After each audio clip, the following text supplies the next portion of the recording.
Hello, chat. Congrats on first again, Beanie. Hello, hello, hello.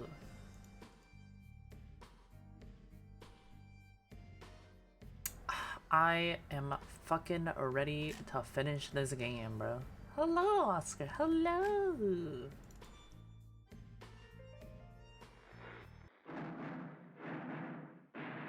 How are y'all today?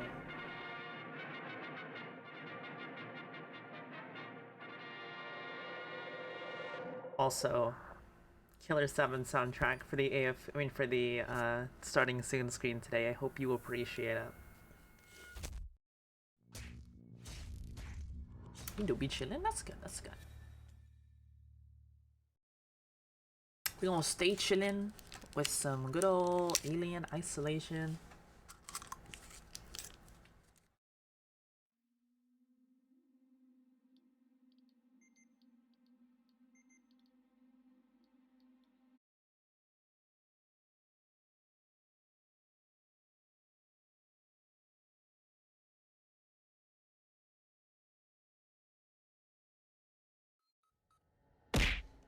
Ow. Hello, Muffin. Hello. Ow. Ow. Ow. Aw. Ow. Ow. Ow.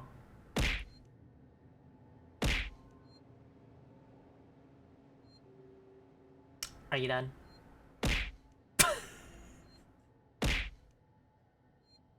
I'll let you get your throws out. Thank you for the stretch, Beanie.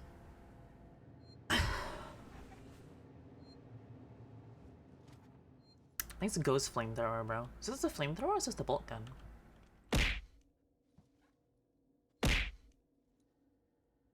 It's the bolt gun. What's it doing over here?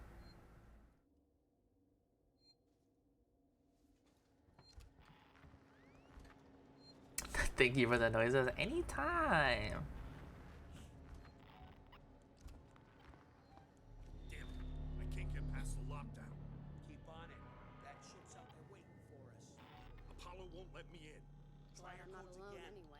Okay. Okay.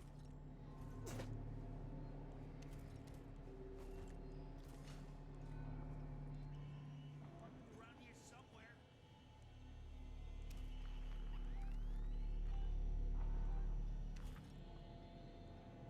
I need the alien to come out right now.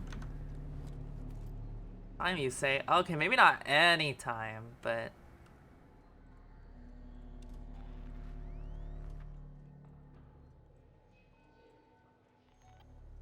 sometimes.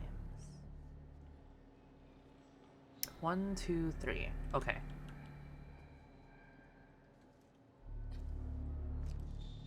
I think I can dome him. What was that? Wake up!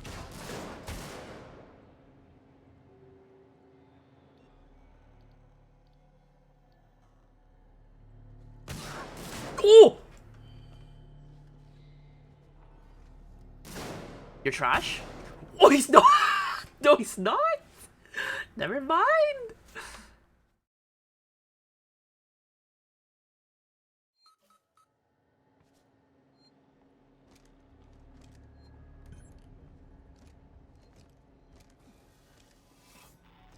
Damn it. I can't get past the lockdown. Keep on it.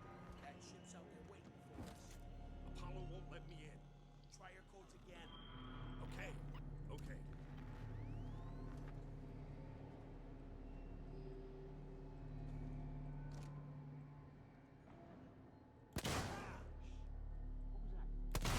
I can't!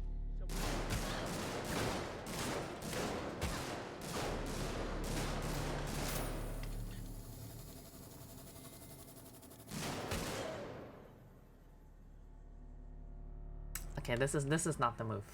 I do believe that this is not the move.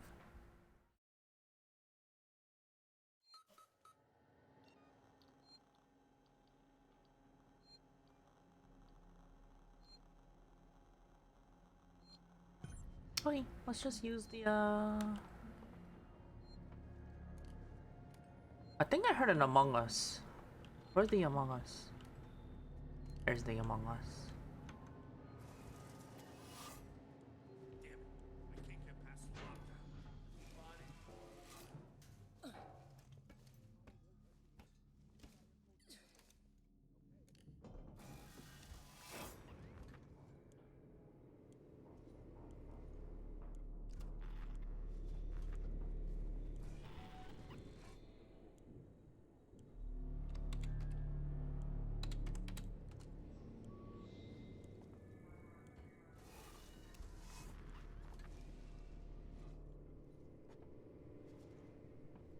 Well, it's the only other way to go.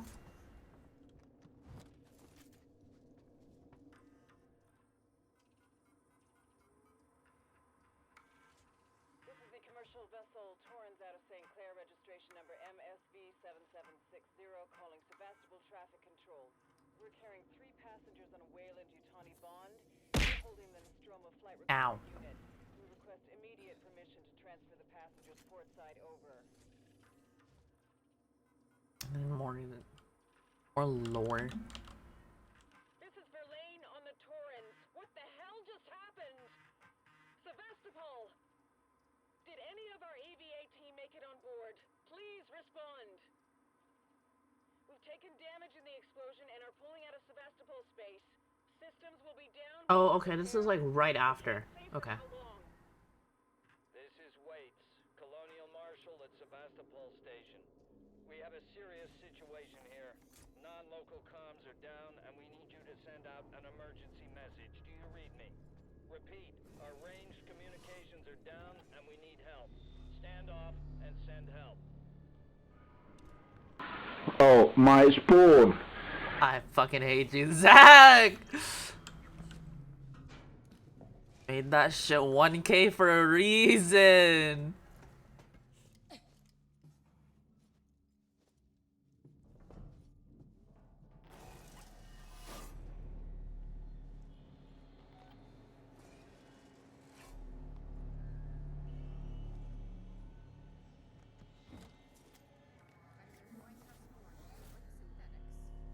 There's an Among Us! Among Us!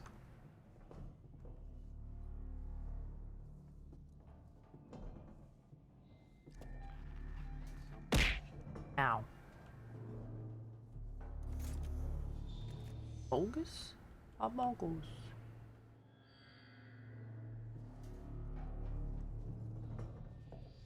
Feels like we're standing around waiting to die.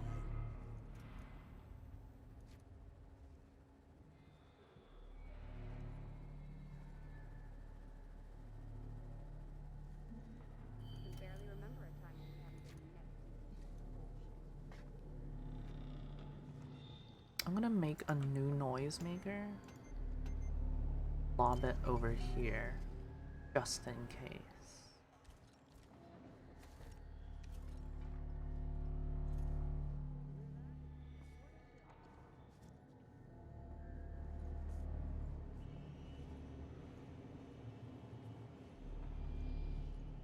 Oh.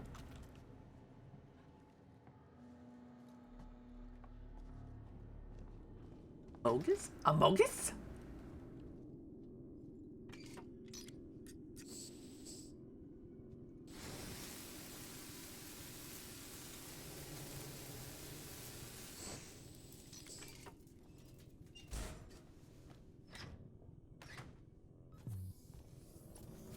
Surely the alien isn't gonna be here.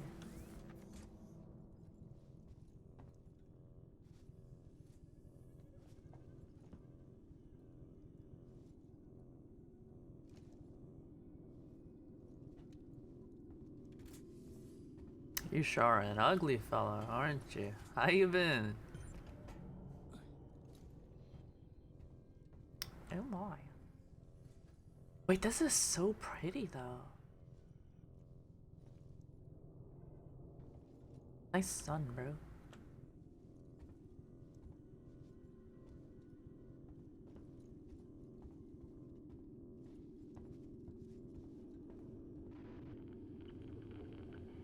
The fuck is this?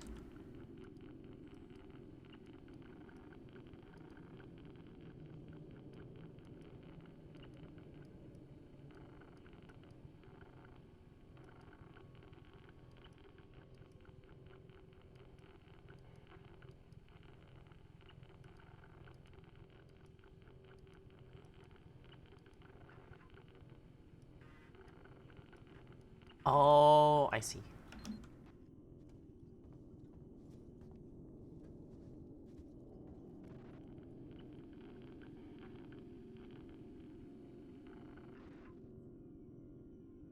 Oh.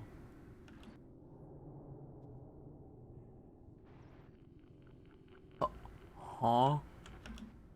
Huh?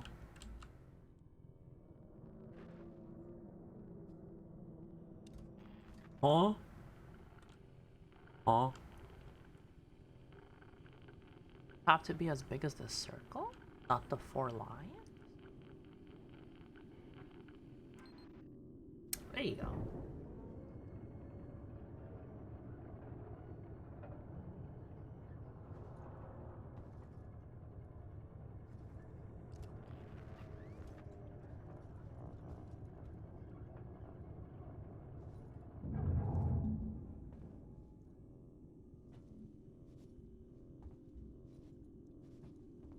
Boogie.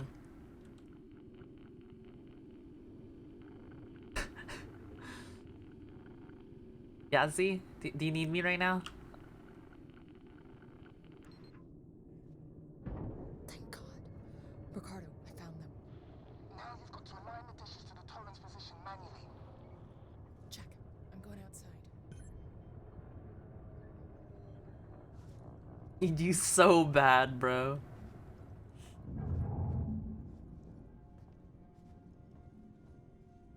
See, you can't do the bit the same day that we were talking about it.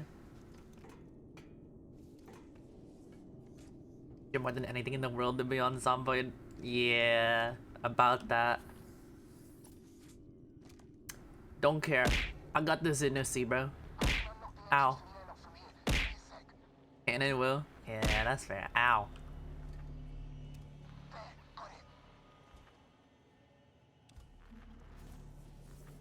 Alright, Eager, let me hit you with a little bit of the,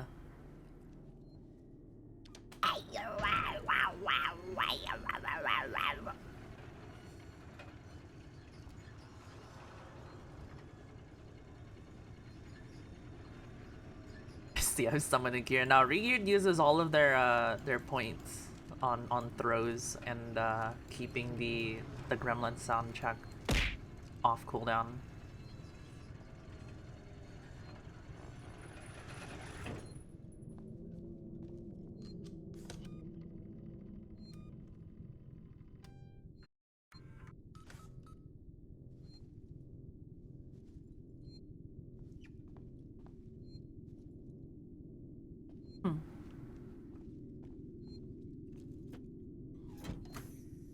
Whatever you haven't done.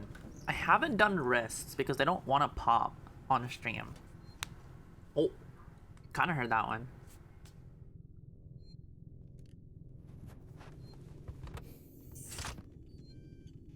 Ooh, I think my knuckles are crispy. Hold on, I think my knuckles are nice and crispy for you, Z.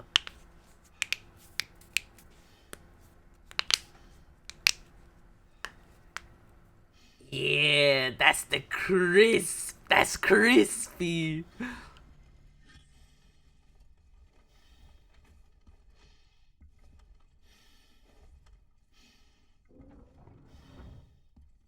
Very nice, very nice.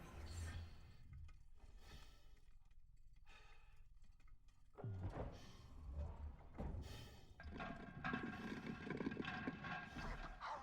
All hell's gonna break loose when Sevastopol starts to fall.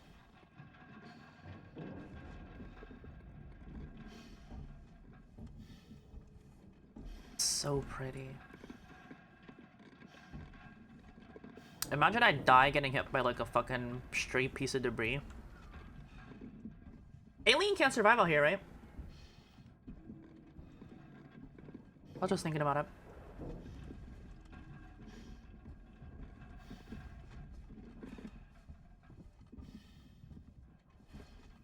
What a nice sun. Finally I can stare at the sun and increase my light resistance. Aye.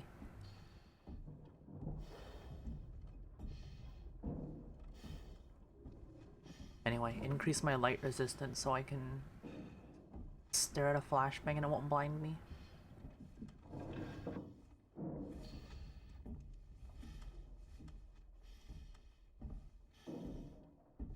Dish maintenance.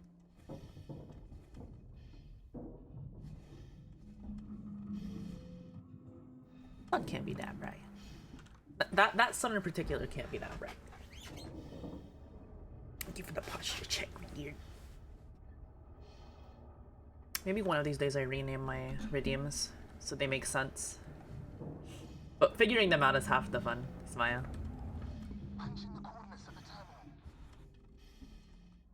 Don't tell my... I don't have to memorize those, right? The game gonna tell me them?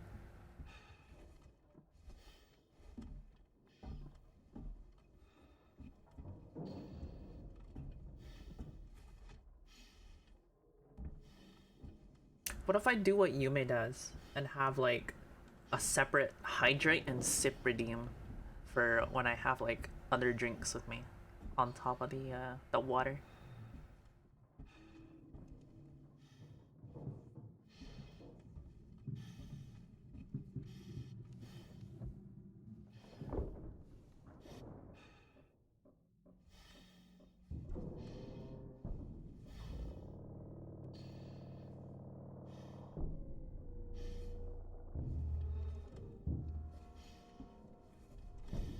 Power up clamp. Oh. Oh.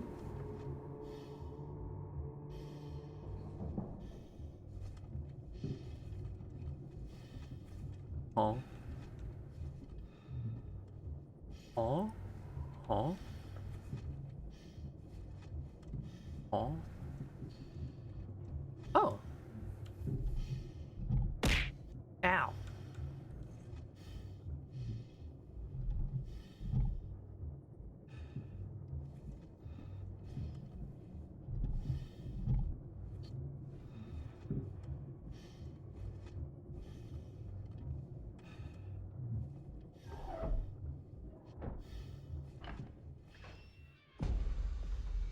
Surely nothing goes wrong. This is like perfect for an alien jump scare right now. He's gonna like drop onto this glass and make like a big bang noise when he drops and like cracks the fucking glass. But he can't. They don't survive in space. I don't think. Which is weird.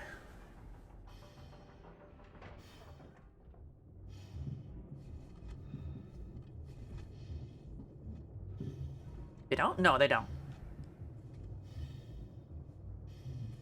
Perfect organism, my ass, bro.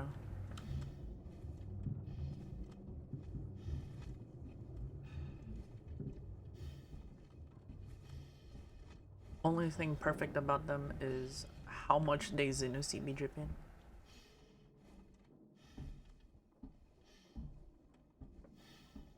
Are you sure? Smile? Yeah, they would never survive in space. Smile.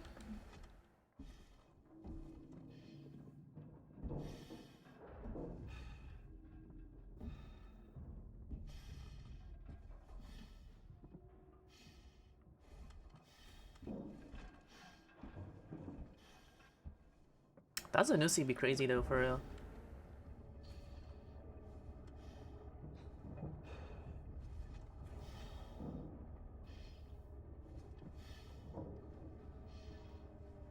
Nice.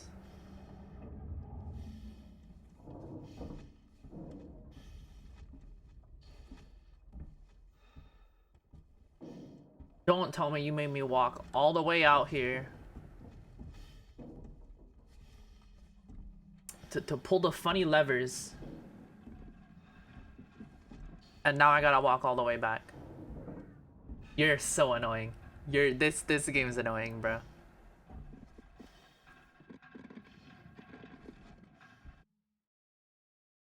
It did. It did. It did make me walk all the way out here and then make me have to go all the way back.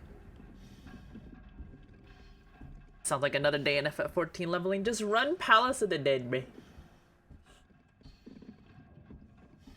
They can survive in space. I think in the first or second movie, one gets launched into space for a First one gets launched in space for a bit, but is able to get back in the ship. The bigger problem is they would just float in space and die eventually because no gravity.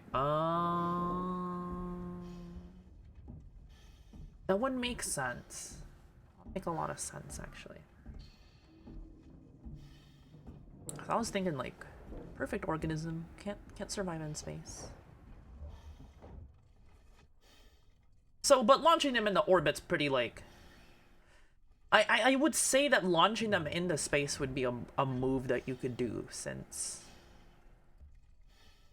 they wouldn't be able to survive re-entry, right? Definitely wouldn't be able to survive re-entry.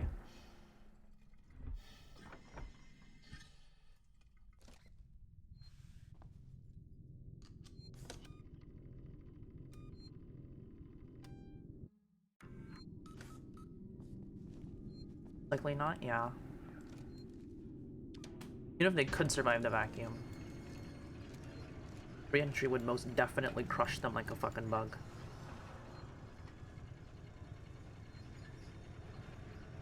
Our synthetics are built, not created.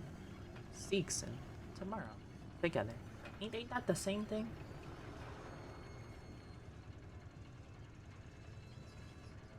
Vermin causes diseases, don't let them spread.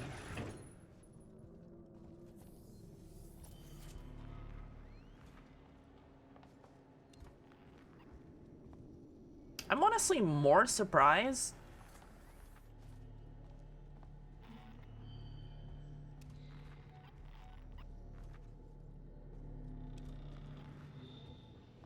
that those guys over there. Am I not done?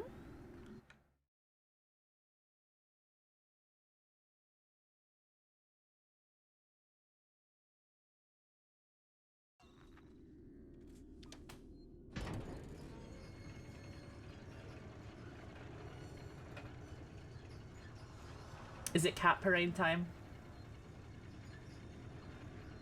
I think it's cat parade time. It's cat parade time because we're gonna be doing a lot of walking.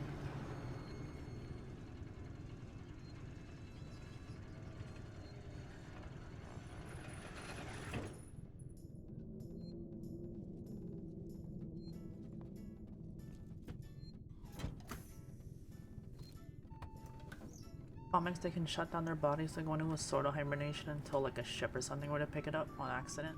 Or on a Utani core accidentally.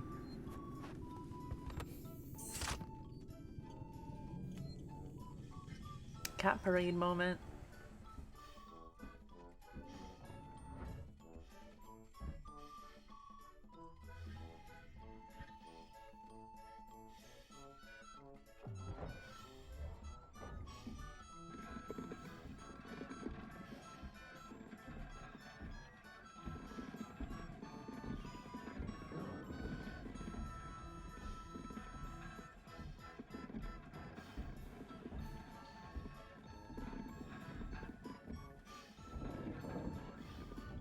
We stand cat parade. This is rather fitting. It is. We do be kind of walking.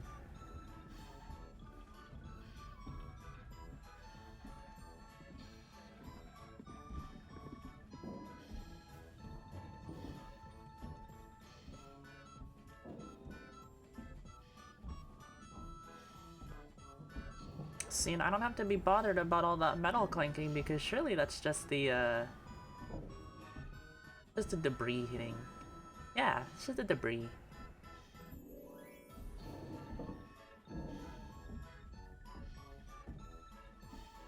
Good and you. Good and you.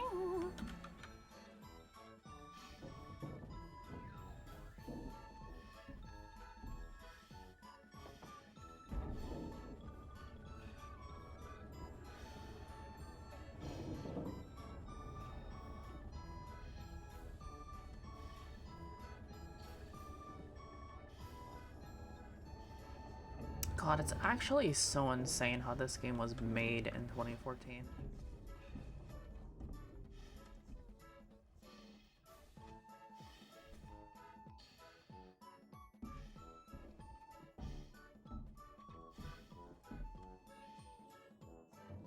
looks so good.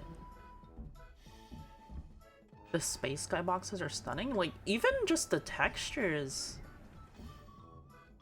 themselves. Like, look at this, dude. This shit's like Alex level.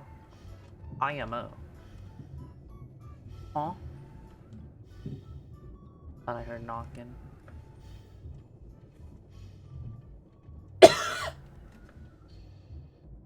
I'm dying! Wait, where the fuck? Game's visuals are a whole next level. They really are.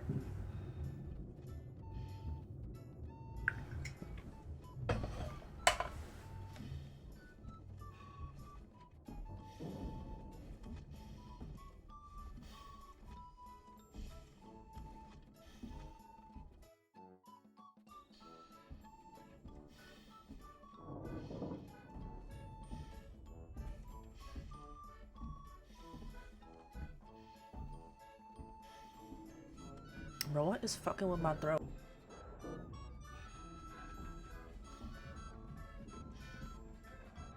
Shut up, chat. Shut up.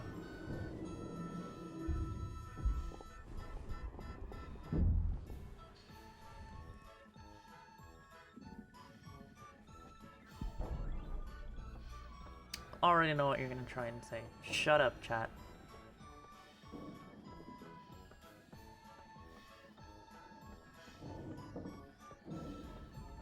Also, we can turn this off.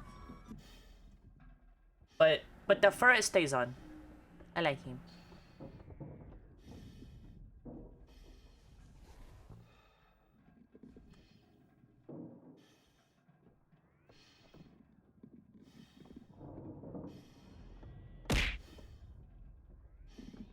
Security for it. He's my comfort for it. He keeps my head warm. It's cold in space.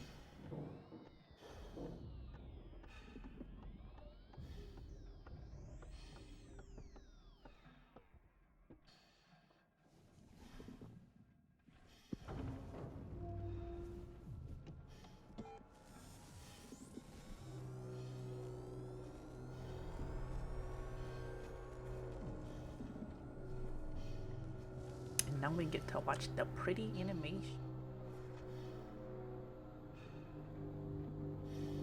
I'm JK. Get off my head.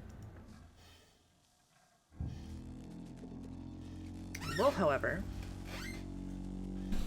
I sit on my foot because it's kind of cold. Torrance, this is Ripley on the station. Are you reading? Off to the void he goes. They got taken off by a stray piece of the debris flying around. It's deadly. We need urgent extraction. Oh, what? There's no time to explain. Please, Verlaine. There's nowhere for us to dock, Ripley. The station's tearing free from its gravity mooring. I've seen a towing platform below the spaceflight terminal, but the Torrens umbilical isn't built for it. You'll need to extend the tow platform clamp station side. Just get into position. Find a way for Torrens to dock. Flirt emoji? Flirt? Flirt? Docking with Torrens?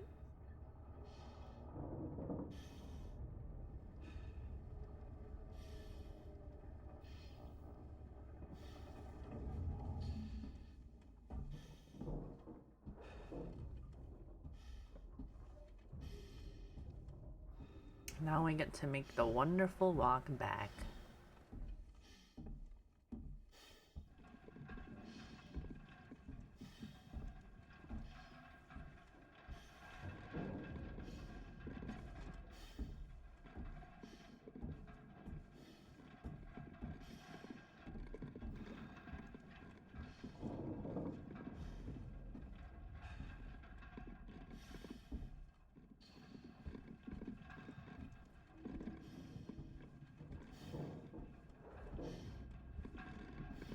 Surely an Ayla Mao is not gonna jump on the bridge.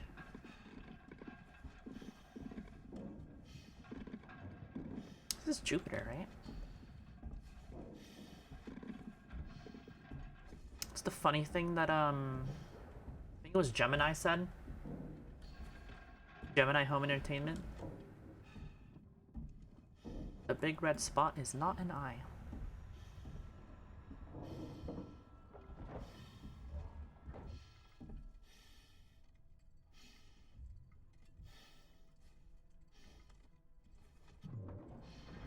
The non-specific gas giant.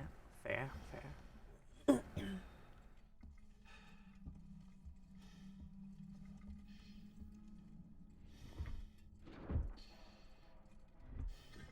Designation on a name. Designated Jupiter 2.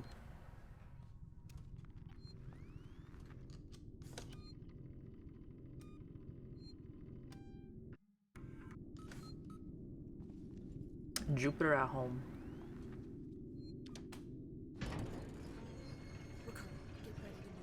Okay.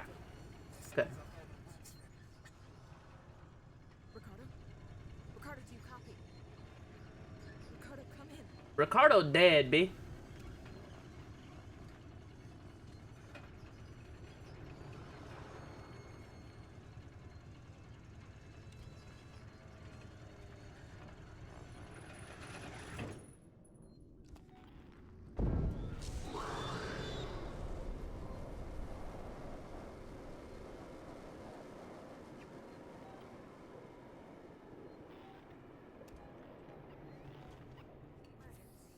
Please attend your assigned evacuation point and await instructions.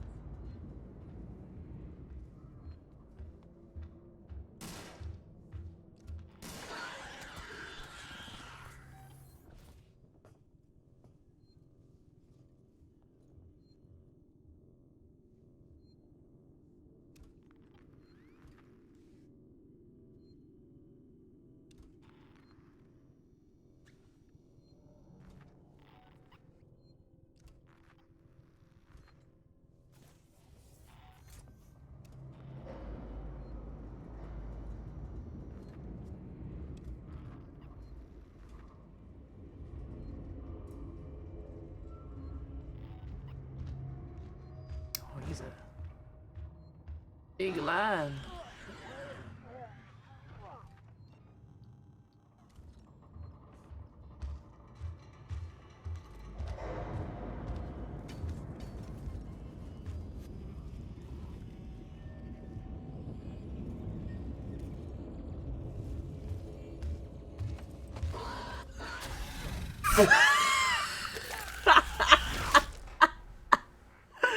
Nice throw. Nice. Nice.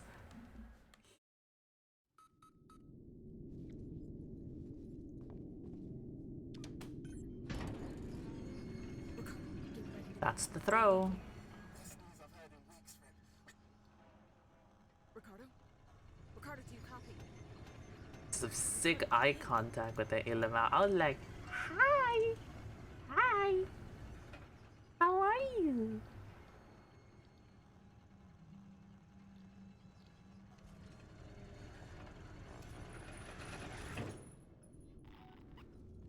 Scary jump scare. Rah. Nah, for real though, this game, in my experience, has done an amazing job at no jump scares and just raw fucking atmosphere and actual threat, instead of the funny crispy JPEG that you can count the pixels on.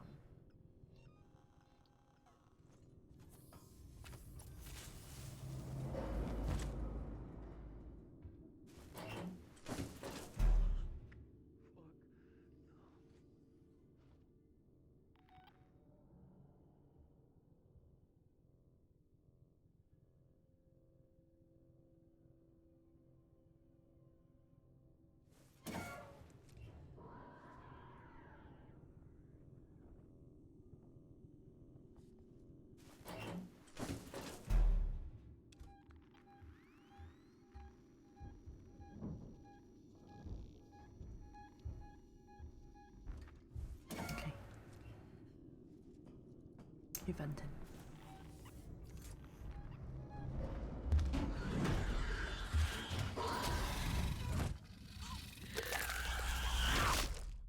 Why? Why'd you do that? Why you... It's like he knew.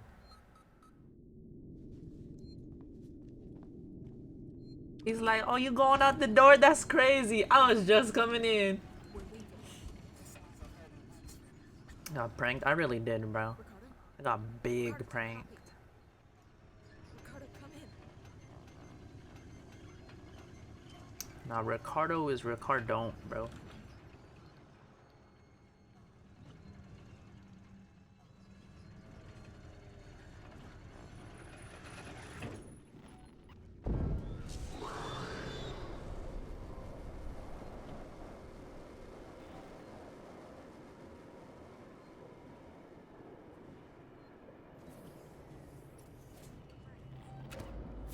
You're assigned evacuation point and await instructions.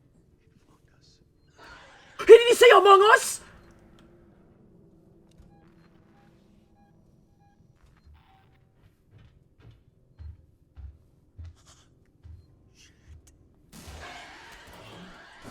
He said Among Us. I heard it. He said Among Us.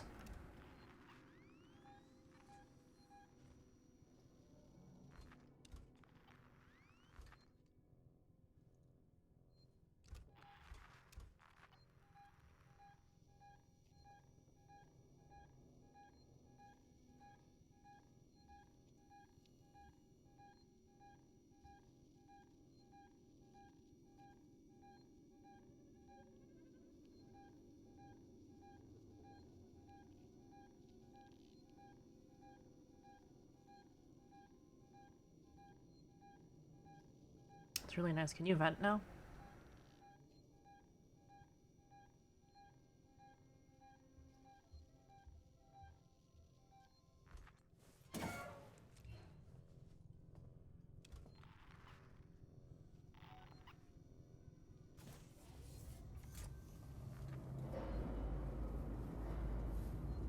Damn, Zaddy.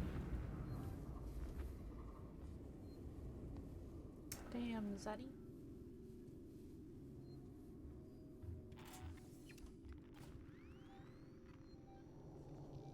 You know what? We have plenty of flamethrower ammo. I'm not really that worried about it.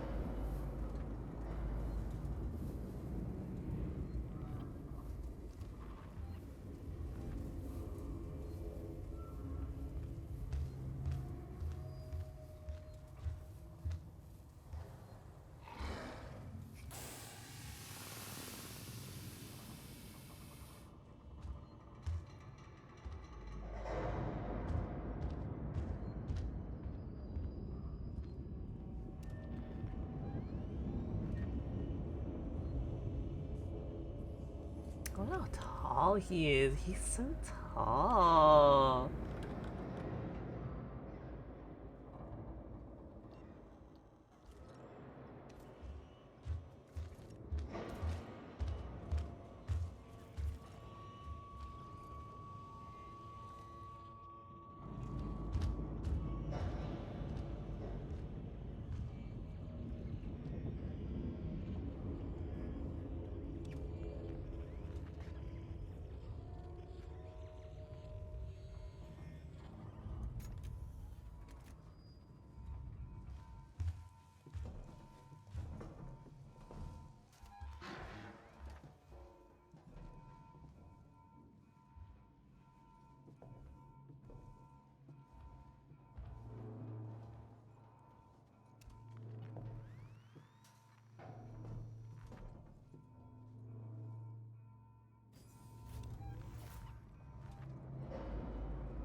Okay. Banger.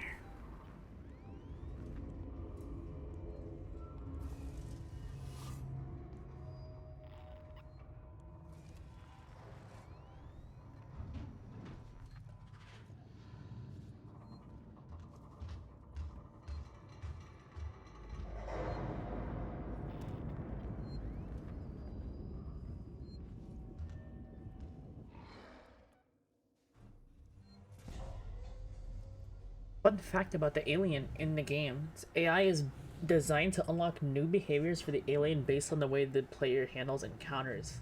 So it can appear to be learning from the player's tactics. That's horrifying! I hate that. I hate that. That's so sick though. I like that.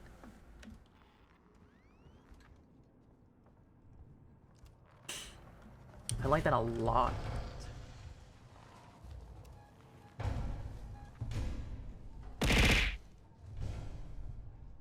Thank you for the hydrate. I will hydrate in a bit. I was not expecting that. It's the first time that game's done that.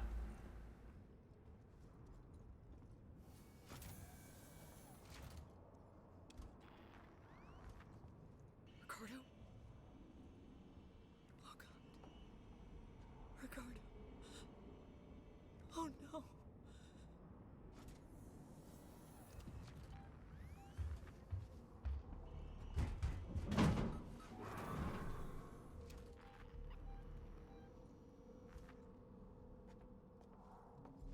Hello, Shadow.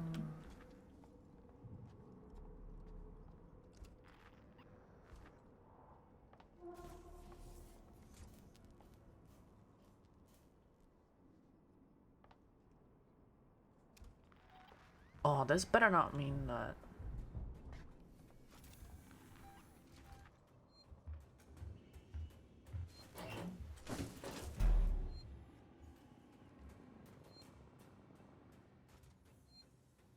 And a little hug of the face, just a little bit. This better not mean that face huggers are gonna be around too. So I don't know how I'm gonna deal with them.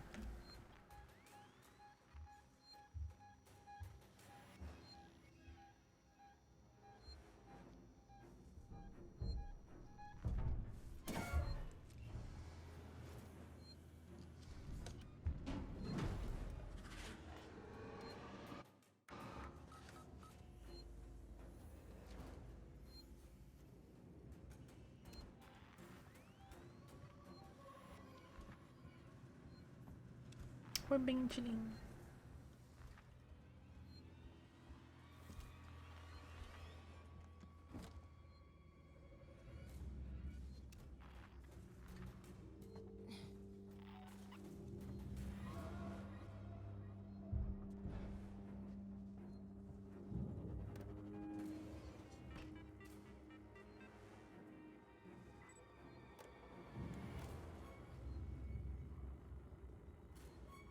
What room am I in right now?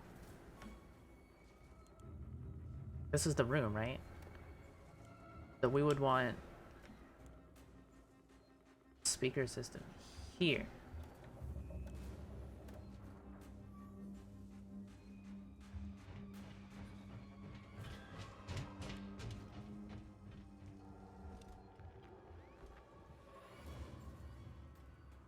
How you liking it? I've been loving this fucking game.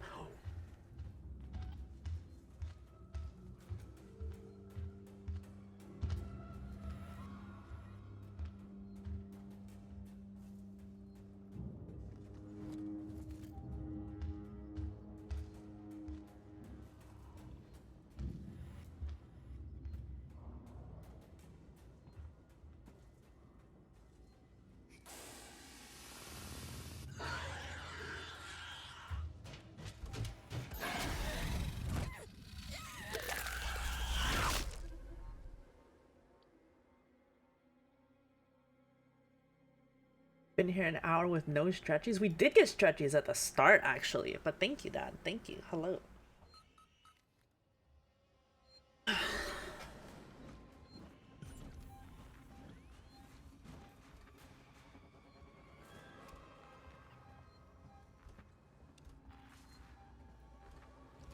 Can see that they're getting quite desperate.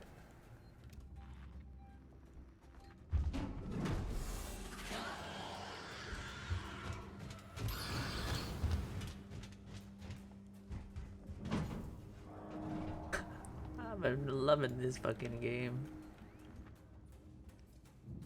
But no, yeah, it's been really good.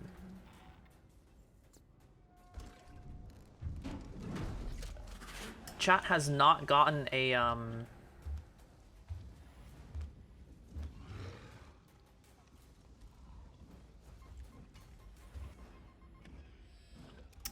jump scare clip out of me yet. But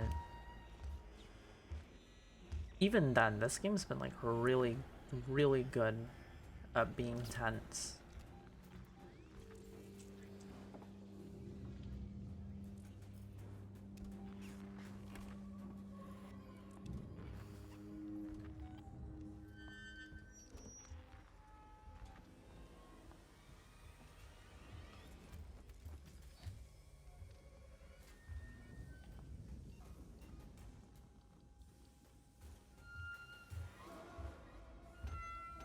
Also, not a clip of me getting jump scared, just a clip of me being spooked. Definitely had like hold my breath moments.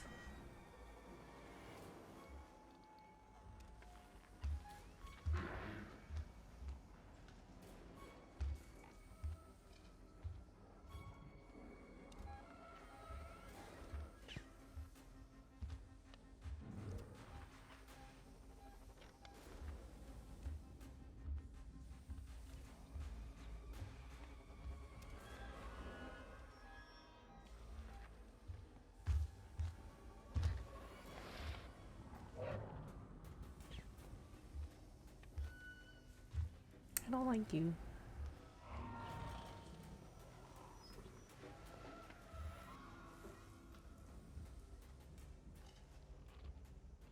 You're stinky.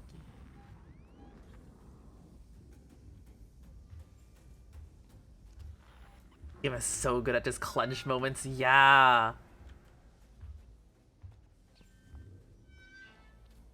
I think that's what's really good with like survival action horror that you can't just I think the survival horror genre itself shines when you have no way of fighting back.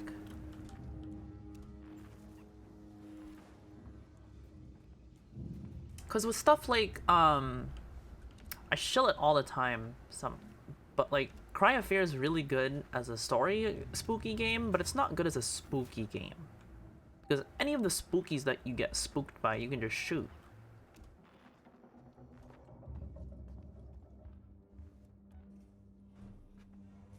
But this game, you got a sneaky boy.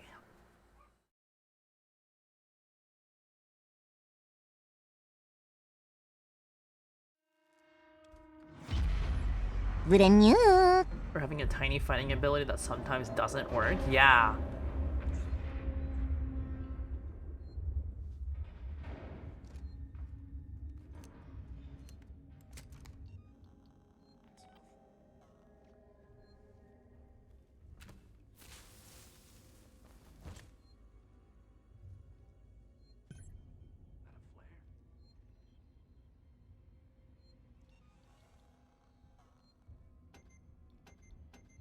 Time to test if the alien's here.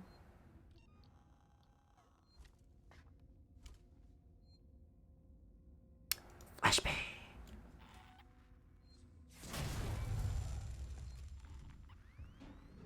He's here. I found him.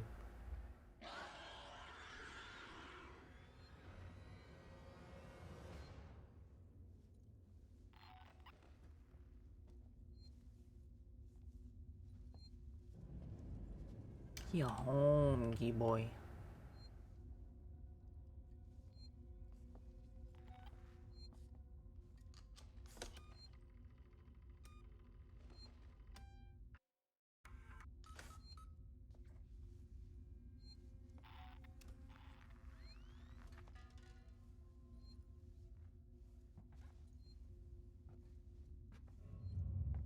I have to go over there. Fuck me, dude.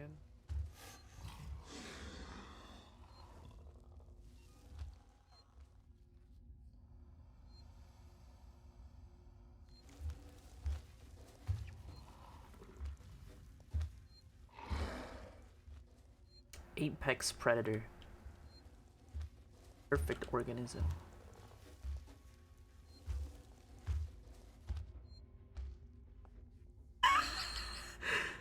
Apex predator. The perfect organism. Has no weakness!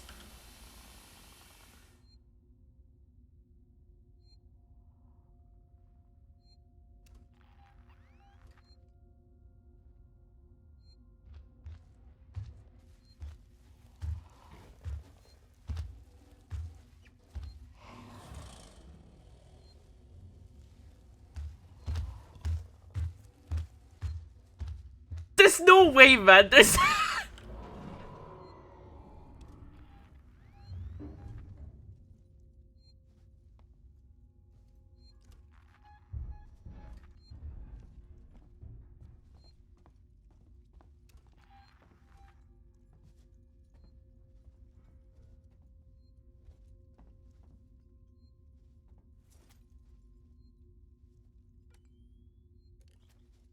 superior senses. Unmatched.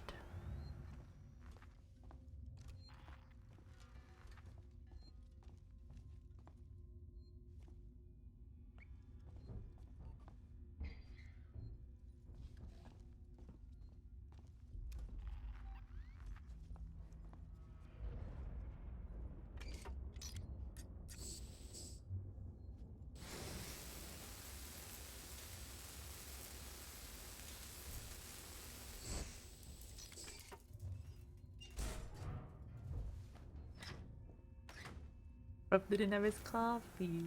Run on morning view.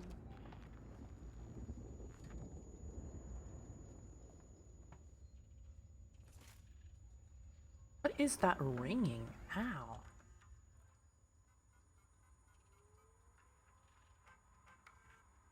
$18.51. This is Sinclair. You guys took too long down there. I had to power down this facility and take the last transit. We can't afford to keep the sanctuary wide open. All it'll take is one creature to get in, and all the supplies and weapons we've taken will come to jack shit. Me and mine are gonna sit this out till the rescue comes. I'm sorry. I'm sorry, but when you started chasing after a ship that'll never come, you broke with the plan. Sinclair out.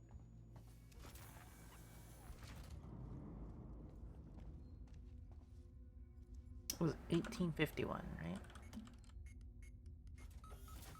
Nice.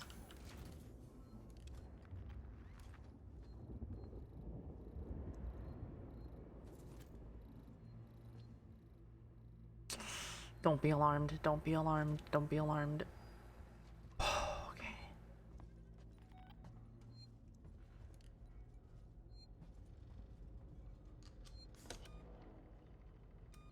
Ayah.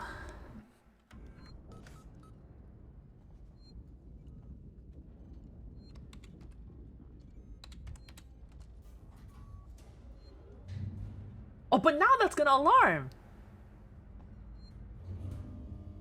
Ain't it?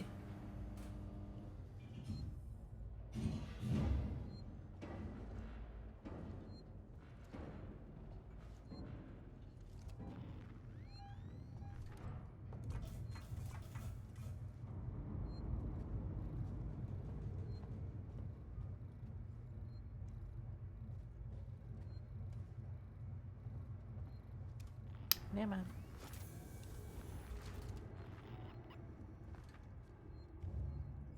Guess not.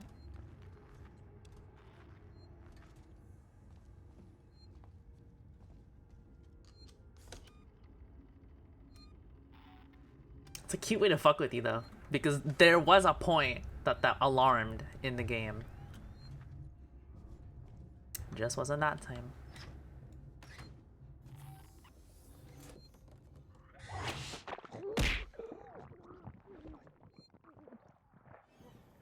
Okay.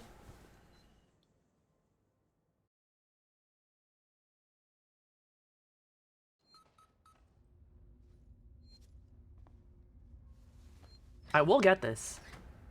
Don't know what's in here.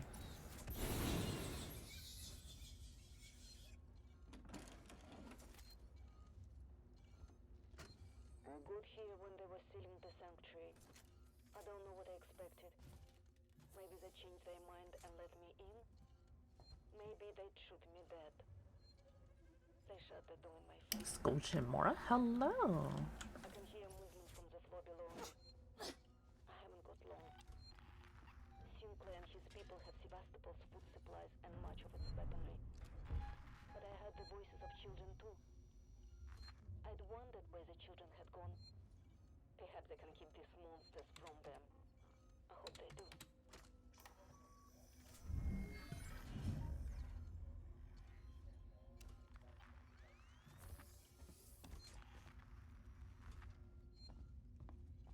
It's just a straight walk.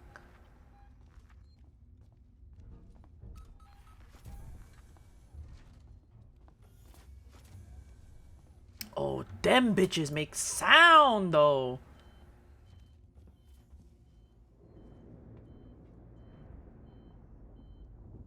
This bitch loud as fuck.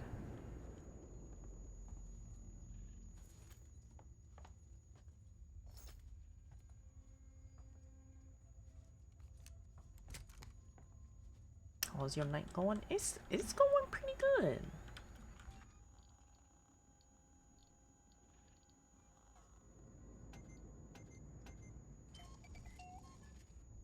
I'm looking forward to finishing this game. Because we've been at it all week. Also finishing NES Godzilla because I've been shilling that all Friday.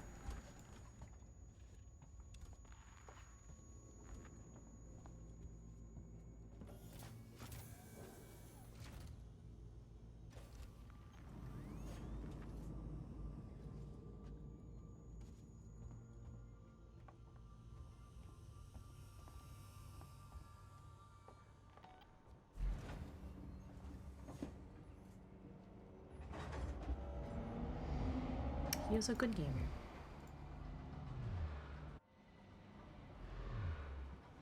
He is a good gamer. I'm glad I get to see your alien stream live and not 20 minutes later. Man, leave Ginkgo alone. She's trying her best.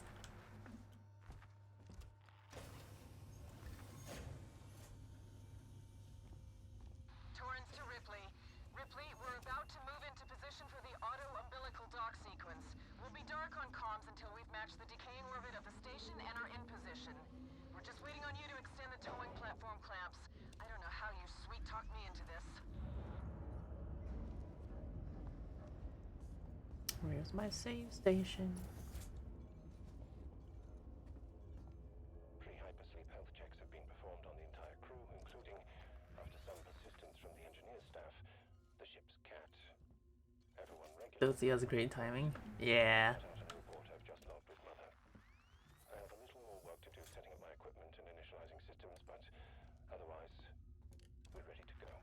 Oh, Mother's the robot from the first game, right? The AI? I remember that. That's cute.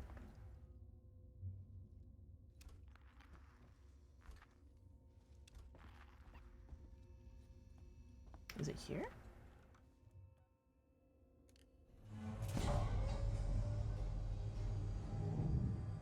You remember a movie about robot mother AI thingamabob? Oh, that's a good sound. I like that sound. Surely that sound that did not make any noise that would have attracted a gamer. Really like your model? Thank you. Vant helped me with it. That's my dad.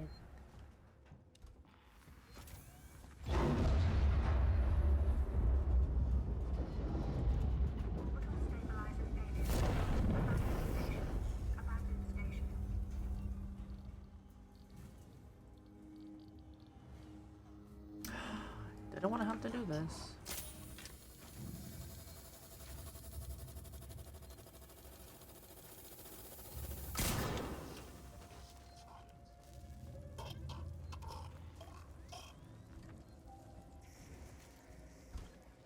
And the alien's not going to show up because it's on fire, right?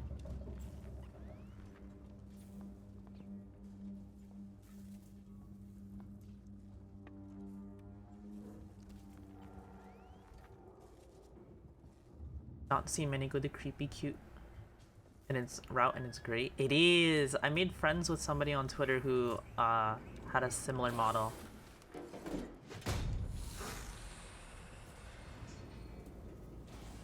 Well, similarly creepy cute.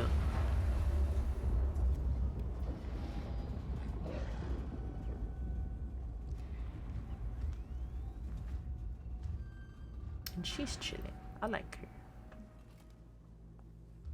I unfortunately got cursed with time zones though. She's in EU.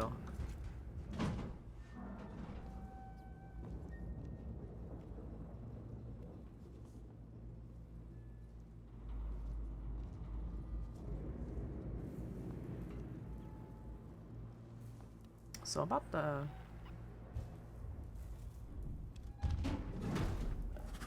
alien not showing up.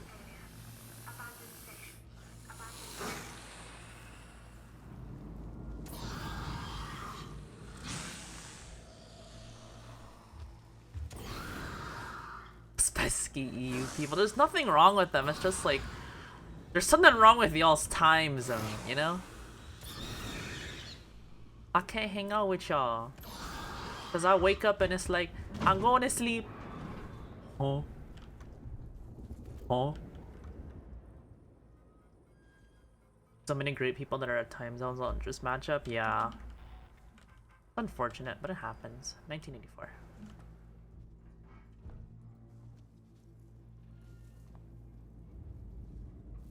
Everyone knows Australia is the best time zone.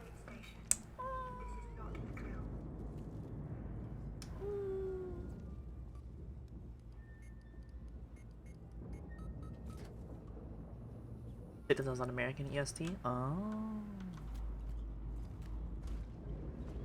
It's a strange time zone to, Australia is 16 hours, right? From PST? 13 hours from EST?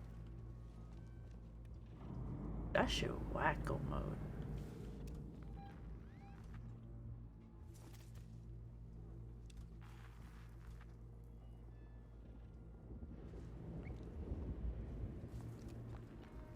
After evacuation, do not re-enter the station until advised to do so by the orbital emergency convener.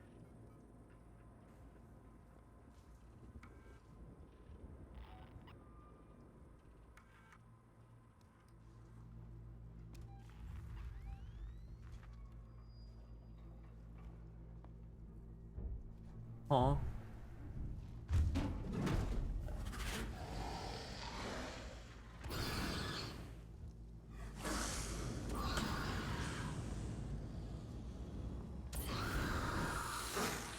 14 hours ahead? Oh.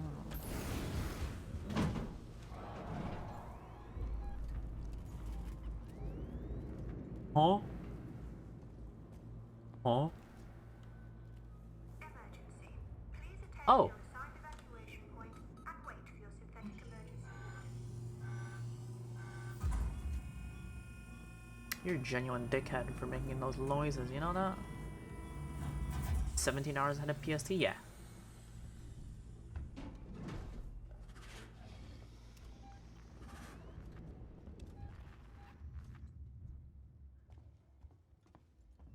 Claustrophobia.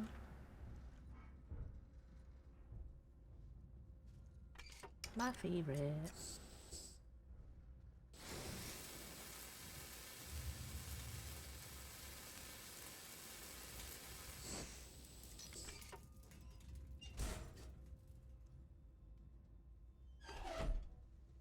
Orbital stabilizer failure. Abandoned station. Abandoned station.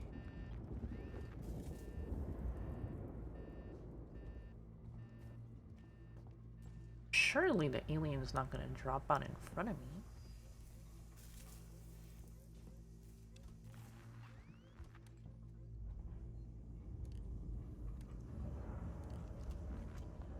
God, this game is so dark.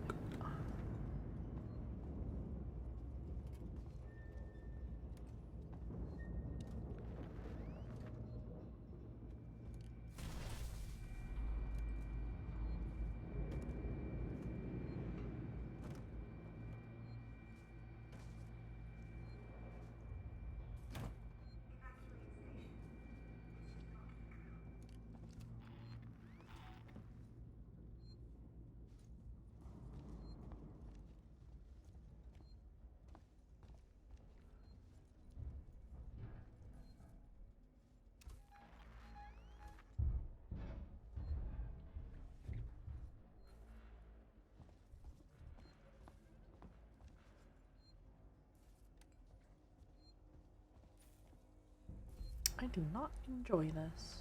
Not one bit.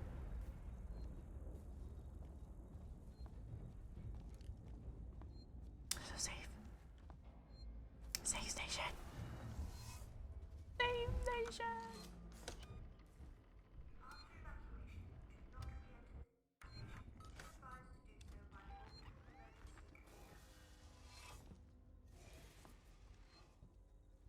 Oh, I wanted it to be locked.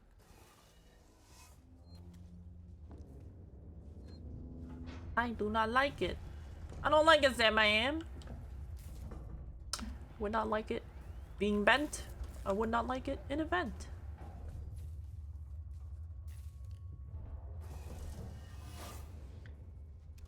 Feel that instant release for the save. Yes, ma'am.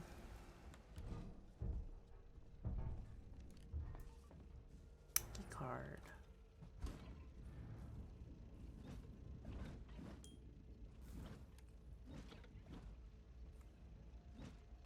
Emergency. Please attend your assigned evacuation point and wait for your synthetic emergency warden.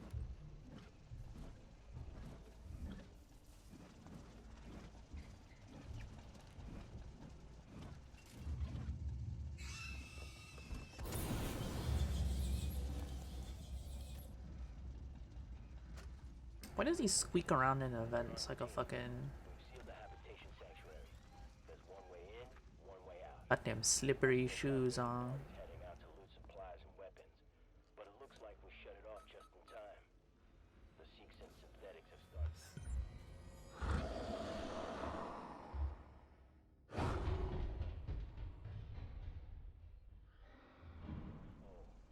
And if you're listening to this and you're not on the team, don't come find us. We'll shoot. Surely he won't remember me.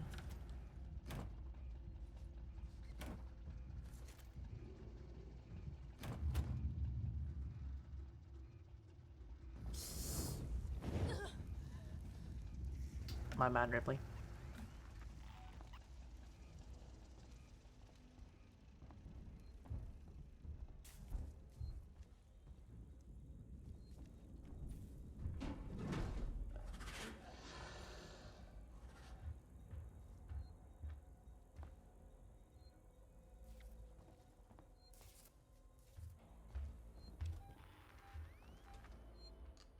We're fine.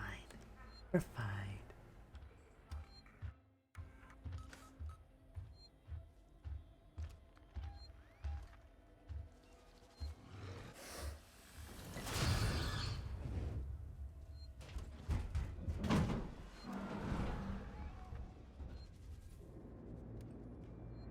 Goodbye.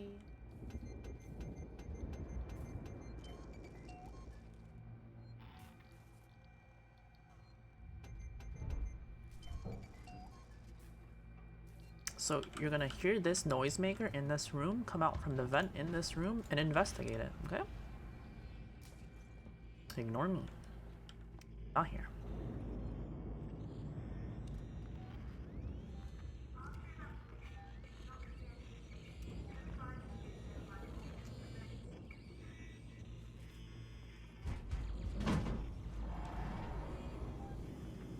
I think it worked.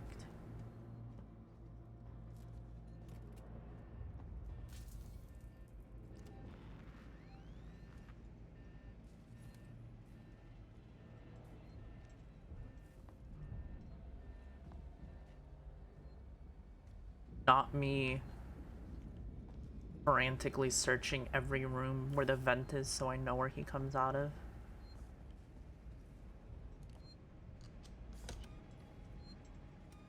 We love saving.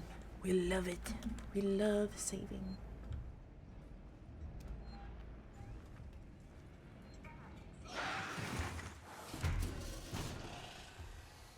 Back up, B. Back up, B. Back up, B. Back up, B. I ain't scared of you. I'm a little bit scared of you. I'm running out of ammunition.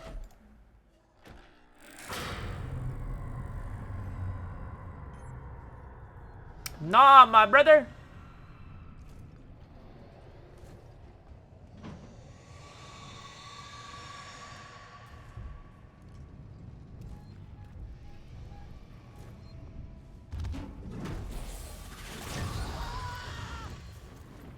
I think I didn't throw that far enough today.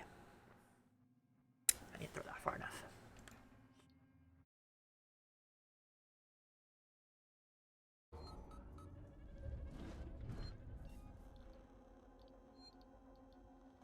Emergency. Please attend your assigned evacuation point and wait for your synthetic emergency warden.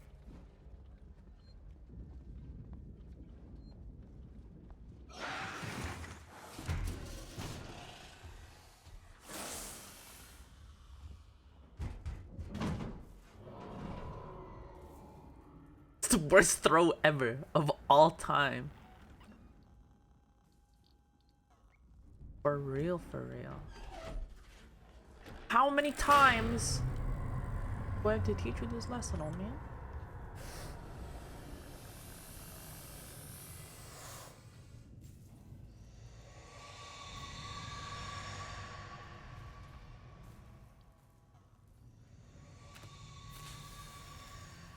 Orbital stabilizer failure. Abandoned station. Abandoned station.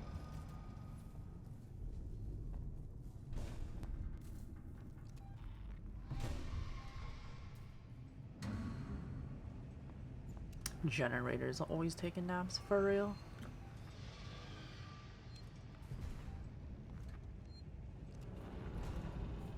Do not like it, Sam. Okay.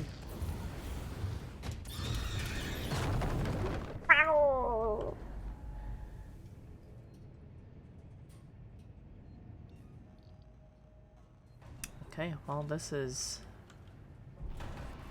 a predicament, ain't it, chat? Evacuate station. This is not the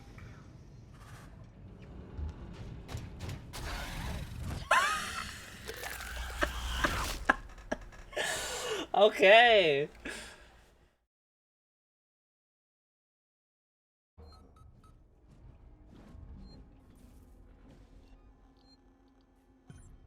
Jin Flare, you want a little bit of the Jin shift. You want a little bit of the Synthetic emergency warden. Yo, yo, yo, yo.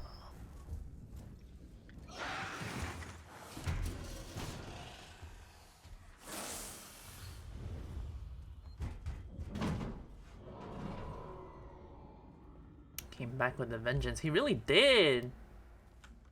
He said, throw that shit again.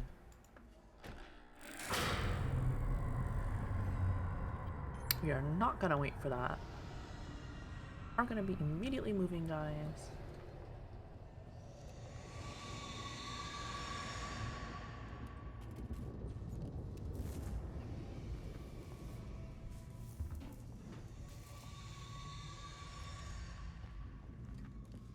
Orbital stabilizer failure. Abandoned station. Abandoned station. This is where the game might get me. TBH.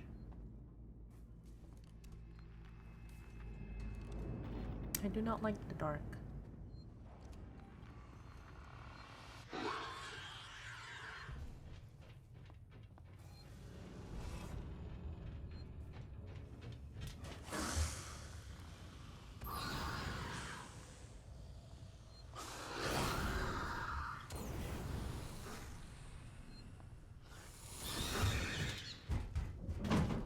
Do not like the dark. Would not like it in a park. I would not like it with the dark.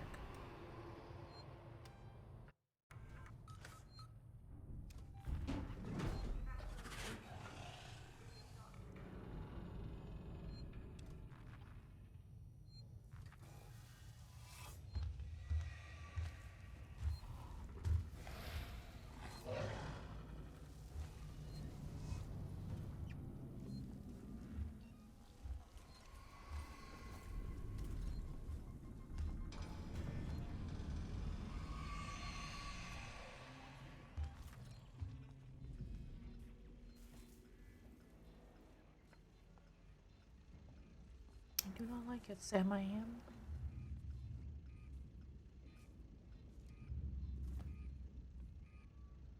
Okay. After evacuation, do not re-enter the station until advised to do so by the orbital emergency convener.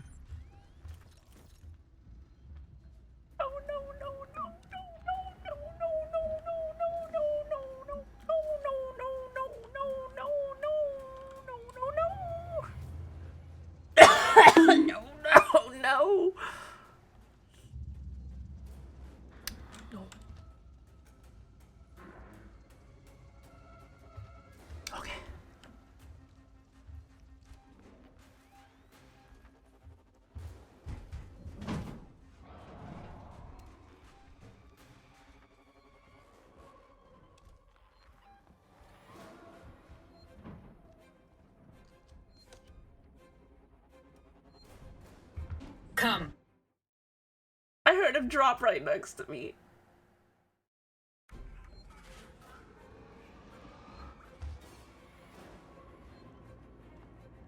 Did not see me, he did not see me, he did not see me, he did not see me. He did not see me so much, in fact, that I'm gonna throw this because he did not see me. He will pay attention to this noisemaker. This is not the fish you are looking for.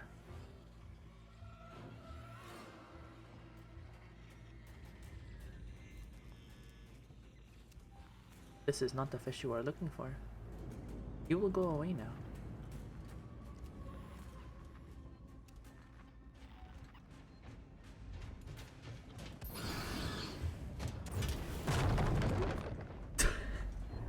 Why does he do that?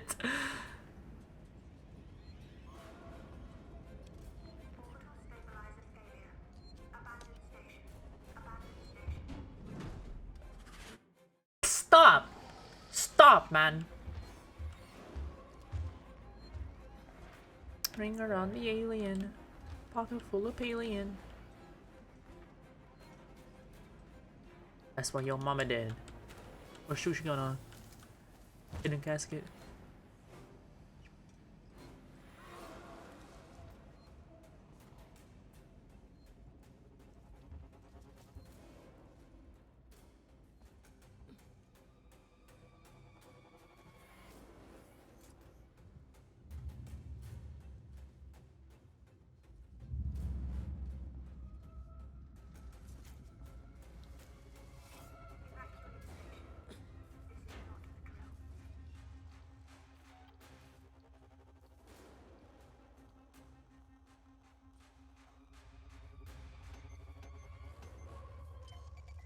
We're getting desperate. Getting desperate for distractions.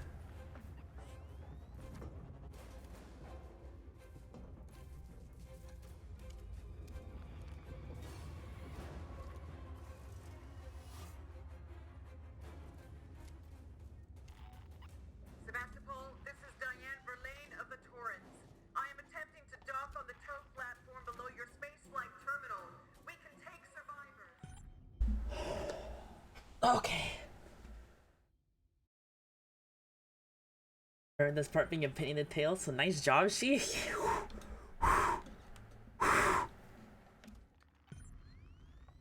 Was not even stressed. Smile?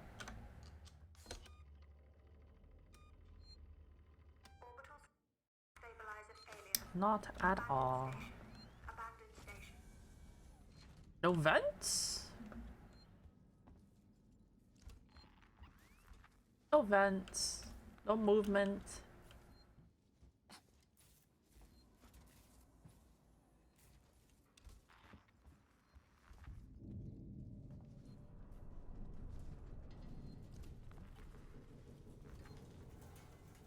No vents?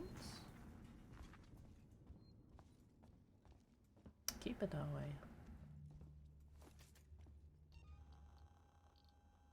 I like it when the game doesn't give me vents.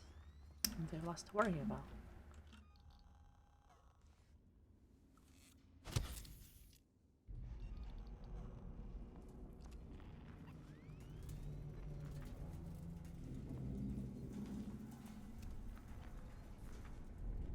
No vents.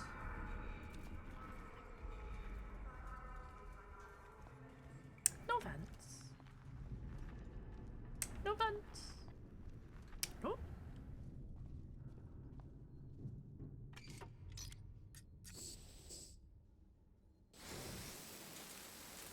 No vents. Not a single one.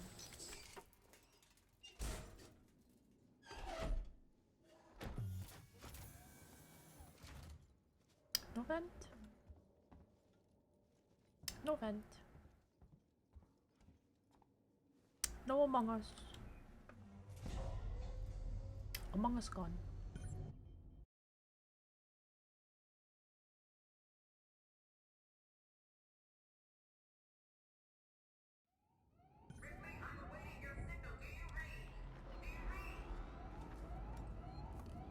Vent. Worried. Concerned.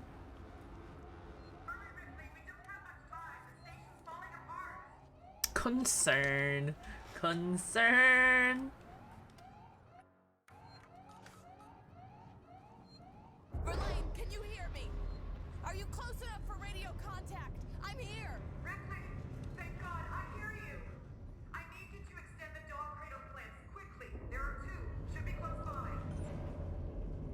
That door you just ion torch was from the start of the game before you had any equipment. I remember that.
Why locked? Why locked?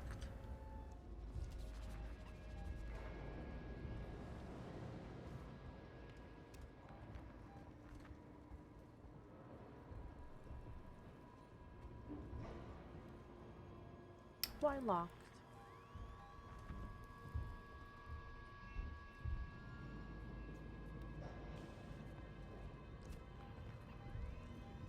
You're lucky the alien's here. I would have double tapped you a long time ago.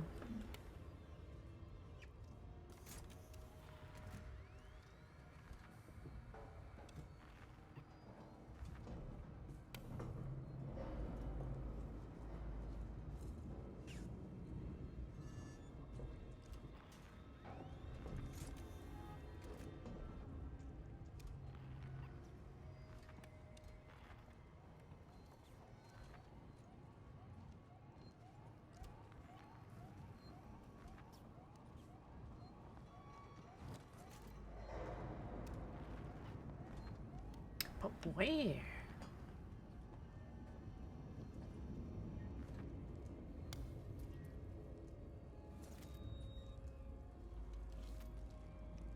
Is it one of these? No. You?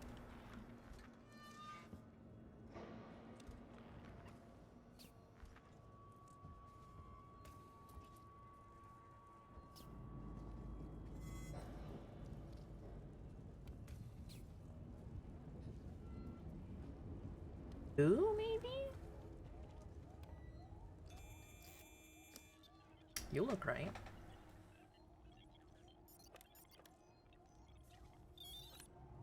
Dead by Daylight moment.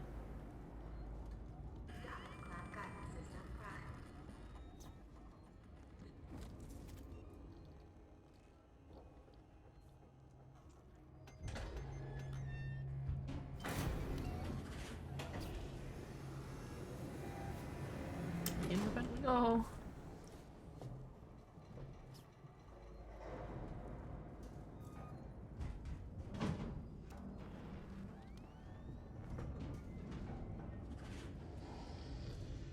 And now the move is throw a flare. Throw a flare over here.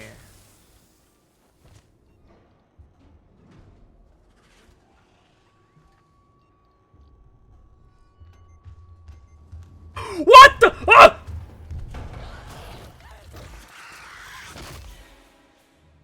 I was not expecting you to go there. He found me. You seen him all at the event? I have now.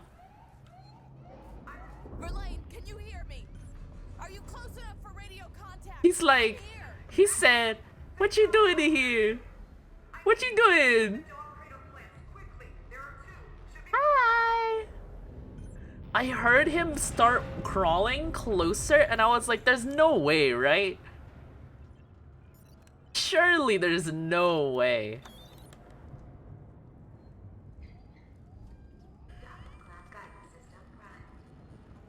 You're in the wrong neighborhood, I really did.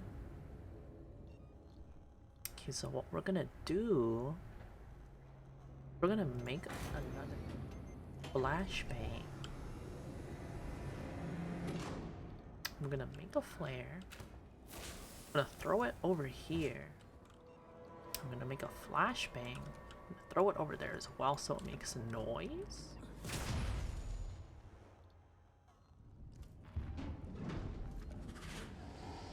We're gonna get down, stay low.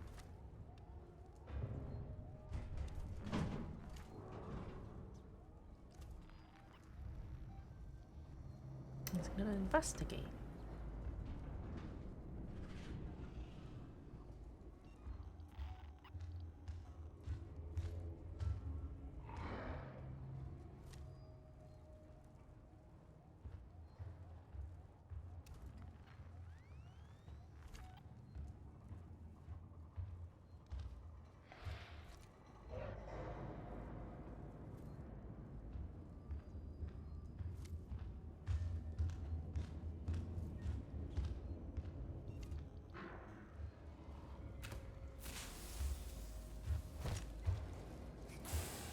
I'm not here. I am not here.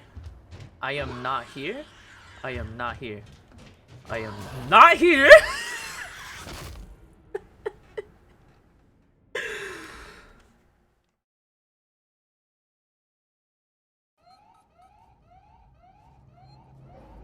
He in fact did know I was here. Speedrun. Speedrun.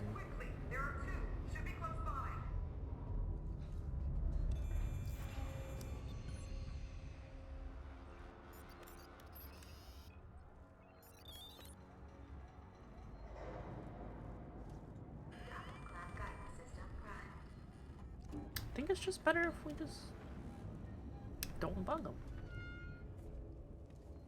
The less he knows, the better.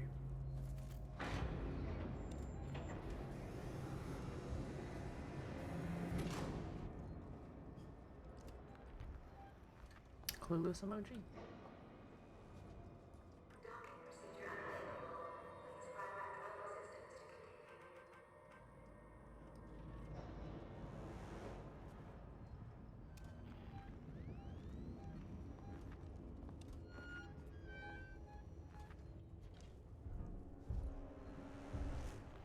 He doesn't show up pre-hack, yeah.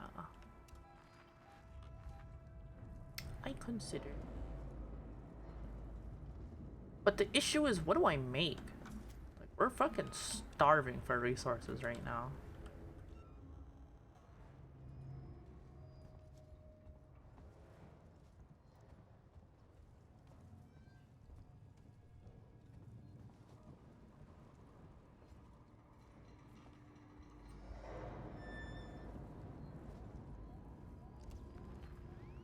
It's not you.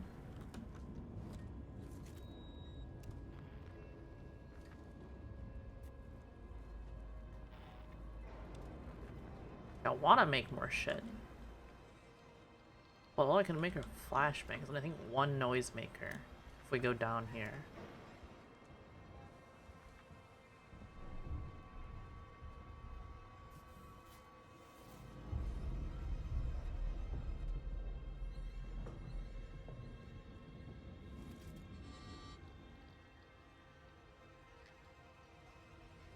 Doge.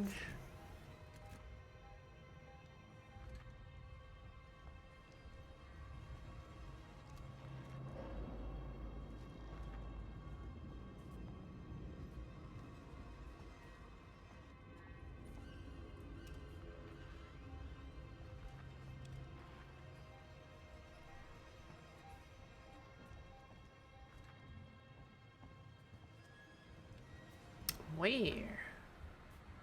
But where? Where do I go?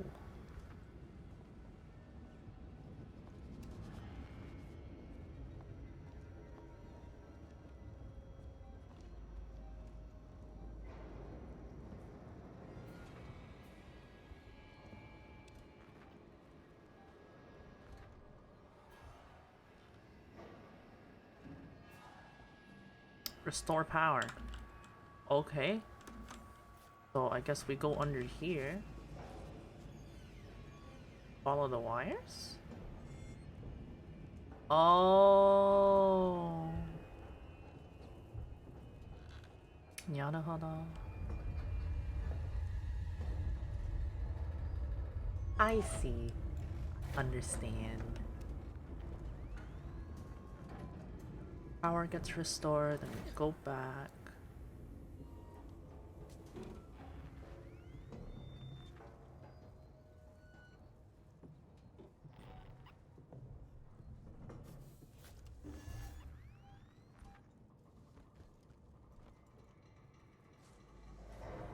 And then we go here.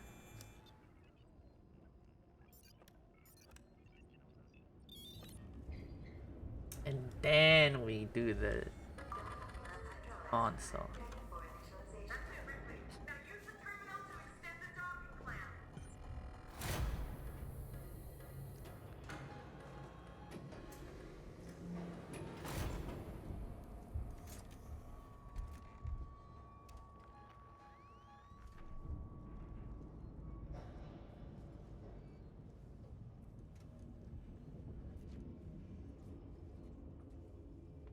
I love how I know how they work, because if I didn't know how those how the sleepers worked,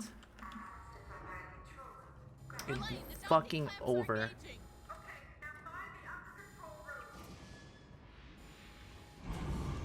Yeah, let's take a moment to catch our bearings here while this is going off. Okay.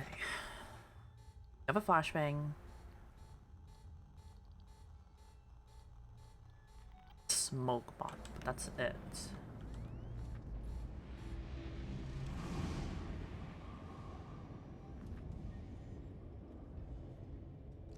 He's not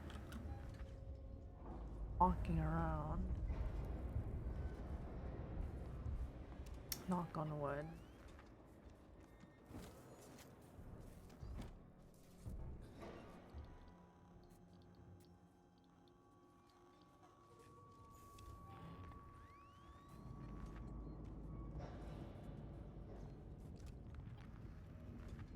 Okay. Moving on. Good, good, good.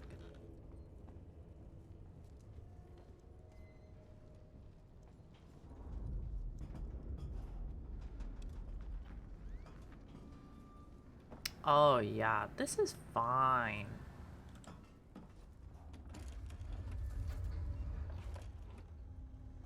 Oh, you are a legend to behold. This shit in my hand.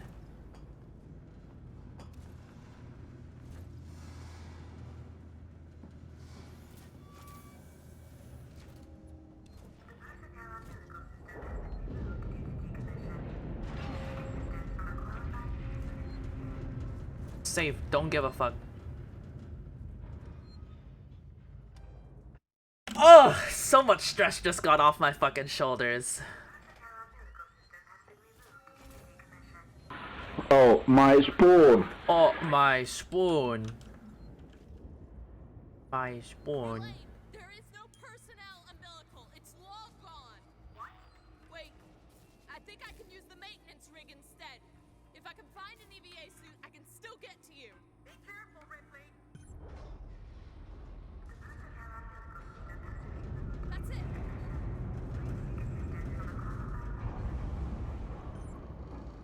My spoon.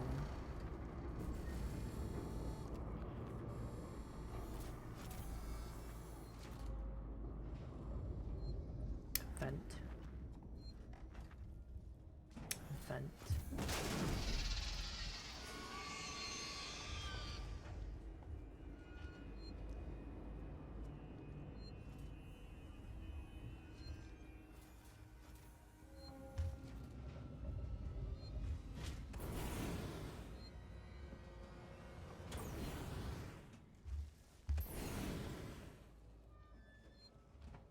Please don't figure out that we're almost out of ammo.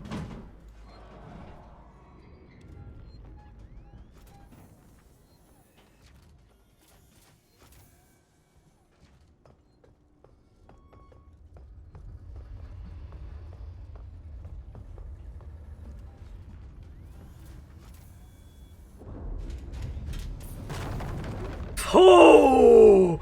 Oh! You think you got me there? You think you scary?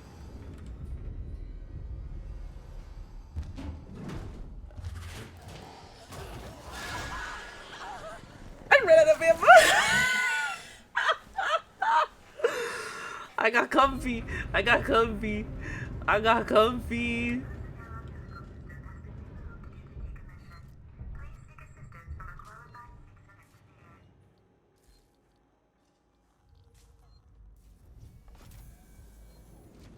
Verlaine, there is no personnel Talking shit available. got It's wrecked. all I gone. really did.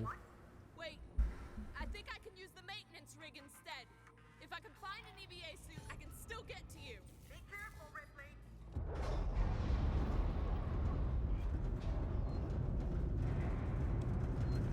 Is he scripted to jump down here? Yes, he is.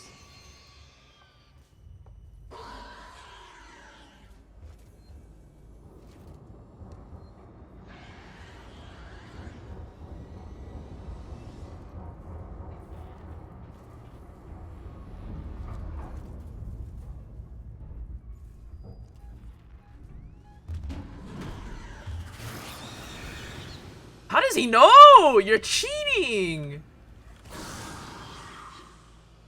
Fucking cheater! Fucking cheater, bro. Run past that vent before you get there. There's not even a vent? Yes, there is.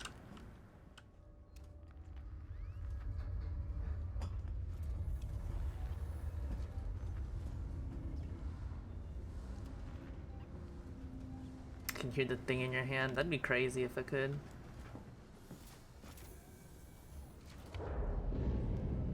What's up, cutie?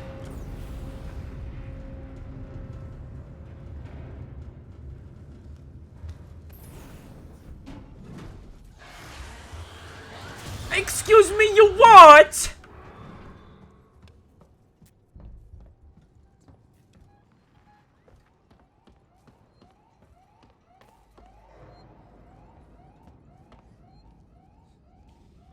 You can't have two of you? It can? Oh, it can. I thought y'all were gaslighting me. Oh.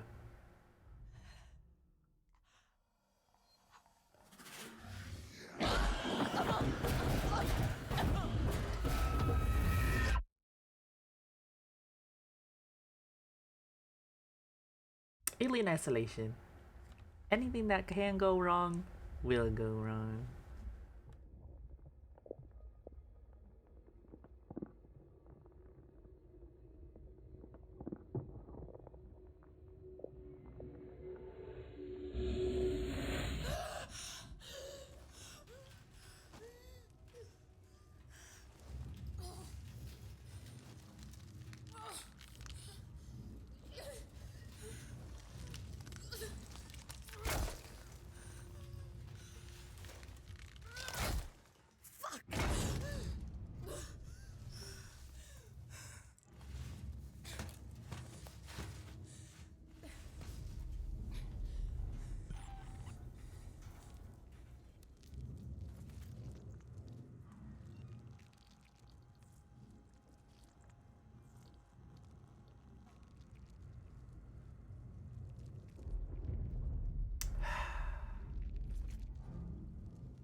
It's never that easy, is it?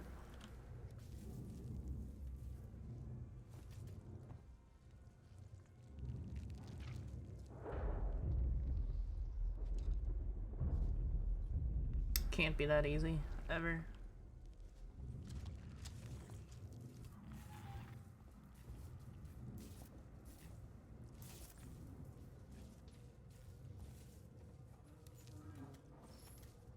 Nest 2.0.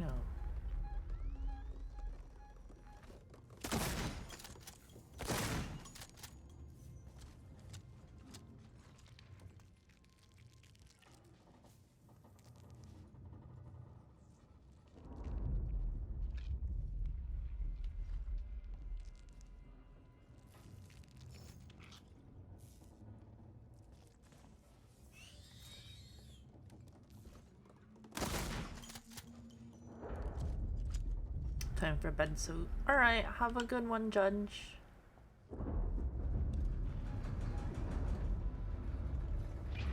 Ah, I see. There will simply be no use of the radar ever.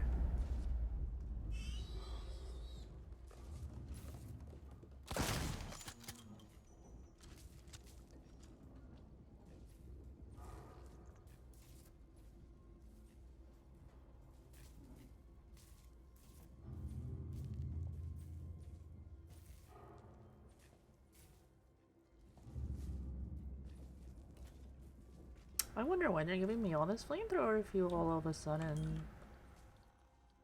Surely it's not because we're gonna be having to deal with multiple aliens again.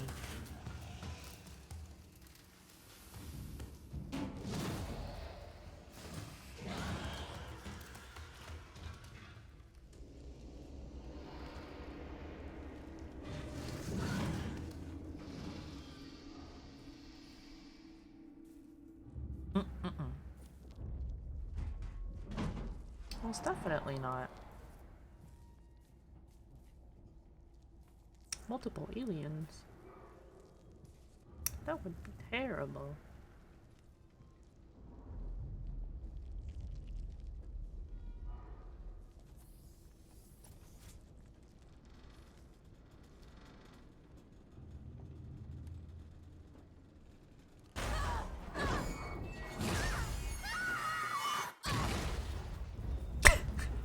Girl does not catch a break.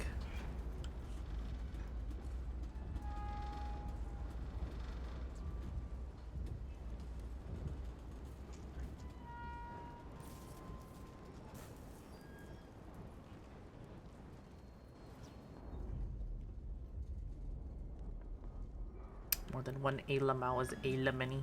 True.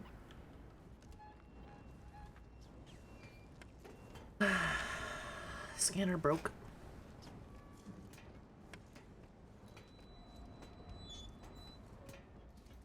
It's just me and my wits. You know,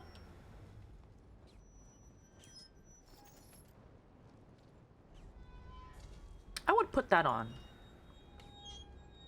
That's just me. Why is there a quick save? Jesus. Ah. Just let me make it through here.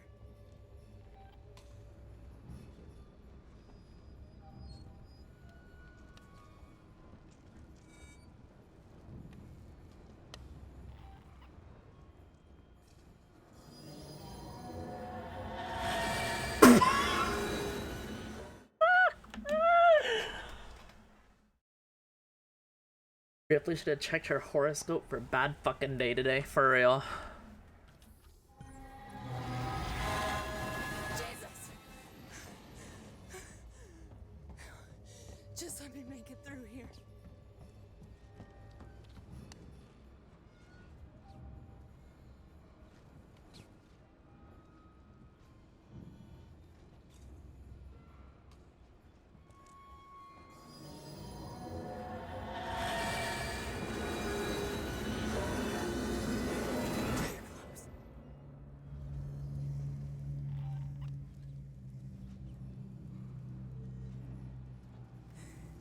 Too close.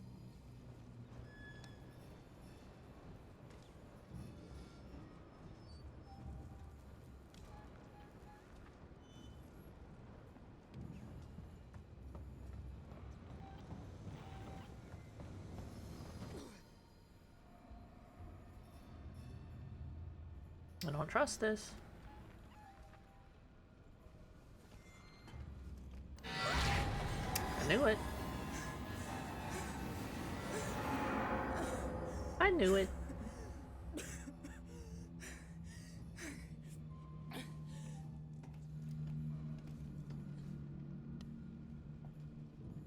You got this, Ripley. Deep breaths.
love the way they sound when they crawl though, for real.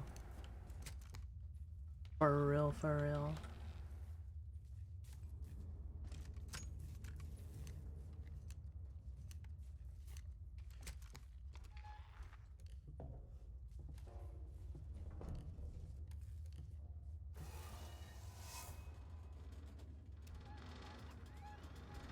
And fall.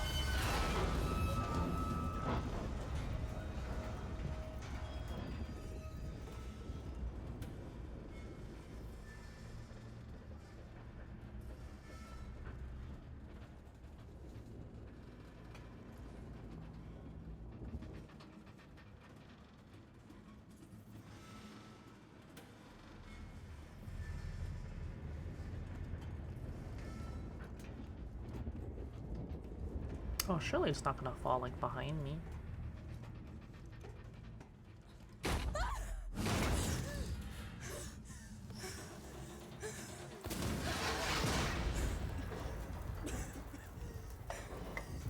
Poor Ripley, man.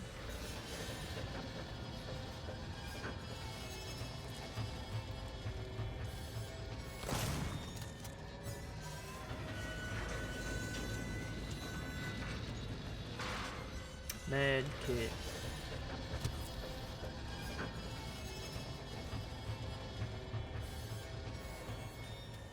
Verlaine! Verlaine, are you there? Please tell me! Ripley, I thought I lost you. We're being dragged down to Sebastopol. The gravitational pull has twisted the ring and we can't get free from the station. What do you need me to do? Get out the airlock and EVA over to the maintenance platform. There are explosive bolts on the emergency release. Hurry! Sebastopol is going fast. Won't let you down!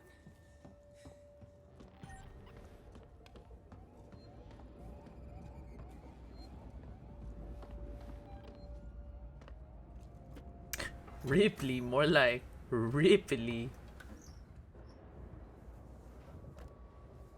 Put it on, bitch! You know what happened last time you took 8,000 years? Put this shit on, bitch. Shut your dumb ass.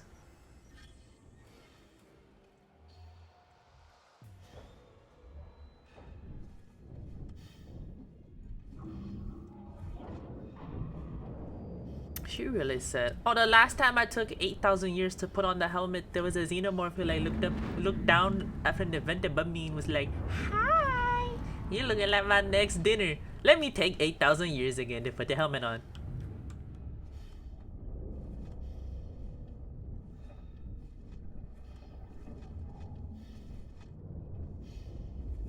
Can we move the game like this way a little bit?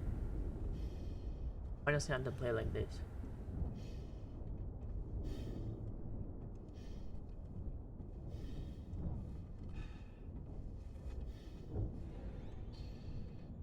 That suit wasn't on an event. True. He would have just came from the other event and, you know.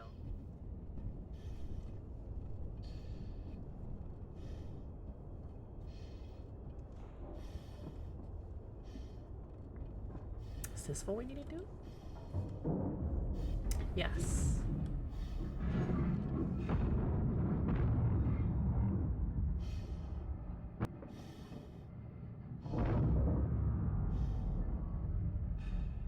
Oh yeah, this is fine. This is fine. Completely fine.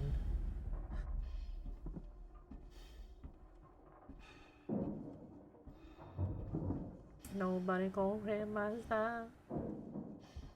Nobody gon' slow me down.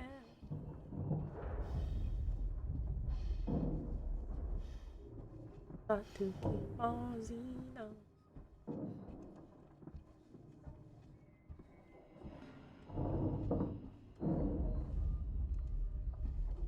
I'm here, Verlaine.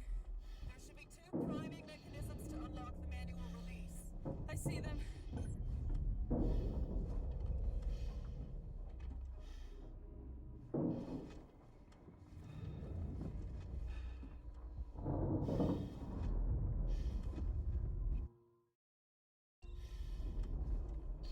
Key card. The fuck you mean key card required?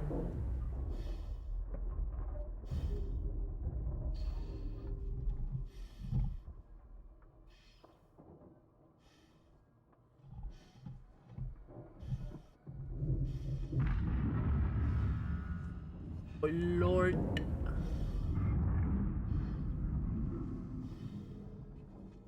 Did I just hear alien breathing behind me? Oh no.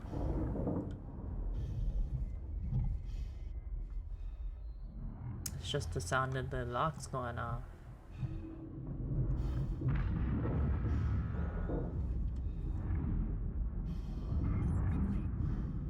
Ripley, are you still there?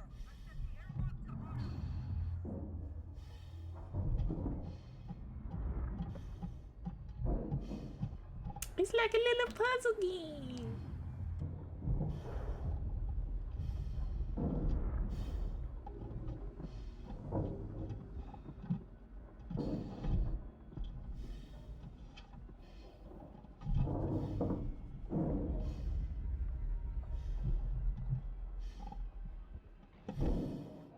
This is hurting my neck. I'm gonna stop doing it.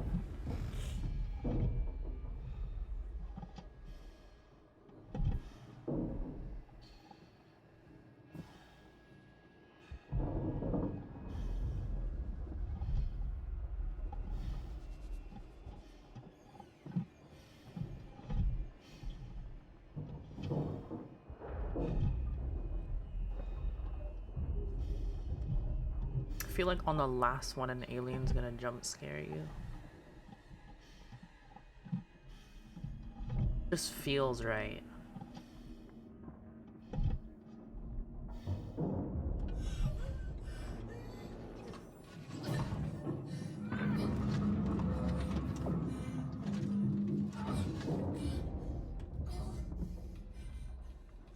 Hi!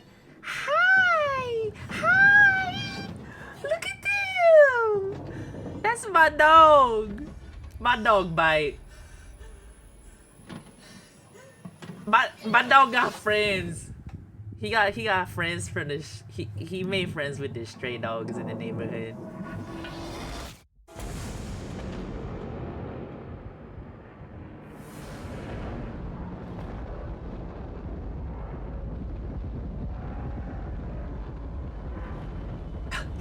Your dog's so popular. He's a really friendly dog, even though he bites.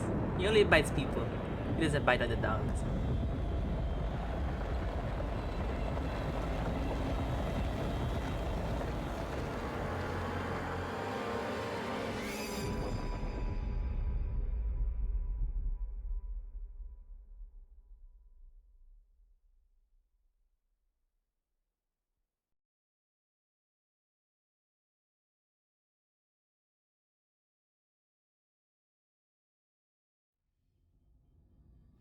Verlaine, I'm on my way up to the bridge.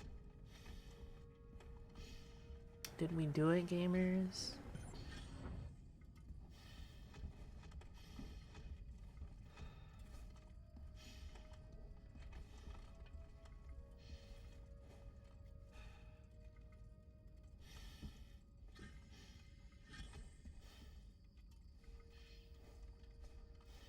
Oh.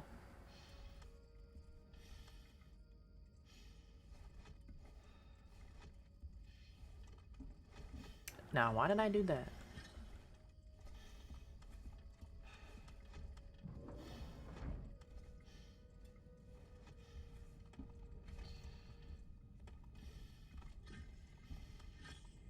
Verlaine?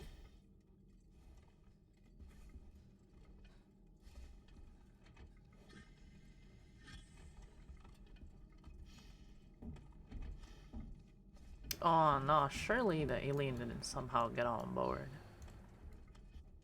Surely.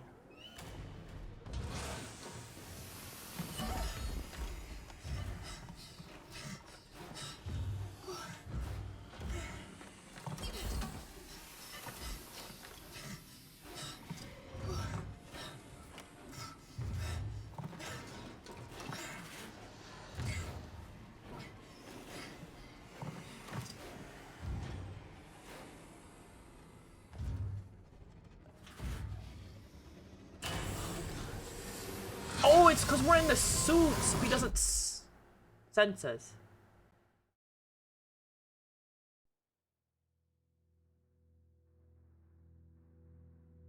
I lied.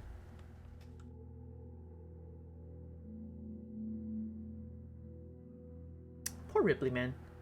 That ass could not catch a break.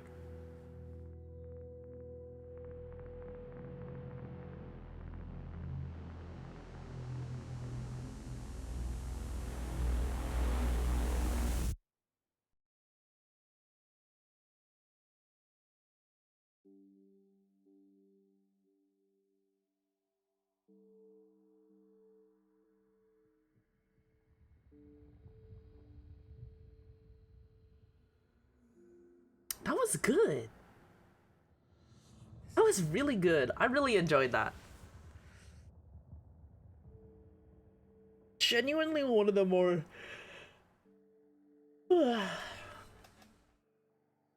tense horror games that I've played. This is Ripley.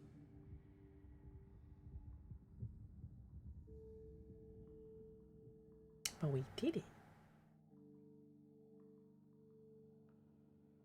Oh, okay. Is there a post credits? Or are we just done? We're just done. That's just it. That is just it, gamers. That is just it. Let's go. Let's go. That's 2 games off the list. 4 more to go. 4 more to go.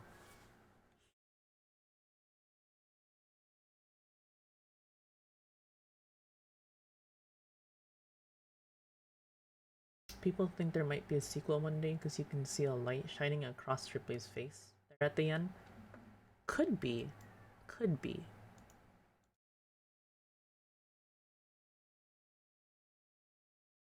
What's the rest of the list? I do not have it memorized, but we got Cry of Fear, Little Nightmares, Dead Space 1, and Outlast 1. And I already posted next week's schedule. We're gonna be...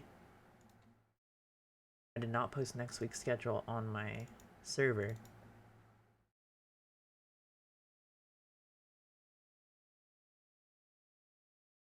Monday I'm playing Zomboid with Z and Rin, but Tuesday and Wednesday we are playing Outlast, and then Thursday we are doing Cry of Fear. And obviously the days switch depending on how quickly I finish them, but that was good. That was good. I like that. I like that a lot.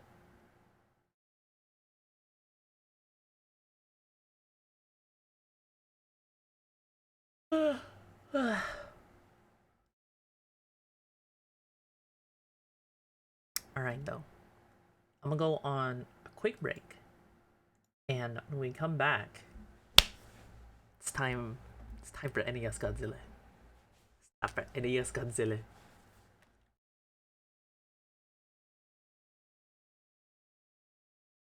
I am fucking hyped for it. I'm just getting AFK.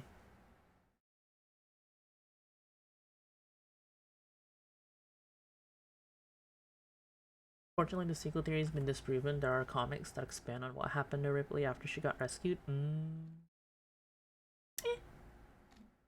That's okay. I think that's a good ending anyway. Alright, gamers. I'm gonna take a quick 5-10 minute leg stretch and hydrate and all that. Y'all get comfy. When we come back, we're gonna be reading the entirety of NES Godzilla, and depending on how long that takes, I will see if we can find I'm pretty sure Jeff the Killer was pretty short, so I could read that, but Godzilla's pretty long, so we'll see. See y'all gamers in a bit.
Hello, chat. Hello. Hello. Hello. How goes it? How goes it, gamers? Now, check out this snap into the ambience.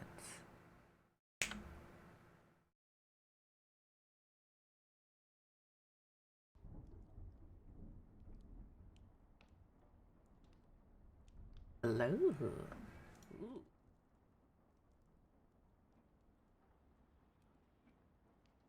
Are y'all ready for motherfucking NES Godzilla?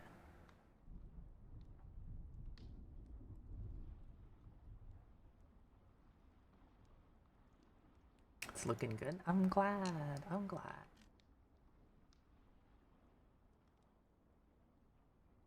Wow!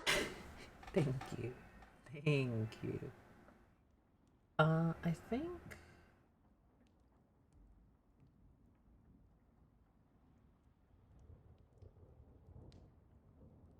I want to move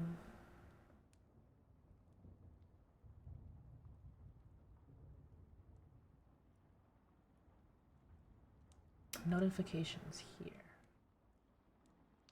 for tonight. So they're a little bit out of the way of the text.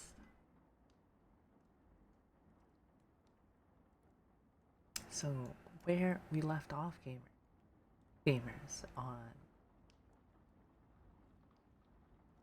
NES Godzilla was our gamer here was playing a cartridge of NES Godzilla that his friend had found, but it was a little, there was some strange occurrences and new levels, monsters that shouldn't have existed in during that time, but nothing too crazy. And do a quick sip.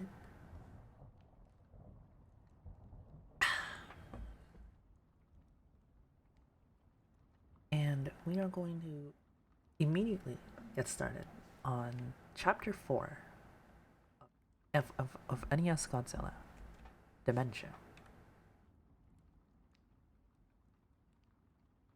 When I got back to the game, I was getting very upset and confused. I thought about the way the monster looked at me. The game couldn't have heard what I said. That's impossible. It had to be a random occurrence. But why did it happen precisely at the moment I insulted the monster? Nothing about this game made any sense. The new Godzilla monsters, the weird replacement monsters, out of the place imagery like green temples, quiz levels, and the red monster chases. It didn't seem to add up in any meaningful way.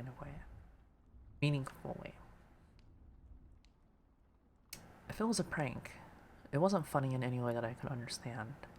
They clearly put far too much effort into it. They were trying to make a genuine sequel with new Godzilla monsters. Then why did they add everything else? Maybe it was some kind of art experiment, some group project made by a bunch of really talented and crazy people, and they lost the cartridge somehow? Or maybe they intended for some random person to find it. It was all just fruitless guessing. As far as I could tell, there was only one way to figure out what the deal was, what this game was. To play it through to the end.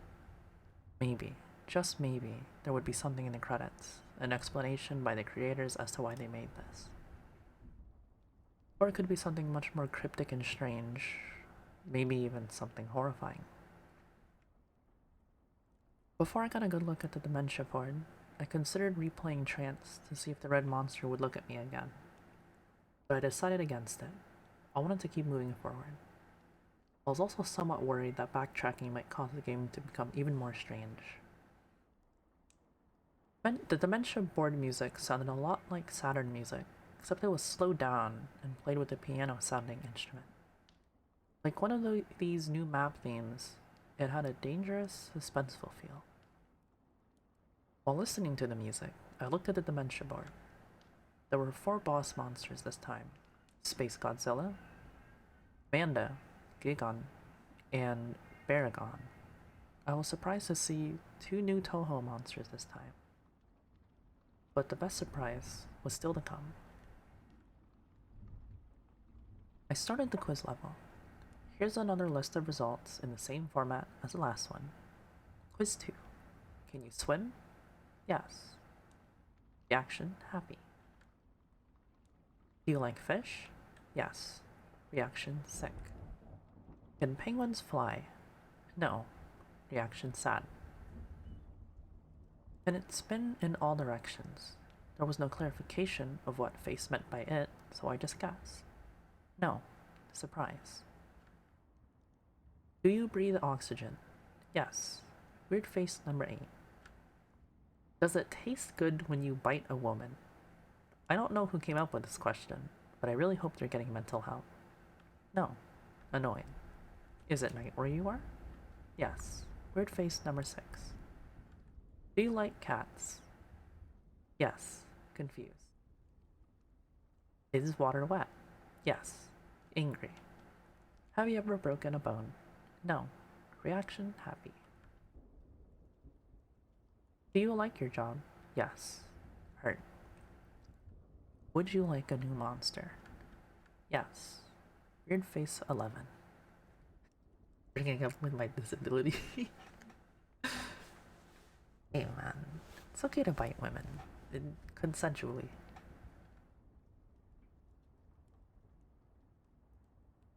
I wasn't entirely sure at the time what face meant by new monster, but I couldn't resist answering yes, just to see what would happen. The result was mind-blowing. The game took me back to the board, and I had a new playable monster in the form of Ingurius. Ingurius. Talking about my inability to fly. Same difference. Ever since I was a kid, I always wanted to play as Ingurius. Ingurius. Ingurius? Ingurius. I'm gonna say Ingurius. Ingurius, since he was my second favorite Godzilla monster. And plus I never liked Mothra all that much. I moved my new Ingurius piece over to the level right next to it, eager to test out my new monster. Before I get into the level description, I'll talk about Ingurius a bit. Using the up and down buttons, you can choose whether Ingurius stood in a bipedal stance or crawled around on all fours. It wasn't a huge difference, but being able to stand was helpful in boss fights, and crawling sometimes helped dodge obstacles and attacks. He could punch and kick like Godzilla, but no tail whip. Instead, he had something far more interesting: the ability to curl up into a spiked ball of death and roll around. You could still take damage, but it was lessened. It was a good way of clearing out stage enemies, but unfortunately doing this also drained the power bar. But the spike ball wasn't his only special ability. When you press start, he would fire a beam of energy from his mouth. It resembled Titanosaurus' sonar attack, and if this were a hack, it may have been inspired by the roar from Atari's Godzilla fighting games. Also of note is that when playing Ingurius, the level meter gets glitched up. Judging by the life and power bar, I'd say he's on level 10. Now onto the level. As you might have guessed from the level icon, these levels are the green palette swaps of the ground. These levels are green palette swaps of the ground and background tiles from the Blue Mountains. But what immediately caught my attention was the water, which has a transparency effect. Is that even possible for an NES game? I know the Super Nintendo could do it, but I had never seen a transparency effect in a game on an NES. The Green Mountains music was played with the same instrument as Blue Mountains, but the melody was totally different.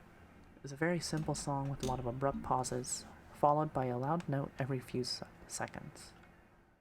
Anyway, I went through the usual strolling of the level. And there were no monsters around, but pretty soon I had reached a cliff above water.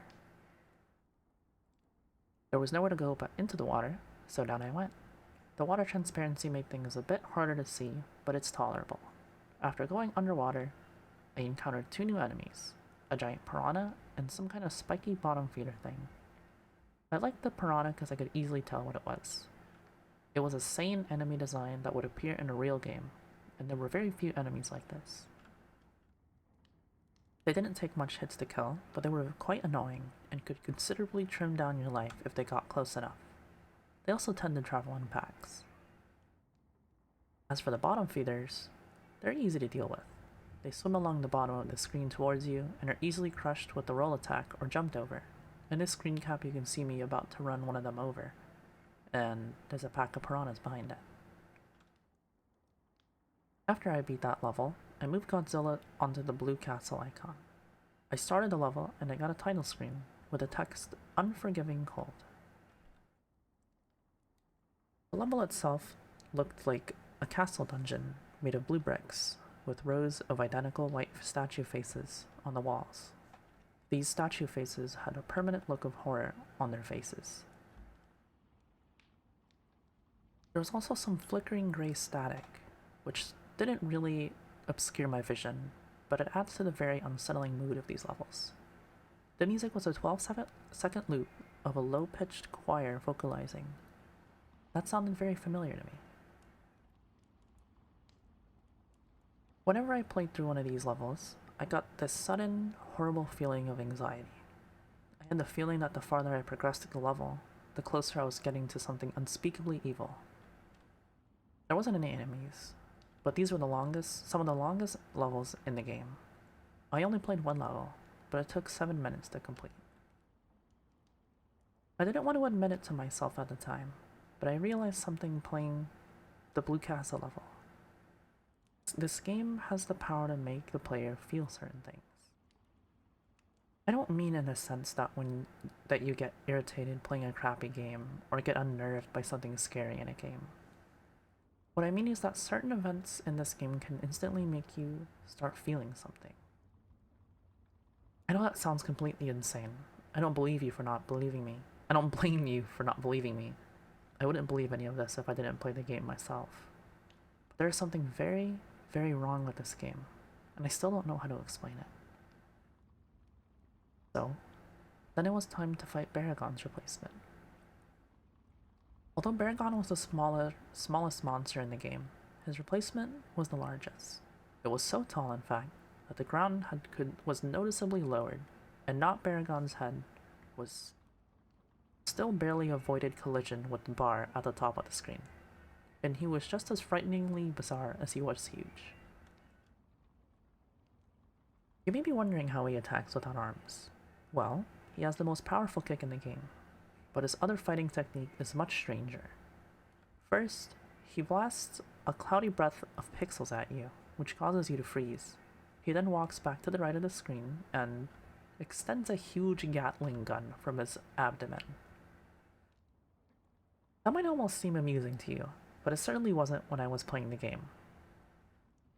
This attack is almost as annoying as Gigon's Saw, and not Baragon could have been unbeatable if he consistently used it.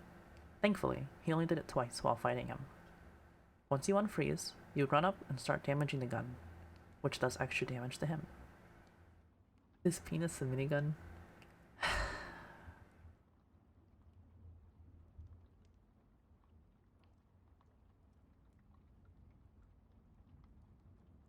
I'm gonna borrow you, John Spooky.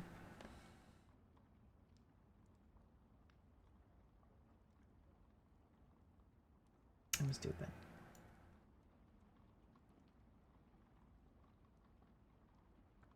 Also, yes, Ingirius is a cute roly boy. He's a very cute roly boy. This helped me to destroy him, and then it was time to play the third level type. I decided I was going to use Angirius to fight Manda and Gigon, and then fight Space Godzilla as Godzilla. It was only fitting. Before getting into the battles, I'll describe the third level type, the Arctic. The Arctic is exactly what you'd guess from the name, an icy tundra with a few watery segments. The music reminded me a bit of Northern Hemispheres, from Donkey Kong Country, in 8-bit form. A very dangerous sounding song. It made me think about being trapped in a tundra and freezing to death. There were 2 enemies in this stage. First was a creature frozen in a block of ice. They block your way and you have to use the heat blink beam to thaw them out of the ice. They look a bit like smaller versions of Not Gazora, only without the eye. When freed, they do a strange crawling motion and push you backwards. It doesn't cause any damage, but it's a bit annoying. Oh, hello, Zar. Hello. After dealing with the Iceman, I kept walking for a minute or two and came upon a water segment. I jumped in, and this time I managed to get a screen cap showing how the water splashes when you jump in. Don't know how they programmed that, but it's pretty impressive. Another interesting thing is how the screen changes focus when you go underwater. Here you can see the other new enemy, a little thing I like to call Spike Walker. They walk towards you and explode randomly, or instantly, if you attack them, sending spikes in every direction. The spikes don't do much damage, but they did get me dangerously close to falling into a pit a few times.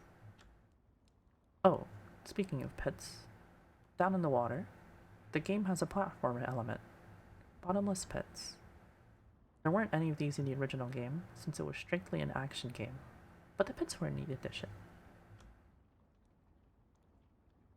After getting back on land, I encountered a very unexpected mini-boss, Maguma, the walrus kaiju. I know this game has some obscure monsters to begin with. Wow. Not that I'm complaining. It's a pretty cool cameo for an unappreciated kaiju. Maguma's fighting tactics were very simple. He had a freeze beam, and he could charge into you. Not very challenging, but certainly more entertaining than the Matango mini-boss in the original game.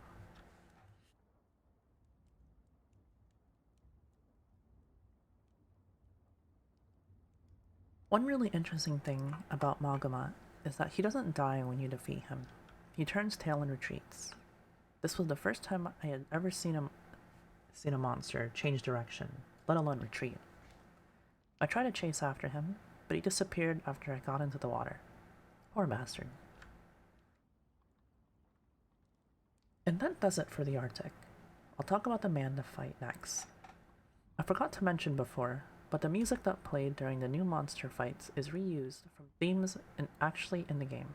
So far, the themes have been Titanosaurus using Gazora's music, Biolante using Hedora's music, Orga using Baragon and Mogura's music, Manda using Farron's music, and Space Godzilla using Mechagodzilla's music. As for the fight, Manda was a fairly crafty opponent. When it realized one tactic was ineffective, it would immediately change to a new one. Manda used quite a few tricks, like spitting fire, biting, and most irritating of all, constricting.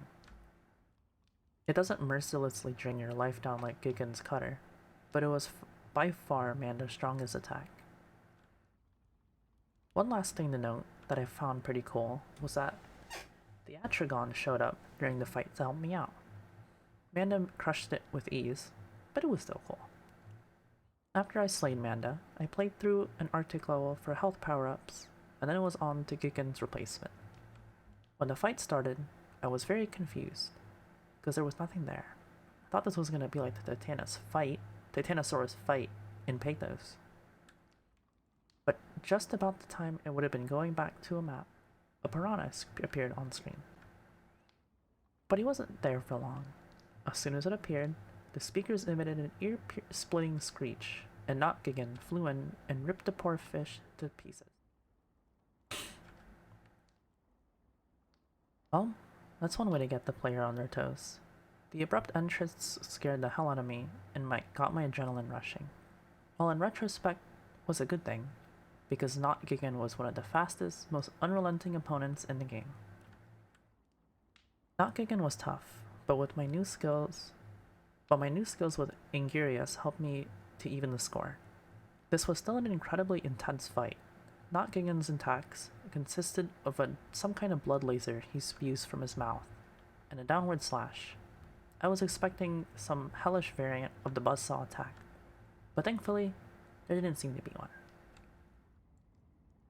The howl attack was invaluable in defeating him. I would have taken more screen caps of the fight, but I really had to concentrate. After that, there was just one more monster left to take down, Space Godzilla. As I mentioned earlier, I used Godzilla for this fight.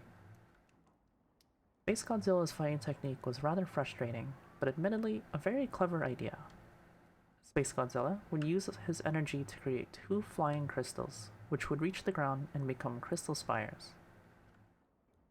These spires not only block you from reaching Space Godzilla, but also allowed him to constantly be charged to full energy and blast you with a deadly fully charged Corona beam until you broke the spires.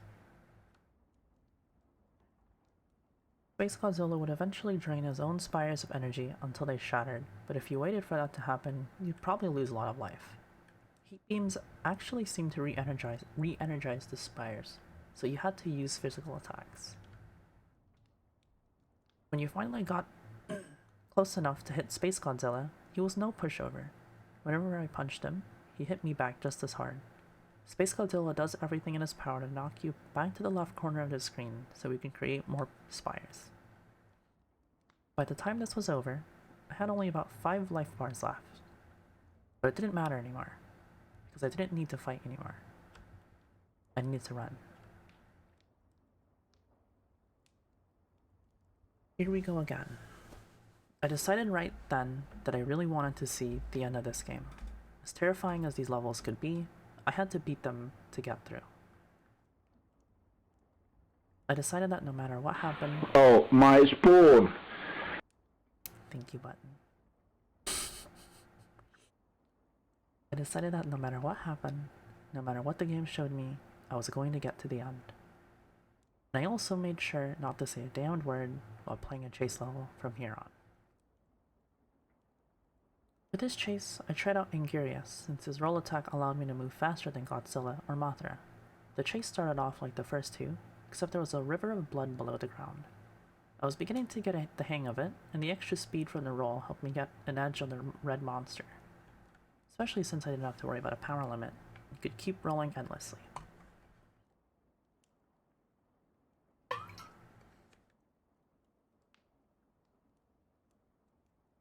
Like the previous levels with water, the ground inevitably reached a stop, so I rolled off into the blood. To my surprise, the hell beast didn't follow after me. It just stopped at the edge of the ground and grimaced. I guess I can't swim, I thought to myself. So I went under blood and continued moving. There wasn't anything around, but I knew something was up. The chase wasn't going to end that easily, could it? Surely something else had to show up. Sure enough, I heard the bellowing roar, sounding slightly different. And the monster was following after me in a new aquatic body. I had no idea it was a shapeshifter. After it reappeared, the chase started to get into the difficulty I had expected. Being submerged slowed me down, putting me and the beast at about the same speed. The only thing that would keep me alive was fast thinking and reflexes. An ASMR podcast on Spotify?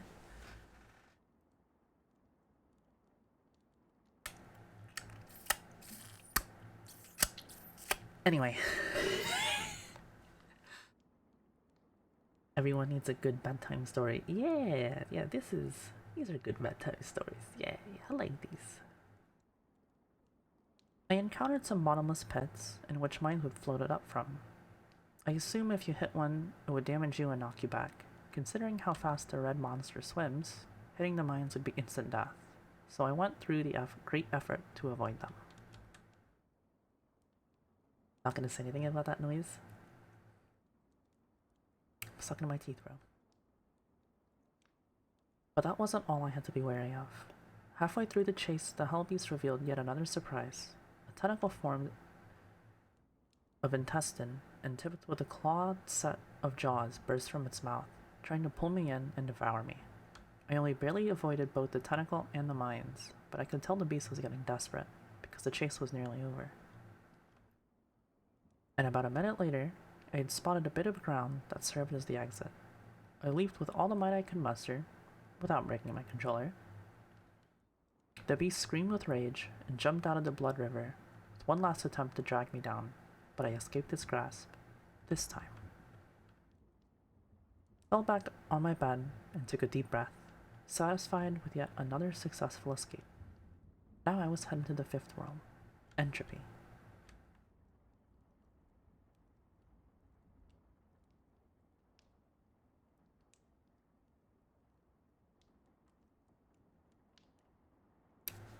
In the original game, the sixth world was Pluto. Ironically, despite being the smallest planet, Pluto was the largest and most diverse world in the game. Entropy had a different layout, but was similarly huge and diverse.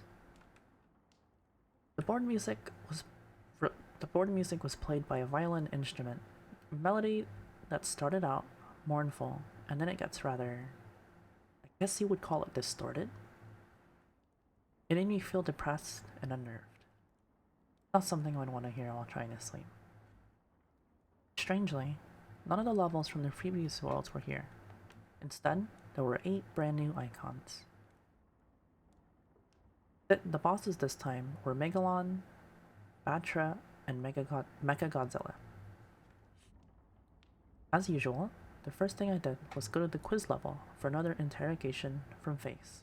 But when I got there, I noticed something different. Instead of the usual Ghidorah music, it was the password theme. The music change seemed to be intentional, because after the first two questions at the start, the quiz started to take on a darker tone. Do you like ice cream? Yes. Weird face 1. Do you like clowns? Yes. Weird face 10. Is time slipping through your fingers? Yes. Weird face 2. Do you have any regrets? Yes. Hurt. Do some people deserve to die? No. Weird face 3. Is it safe to go out at night? Yes. Weird face 5. Do you find it hard to sleep at night? Yes.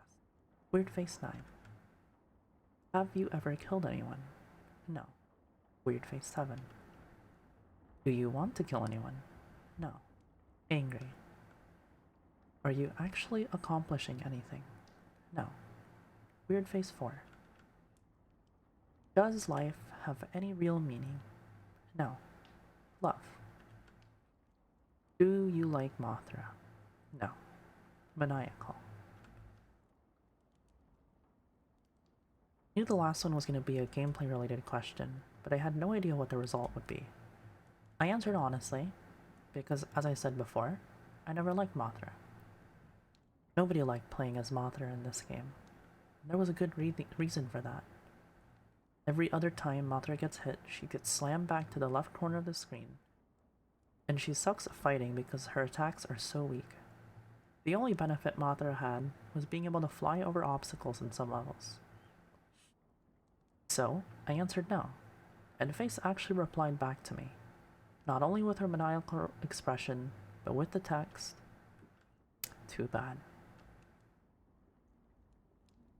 I was taken back to the map screen, and I was shocked to see that Godzilla and Gyrius had disappeared from the board, leaving only Mothra. Face had just fucked me over. Needless to say, I was pissed. But there wasn't anything I could do, and I'm willing to bet that even if I had said yes, I would have been stuck with Mothra anyway. Face giveth, and face taketh away. I took a deep breath and got ready to explore. There were 2 paths I could take through the board. I decided to take the lower one. This turned out to be a good choice for reasons I'll get to momentarily. The first world ahead of me was a forest, so I started there. Almost immediately, I got an eerie feeling. There was something about this level that just seemed off to me, even more than the previous ones. Perhaps it was the pitch black background. I'd always been afraid of being in a forest at night. Something about all those trees makes me feel surrounded and vulnerable. And the fact that I was stuck as Mothra didn't help. Playing the game's previous worlds as Godzilla gave me a feeling of bravery. being in control of the king of the monsters. I'd be able to handle just about anything in my way. But it's not like that with Mothra.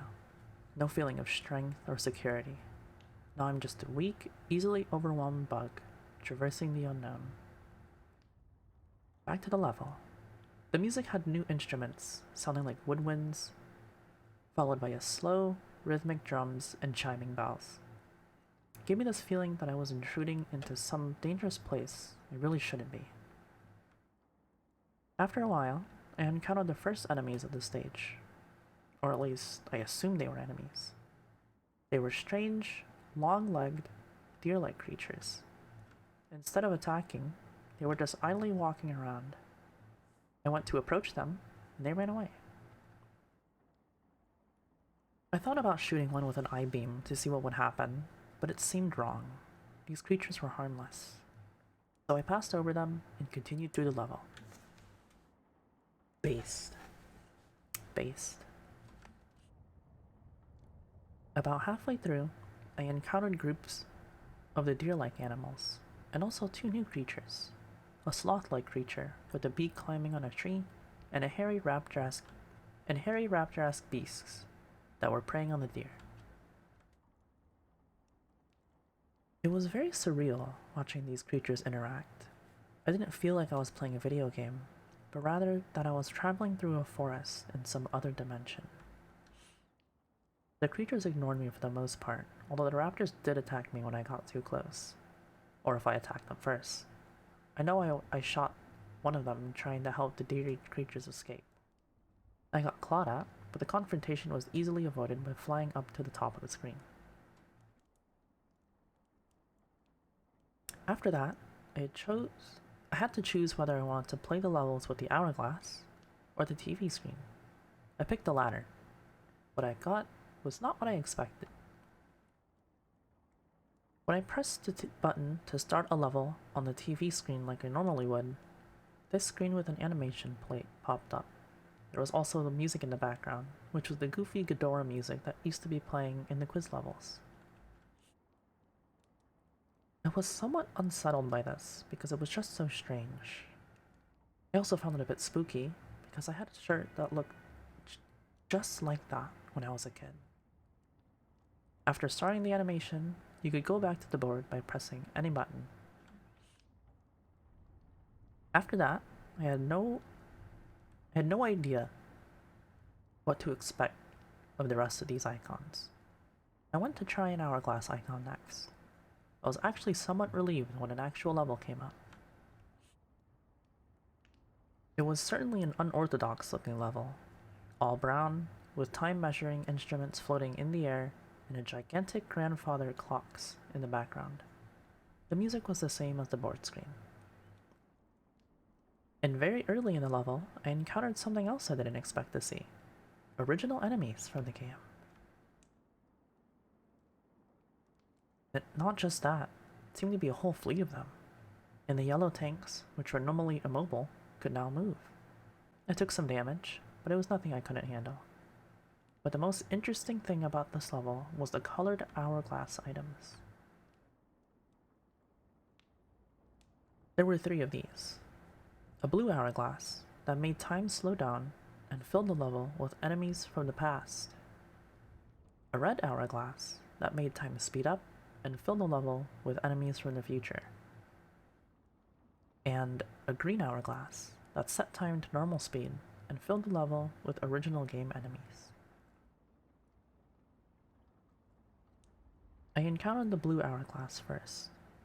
As stated, the game started to slow down, and I saw enemies from the past, which were 5 different types of prehistoric animals. I don't know much about prehistory, but I believe all these enemies represent real animals. The level went into another segment, and I encountered a green hourglass. I then fought the original enemies again. It was the same 5 types, so I didn't take any screenshots. But in the last segment, I encountered the red hourglass, and the enemies must have been from the future.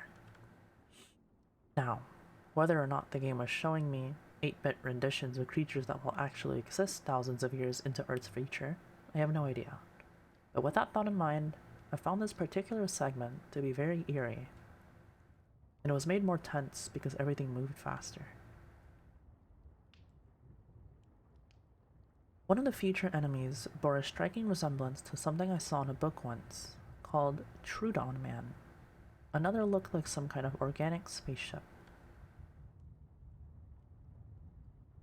There was only one of the fifth type of future creature, and when it appeared, all the others ran for their lives, leaving me alone to battle it. It could fly, but its sprite didn't actually move, and its single attack was firing a lightning bolt from its face. Even so, it was surprisingly powerful, and I suppose it could be considered a mini-boss. After defeating it, it left a health power-up that restored the health and energy I had lost when fighting it, which was convenient. It seemed I would need to get all the help I could get to beat this world with Mothra alone. After that previous stage I call Time Warp, the next stage appeared to be a toxic waste dump. As you can see, the place looked grungy and inhospitable. The music was a short looping of an ambient synthesizer song. Listening to it made me feel like I had sniffed some toxic fumes myself, and it was messing with my head the whole time. I even felt like I was choking when playing this level. The enemies all seem to be mutated to a degree.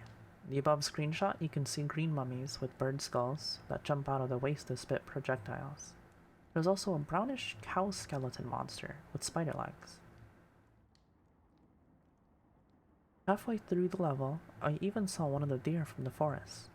It was alone, and when I saw it, it was drinking toxic waste out of a barrel with an anteater-like tongue. I was moving over to try and make it stop, but then this flock of skullbirds came out of nowhere and started attacking. The deer was scared by this and ended up running off the ground into the toxic waste. I feel bad for it. One of the birds bit me, but I regained health quick from killing all of them. They were rather weak. I pressed onward. Of all the levels in Entropy, this was probably the most normal, in that there was little deviance from the move forward, smash things formula in the original game.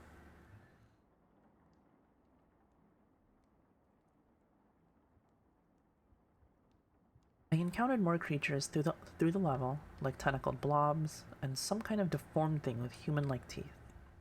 I didn't feel like provoking them into a fight, so I kept on flying near the top of the screen. I still had to deal with the occasional flock of birds every now and then. At the end of the level was a large bluish-green lake, and there I encountered another mini-boss, some kind of monster with a long neck and a whale skull. It attacks with a mouth projectile, and by charging into you, it also can go underneath the water and rapidly emerge from a different place.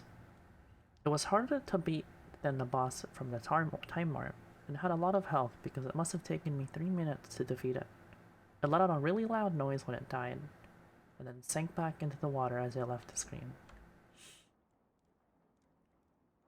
Back on the board, I went to the nearest level icon I hadn't seen yet, which was a white tree. As I guessed, the level was a more winter-themed recolor of the forest stage.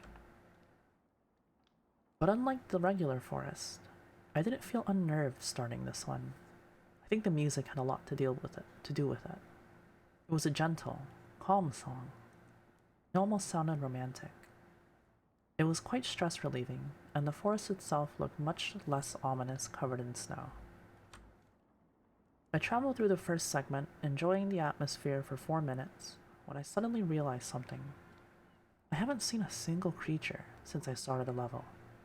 Where are all the animals? Soon after, I left the screen and the next segment started. In the same segment, I was still in the winter forest, but now the music was gone. I was starting to feel suspicious, but then I reminded myself that there were other empty levels in this game, and this was likely another one. But then, I heard something familiar. It was the 12-second looping music from Unforgiving Cold starting up. I could feel my heart sink as I came across this horrible sight. It was a whole group of dead deer creatures, covered in snow. Judging from the blackish blue tone of their skin, they must have all frozen to death. On closer inspection, some were missing body parts. Now I was frightened, but I still had to keep going. Before exiting the level, I was really hoping to see something resembling the previous forest animals in a living state. Sure enough, I did. It was a creature much like the beaked sloth, except this thing had white fur and was more of a beaked gorilla. It was walking very slowly when I saw it, but I was happy to at least see something alive. However, it didn't stay that way for long. A pack of raptors, who must have sensed that something else was still alive, came rushing in from the right side of the screen. The beaked gorilla didn't stand a chance, as one of the raptors immediately lunged at it and ripped open its back legs. These winter raptors acted far different from their temperate relatives. While the other raptors only attacked while hunting prey or when provoked, the winter raptors seemed to all have gone insane. They attacked everything in sight. One was running back and forth, clawing at nothing. Even the noises they made sounded different, more high-pitched and enraged. As I left the second segment, I even saw two raptors fighting to the death. They were both covered in injuries, and one of the raptors had been blinded in one eye. I took a screenshot, but I didn't stay to see who won the fight. I only had to get through one more segment before I could get back to the board screen. But in this segment, I was no longer in the winter forest, but instead in an empty grass plain, with a bright gray moon in the sky. The pleasant music of Winter Forest Part 1 had returned. And immediately, I started to feel dread. This is going to sound crazy, but it's the absolute truth. The game made this level from one of my memories. After a long stretch of nothing, I reached the lake. And then, the moon moved down from the sky and began to hatch like an egg. When it did, a curled up humanoid figure fell into the lake as the moon halves quickly disintegrated. I heard a splash when I hit the water, then a moment of silence. Then the screen began to shake, and a new creature emerged from the water. And thus I was introduced to a monster I call the Moon Beast. This was the only screenshot I took, as I was focusing all my concentration on winning the fight. And it was the most difficult fight yet. Stronger than any of the previous bosses, this monster would have been hard to take down with Godzilla, and with Mothra, it seemed nearly impossible. I suppose I would consider myself fortunate that the beast lacked any attacks like Gigon's Saw, because if it had, I would have won this. I barely had 3 bars of health when I finally killed this abomination. But what happened afterward is hardly what I could call a reward. I've been trying to keep my promise and suppress this memory for years, but it seems as if I have to get it off my chest. This is a very painful memory for me, but the game already knows about it, and I think you should too. I'll just tell you the important parts, because I don't like bringing this experience back into my head unless I have to. Back when I was in middle school, I had a girlfriend named Melissa. She suffered from some kind of mental disorder that caused her to go into episodes. When she was in an episode, she would stand or sit perfectly straight and still, and her face would instantly lose any expression she had before. She would speak very clearly, without any hint of emotion. When it was over, she would start trembling and sometimes bury her face in her hands, and remain silent for several minutes. I can't really convey the feeling it gave me in words, and I won't try. You have to see this in person to understand. Hello, Gold Taker. Nah, we reading one of my favorite creepypastas.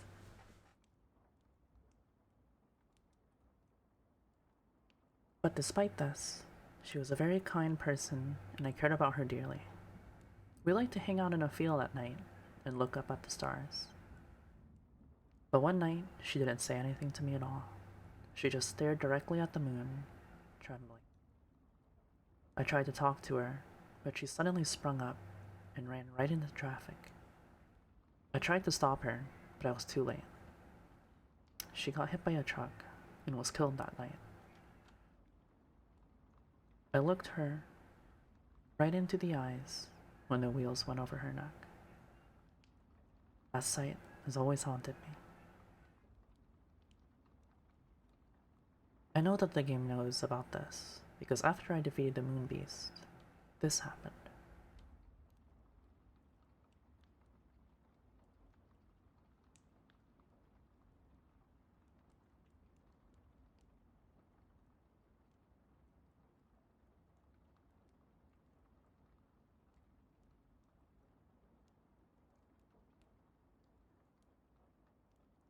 After that, the game went back to the board screen. It was all I could do not to burst out screaming, and my hands were shaking so bad that I could barely hold a controller. I knew the game was going to test me if I kept playing, but I had no idea it would go that far, or that I was even capable of doing what it just did. I could feel my brain going haywire as I asked myself, did the game just read my mind? That didn't seem possible, but what other explanation was there? It was then that I could no longer deny what now seemed obvious. The game is alive. And not only that, but it can establish some kind of mental connection with the player. And yet, I couldn't convince myself to stop playing. I don't know if that was the game messing with my mind or just my stubborn curiosity, but even with the previous revelation, I really wanted to see this through to the end. Even more than I did before I beat Dementia. Terrifying as it may be, even dangerous, I knew that if I quit playing, I would never be able to stop thinking about it. If I tried to restart the game, it might go back to being normal again. How many people ever get to witness something like this beforehand? Firsthand, let alone be able to take screenshots of the whole thing. Fucked up as it was, this was the experience of a lifetime. But even so, I couldn't take any chances with my health. I had the TV remote right next to me, ready to turn off the TV in case I felt like I was in actual danger. And if that didn't work, I would pull the plug out of the wall or just run out of the room. Surely, that would be enough. Whatever powers the game has, it seemed to be confined to what it can show on the TV and whatever its mental connection could do. The latter was what worried me. I still didn't know what I was dealing with, so I wasn't about to underestimate it. I took a break for a few minutes to calm my nerves, and then it was back to the game. And speaking of TVs, there was a TV screen icon right below the white forest I had just left, and because the first animation was so bizarre, I figured I'd try and see what happens. Although I was expecting the same animation, I got a totally different one. Weird. The music for this one was the Neptune board music. Fitting, I suppose, since it's a fishman and all. I can't help but wonder what the point of these things are. There was one more TV screen icon, so I figured it must have a unique animation of its own. I was going to make sure of it, to see what it was before I left Entropy. But then it was time for another level. The gold brick icon was the closest thing, and so I went to that. Started up in a gold labyrinth level. My health and power were refilled. Not sure how or why, but I'm glad not to be heading in the unknown nearly dead. I also noticed that my Mothra sprite had shrunk to nearly half its original size. The music was a slow, ominous drum beat, with female vocals kicking in about a minute into it. Quite haunting. The gold labyrinth itself was an anomaly. I'm not sure how this level would have played out if I was using Godzilla or Angirius, because flying seemed necessary just to get around this place. Another thing that caught my attention was that when you go left, your monster actually turns and faces the left. That sounds stupidly obvious, but in the original game, you were only supposed to move to the right, so when you tried to move left, your monster ended up walking or flying backwards.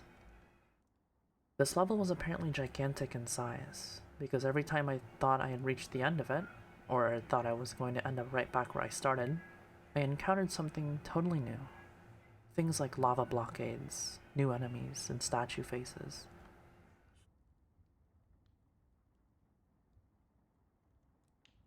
And I found one statue face at a dead end with a wide, open-eyed stare. The night Melissa died, she had an expression on her face that looked exactly like this the whole time. Even when she got hit by a truck, she still had the same expression. I can't help but feel like something really is staring back at me from behind the screen when I look at this. I really didn't want to be reminded of that night anymore, so I left the statue almost as soon as I found it. I needed to find the exit anyway, which proved to be no simple task. It felt like this level had stretched on forever in all directions. I must have wandered around for at least 15 minutes before I finally saw something. It was a creature that wasn't gold, seemingly the only one of its kind in the level. Lacking any kind of hoverability like other creatures, it just walked back and forth on the platform. But it wasn't long after I found that a flying machine swooped down and grabbed it and flew off with it. The machine apparently had not seen me, so I decided to follow it to see where it would take the creature. The machine stopped at a room with a large cauldron-like object in the center. The machine hovered over to the cauldron and dropped the creature into it. The creature emerged from a hole in the cauldron side, now adorned in the same gold color as everything else. Don't tell my D&D group I'm here. Yeah, you're good, Casey, don't worry. The machine flew off. I'm not really sure what to make of this, but I'm glad I came upon it, because I found the exit soon after. When I got back to the board, I realized the bosses hadn't moved at all. A bit odd, but it didn't bother me. I made a plan. It made planning my route through Entropy easier. There were still 2 new icons to explore, the Indigo Cliffs and a black version of the labyrinth. Since there were only 3 black labyrinth icons, which were surrounded by bosses, I played the Indigo Cliffs first. It was a lot like the green and blue mountains. This level graphics had the same shredded look to it. There's also the recolor of the clouds and the moon from the toxic waste dump. The music, if you can call it that, was merely a deep rumbling noise. One of the first things I encountered were these multicolored creatures with big heads emerging from a small cave in the ground. They all made a synchronized shaking sound, and they walked to the right in a group after emerging from the cave, ignoring me. Having no other way to go, I followed them on their route. More and more emerged from the cave until the group had about 100 creatures. Eventually, the pathway ended in a cliff. I was shocked to see that upon reaching the cliff, all the creatures began jumping off into the abyss. I've seen enemies walk off cliffs before, but I've never seen NPCs commit mass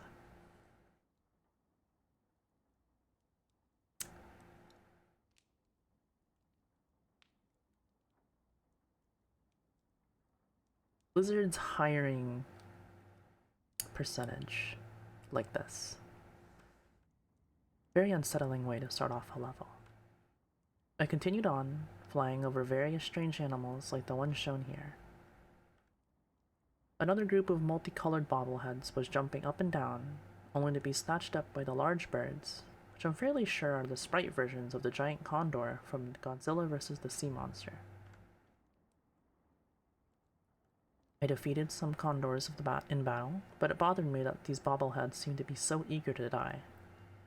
If the game itself is alive, perhaps the creatures in these levels are also alive. Nia! My god, Nia! Nia! I'm gonna lower my microphone and move it away from me for a little bit. Hi, Nia! Nia, hi! How are you? How are you? My goodness, you're playing Cult? Okay. How was Cult, Nia?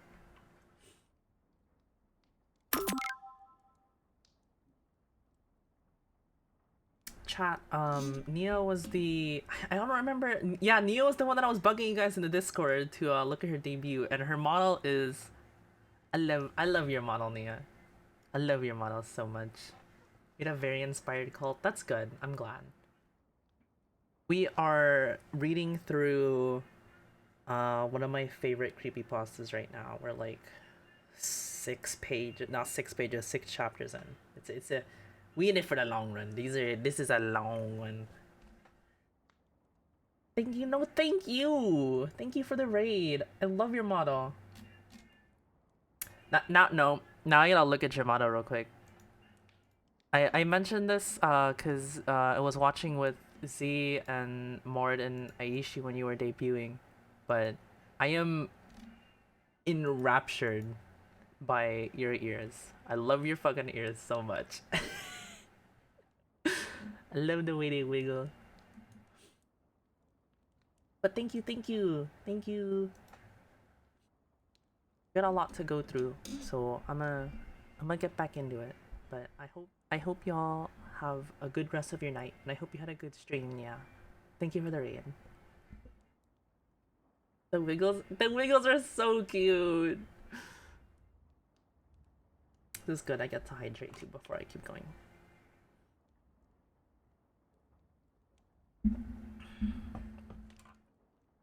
I like creepypastas. Me too. Yeah, chat be a little difficult sometimes.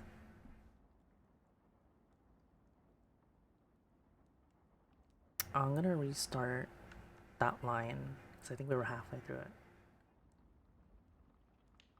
If the game itself is alive, perhaps the creatures in these levels are also alive? And some have some very unhappy lives, if this behavior is any indication. But what provokes them to do this? In the back of my mind, I almost suspect that the glowing moon in the sky is the reason. At the end of the level, I saw yet another group of the bobbleheads, marching up to a large monster and being devoured. This was starting to disgust me, so acting on impulse, I fired off eye beams at both the monster and the bobbleheads. I destroyed the cave. The monster became angry and ran through the remaining bobbleheads to fight me. Although it lacked any ranged attacks, it was relentless, but it was no match for me. I was in the home stretch now, up to the bosses. My plan was to go through Batra first, then Megalon. After that I would watch the last TV screen, play the Black Labyrinth before fighting Mecha Godzilla. And lastly, going through that chase with the Hell Beast. I was curious to see if it would be in its new form again.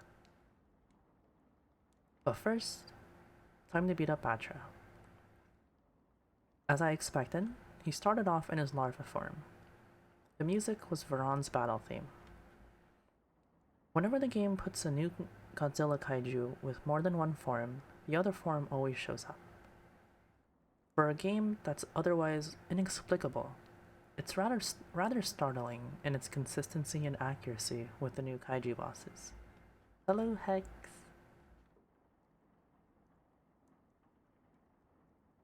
The fight started off simple. Larva Batra fought in a similar fashion as Magama did, charging back and forth and occasionally firing off lightning from its horn. During the fight, I noticed that Mothra's combat capabilities had been altered in my favor. The eye beams did double damage The I-beams did 2 times as much damage as they did originally, now they were as strong as Godzilla's punches. The poison powder was similarly improved. It also did this nice thing where it would actually hit an enemy when you used it. In the original game, even though Mothra could fly, she was unable to fly over an opponent. You would get knocked back in the same way if you just ran straight into them, which was extremely annoying. But not anymore. I could change direction and fly around, which was a big help because fighting Imago Batra is much like fighting a clone Mothra, although Batra is distinctly faster and stronger. No longer impeded by its slow-moving larva form, Imago Batra was a fearsome opponent. Although it lacked the Horn Lightning, it now had a new, more powerful I-beam. Batra could change direction just like I could, so this battle... Why is it named Batra? Why is it named Batra? Why is it so close to battle?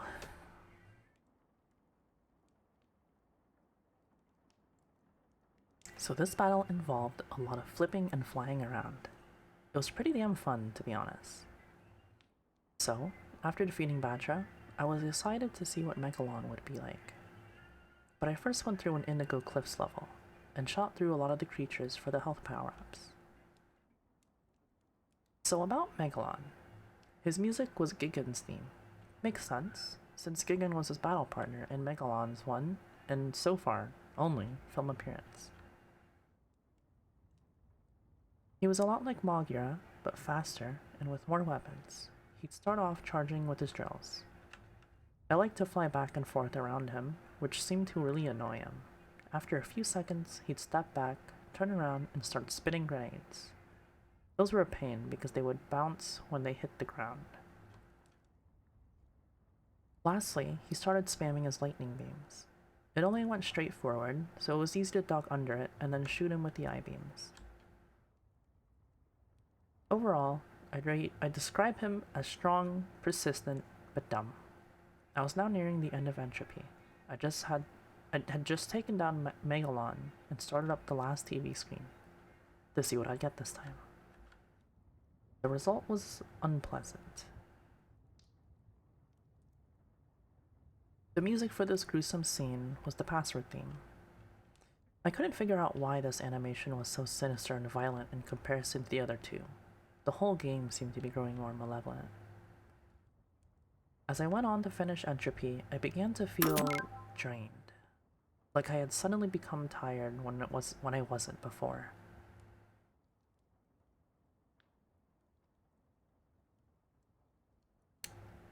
That is so very crazy, bro. That is amazing. That's so crazy, bro. What if I had one of these? Hold that. Thank you.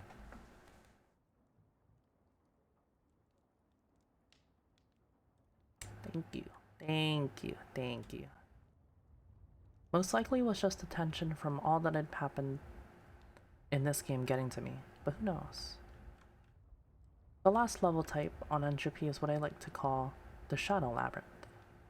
The scenery was recolored from gold to black. The music was an evil ambience, similar to the one in Unforgiving Cold, but the loop is distinctly different. The music was my first sign that this level was going to be distressing. I traveled through the maze for about a minute and noticed there weren't any creatures hovering around. It was an odd transition from the Gold Labyrinth, which was overrun with creatures, to this level had nothing at all.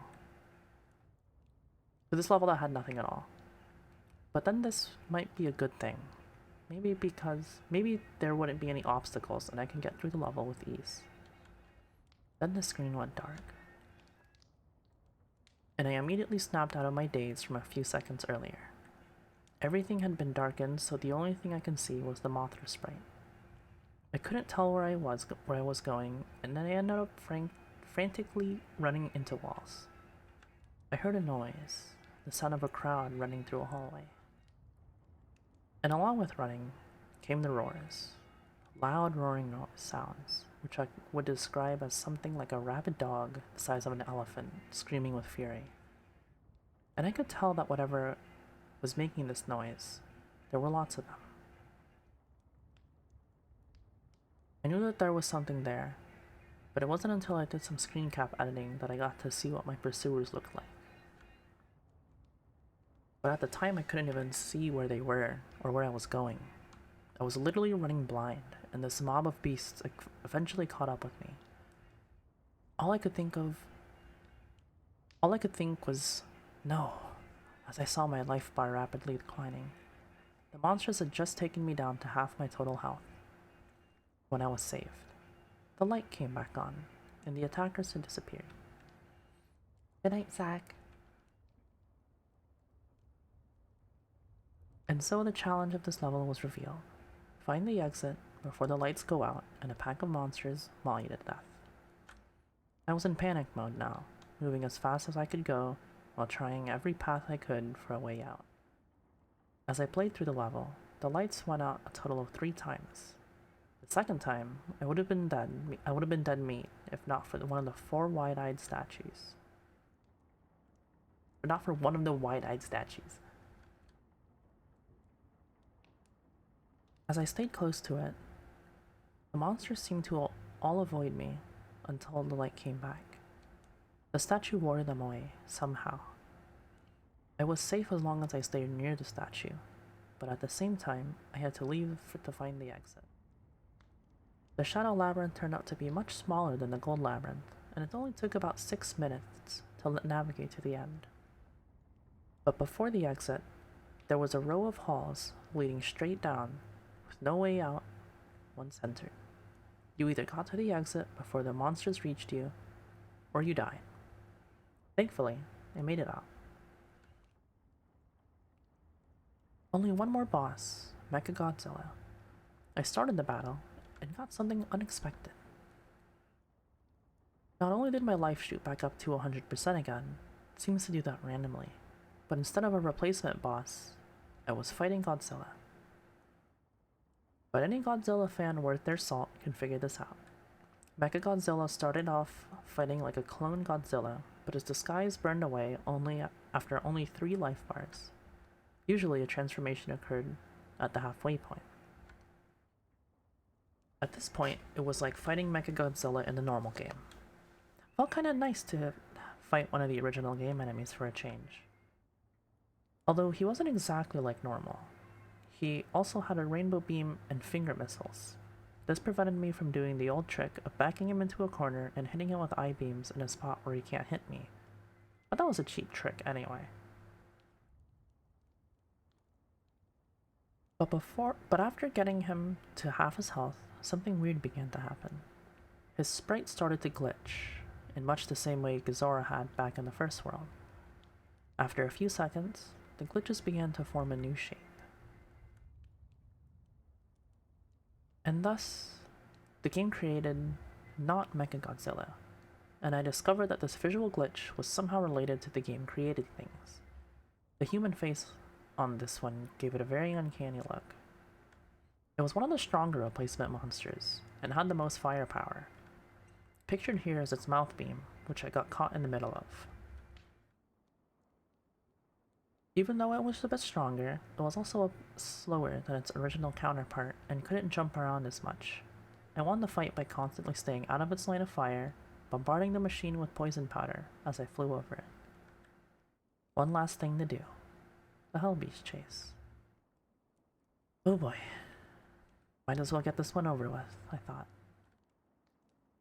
The entropy end chase ended up being exactly what I was afraid it would be. A labyrinth level. All the other chases, although difficult, were extremely straightforward.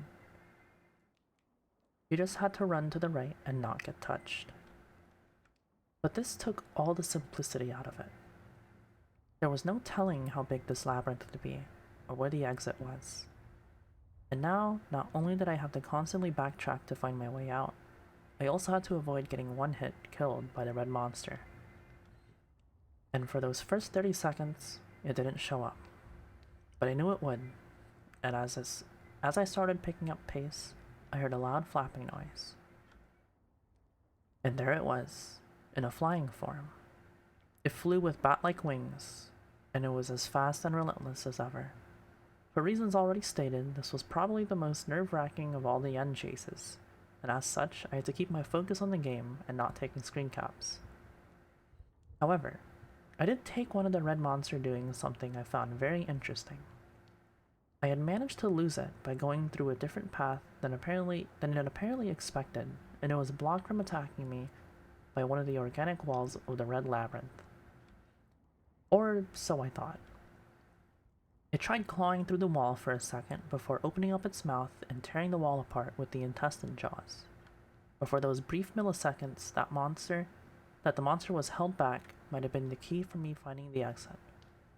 The path to the exit was long and complex, but from what I remember, I went up, then back towards the left. I'm still not sure why I chose that particular way.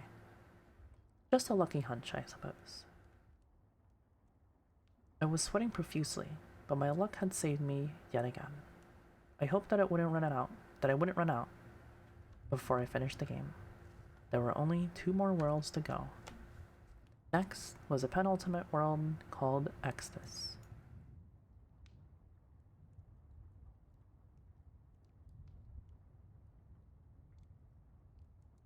In the brief instant before the transition between Entropy and Exodus, I was hoping that I would get Godzilla and Ingurius back. As the board appeared, I saw that my wish was half granted. I had Godzilla back, but no Ingurius. I would have preferred both, but despite Ingurius' neat abilities, I would have chosen Godzilla if I had to pick between the two. Exodus had 2 different colored temples, white and pink, a pyramid, what looked like some modern buildings, and 2 other icons I couldn't figure out at the time. The new bosses were Kumanga, Gorosaurus, and not Ghidorah, whom I was dreading to see, let alone fight. With Godzilla back, I was excited again eager to explore, yet still cautious. I went to the quiz level first, just as before. This time, Face's questions were more random than ever. Do elephants breathe? Yes. Weird Face 2. Have you ever been JoJo Strength Arc by a family member? No. Weird Face 6. Have you ever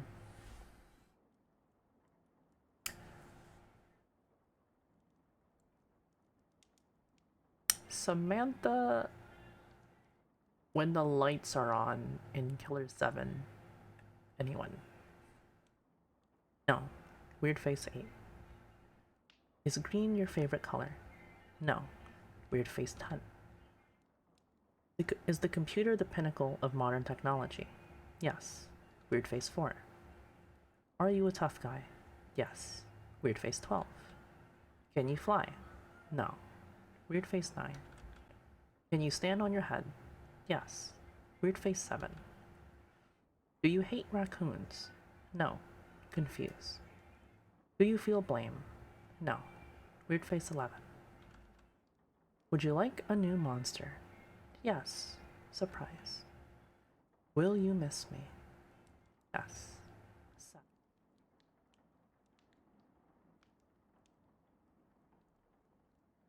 I was happy that I was getting a new monster, but that last question bothered me. Will you miss me?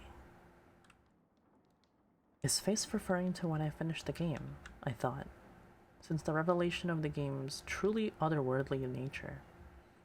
I wasn't sure what to think of Face, or anything else in the game, but something about that last statement gave me a genuine feeling of sadness from Face. As I was thinking about this, the game had gone back to the board. I had a new monster, but I had no idea who it was supposed to be.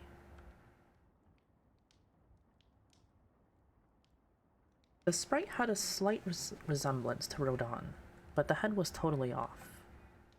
I moved this mysterious newcomer to a white temple and started the level. When I started the level, this screen appeared with the text, "Find the gem," presumably the instructions for beating the level. After that, I got my first look at my new playable character, a hairy blue creature with bat wings and a skull-like face named Solomon. I also found that my path was blocked by a beam of light and a small pillar with a plate on it. I figured that the beam of light was blocking the exit, so I'd have to find the gem and drop it on the plate to deactivate the beam. Thank you for the hydrate button.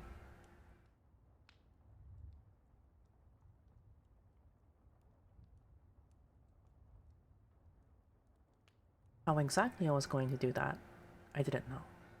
There wasn't anything in the original game requiring you to find an item to beat the level. I'd have to find out I'd have to find out when I obtained the gem. The only direction I had to go was left, so on I proceeded. Solomon was an interesting monster, to say the least. He was capable of both flight and heat beam, both which proved to be very useful. He also could kick and slash with his wings, but couldn't duck. The White Temple's music was a vocalizing choir, or a video game approximation of such. It's hard to describe, but it had a very holy sound to it. It wasn't long before I started running into waves of strange new enemies. They did little to stop me. I ran past them while slashing and didn't take any damage. There was a pause between each wave of enemies. After you had killed about 10, there wouldn't be any for about a minute. The next wave would appear. After 5 minutes, I noticed holes in the floor and the ceiling. Guillotine-mouthed creatures were rapidly flying up and down these crevices, so I had to time my jumps carefully, because I didn't know if I'd get another shot like that at this. Luckily, I managed to get through without a scratch.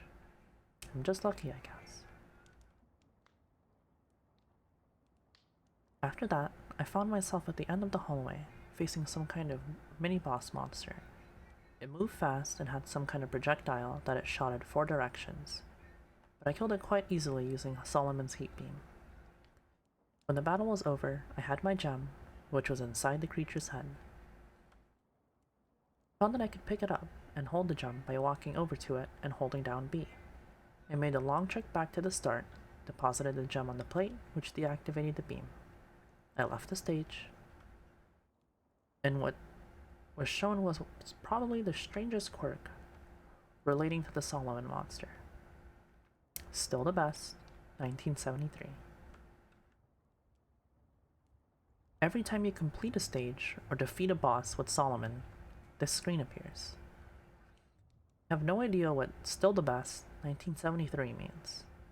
Neither the date nor the phrase has any meaning or significance to me that I can think of, and I've spent a lot of time thinking about it. The next level I played was the one I call Bronze Pyramids. I used Godzilla and found that he had been leveled up to 12 since I last played him in Dementia. The Bronze Pyramids were fairly normal as these levels go, but the visuals were quite interesting, almost unusually colorful and lively. The music had a fittingly Egyptian style to it. It was slow and mysterious sounding. I strolled through the level, fighting off various enemies. None were too difficult, although the ants could be a pain if you ran into too many at once. My favorite enemy was this giant reptile I encountered halfway through. At the end of the level, I came to a giant pyramid and I engaged in yet another mini-boss fight. Although this one was a bit different, because I had to fight 2 of these monsters at the same time. Individually, I could have dealt with them easily, but fighting both of them at once was challenging. But I sped things up by tricking one of the twin beasts into barbecuing his brother by jumping when he uses flame breath. After defeating the twin monsters, I noticed something strange after returning to the board. I was now able to move my monster piece anywhere in the board without limits. Normally, Godzilla could only move 3 spaces each turn, and Mothra could move 5. I wanted to try out Solomon some more, so I moved his piece to the brown pillar-looking icons with colored dots and started the level. When I got to the level, I then realized what the level icon represented: totem poles. I was greeted by 2 of them at the beginning. The music had a Native American sound to it. It seemed to be using the same instruments as the Entropy Forest. It was noticeably different but just as foreboding. I walked for about 3 minutes, with nothing else in sight besides the totem poles. I didn't realize it until then, but I wasn't expecting another level with nothing alive in it, after all the activity and entropy. Walking by all those multicolored faces, this unnerving level left me feeling like I was being watched. Only about 10 minutes after I started Exodus, I was already halfway through. After getting back from the totem pole level, I tried out one of the TV screens to see how strange they were this time. Even more strange than before, apparently. The music for this was the Uranus theme. And you die. You just die. You choose to die now.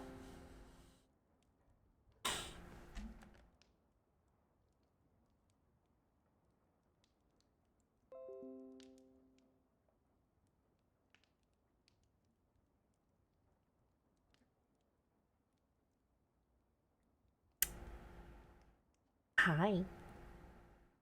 Hello. We back. Hello, stream. OBS killing the vibes, yeah.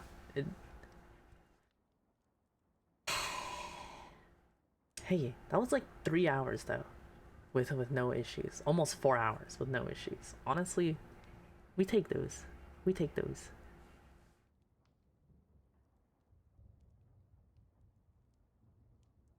I'm gonna hydrate before I do that shit.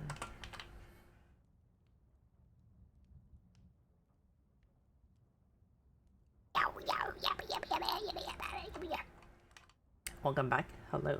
Thank you. Welcome to the stream, T-Man.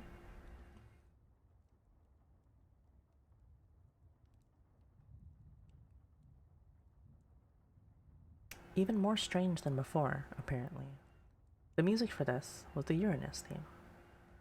I switched back to Godzilla to play another level, and this level was quite a surprise. It was a normal city level. The colors were gloomy, but this was still quite a shock. This was the kind of level I would expect to see in a Godzilla game, and I was kinda mad I didn't get to play it earlier. The music was the Earth theme. I found it strange that a level fitting a Godzilla game would show up this late, but there's no point crying over spilt milk, I suppose. I moved Solomon over to a grayish-green icon, which turned out to be a giant high-tech laboratory of some sort. Lots of mechanical drones in this level, but Solomon cleared through them just like the White Temple enemies. The music was a gritty, industrial beat. There was also a strange flying cyborg enemy, which was annoying because it would fly away when you jumped to attack it. Also of interest were these large stasis tanks, holding some kind of monster inside. As you would guess, sometimes the monsters awaken and shatter the glass. I try to get past the stasis tanks as fast as possible because the monsters inside proved to be vicious little bastards upon release. They look like little aliens. That's cute. That's cute. I like that. Hello, Hank. At the end of the level was an elevator, which I used to go down the bottom of the level, where the exit was. Along the way, I was shot at by security drones. I couldn't leave the elevator, so my only defense was the heat beam. The last level type was this simple thing that I call the Heart Temple, for obvious reasons. Nothing but a big hallway, filled with floating enemies shaped like human hearts. They're incapable of causing you damage, so what you do is run through the level, smashing as many things as you can to get the power-ups. One run through these levels would get the life meter back up to full, and I would greatly appreciate these levels later. The Heart Temple's music reminded me of a circus tune, had an overly cheerful sound to it, which gave the level a really weird feeling. Having seen all the level types, I chose to fight Gorosaurus using Solomon. The music for this fight was Gazora's theme. It was during this fight that I realized that Solomon is overpowered, A single well-aimed slash can take down as many as 4 of the enemy's life bars.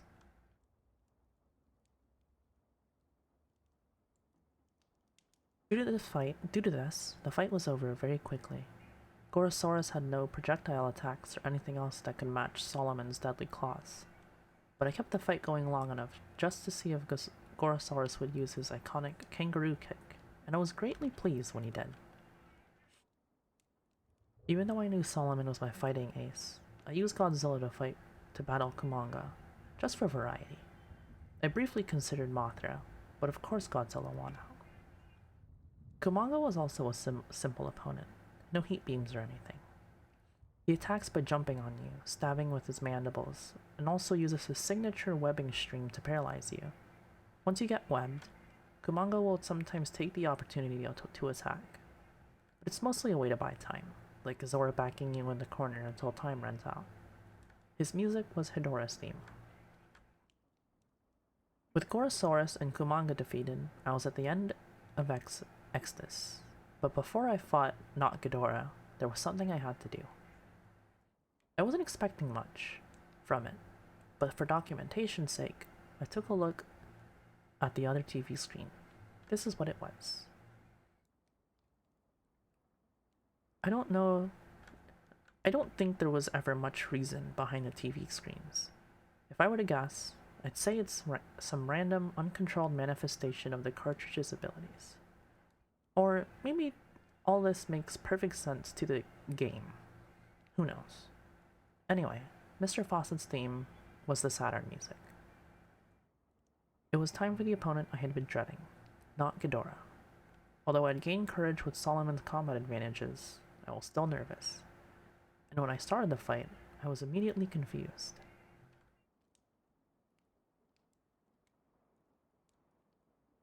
My opponent was not Ghidorah.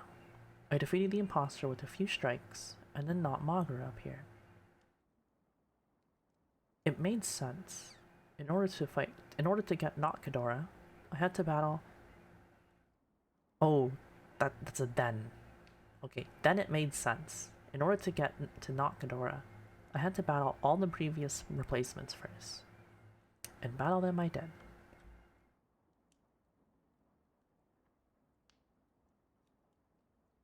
I tore my way through them until I finally made it back to not Ghidorah, who was Adorat. Once I stopped laughing, I destroyed him with only 2 slashes. The music stopped, and I thought I was going back to the board. But the battle wasn't over yet.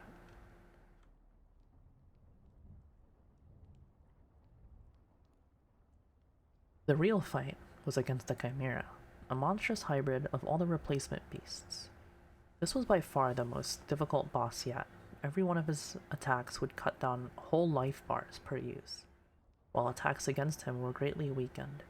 Solomon's Slash, for example, was now lucky to take away half a life bar.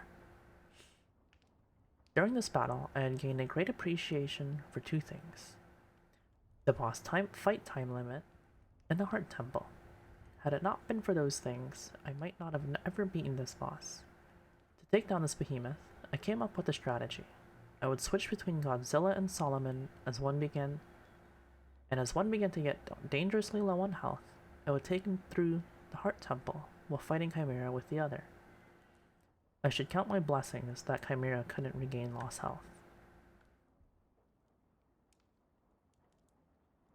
A very interesting thing about Chimera was that the colored sections on his body corresponded to different body parts, so each body part effectively had its own life meter. The head was invincible as long as the other parts were present, and would always be the last part to be destroyed. In addition to being difficult, it was also the longest fight so far. I tried to remember how many times I got taken out of the fight by the timer, but I lost count after around 13. Eventually, I had destroyed all the components but the head, which now flew around on its own at incredible speed.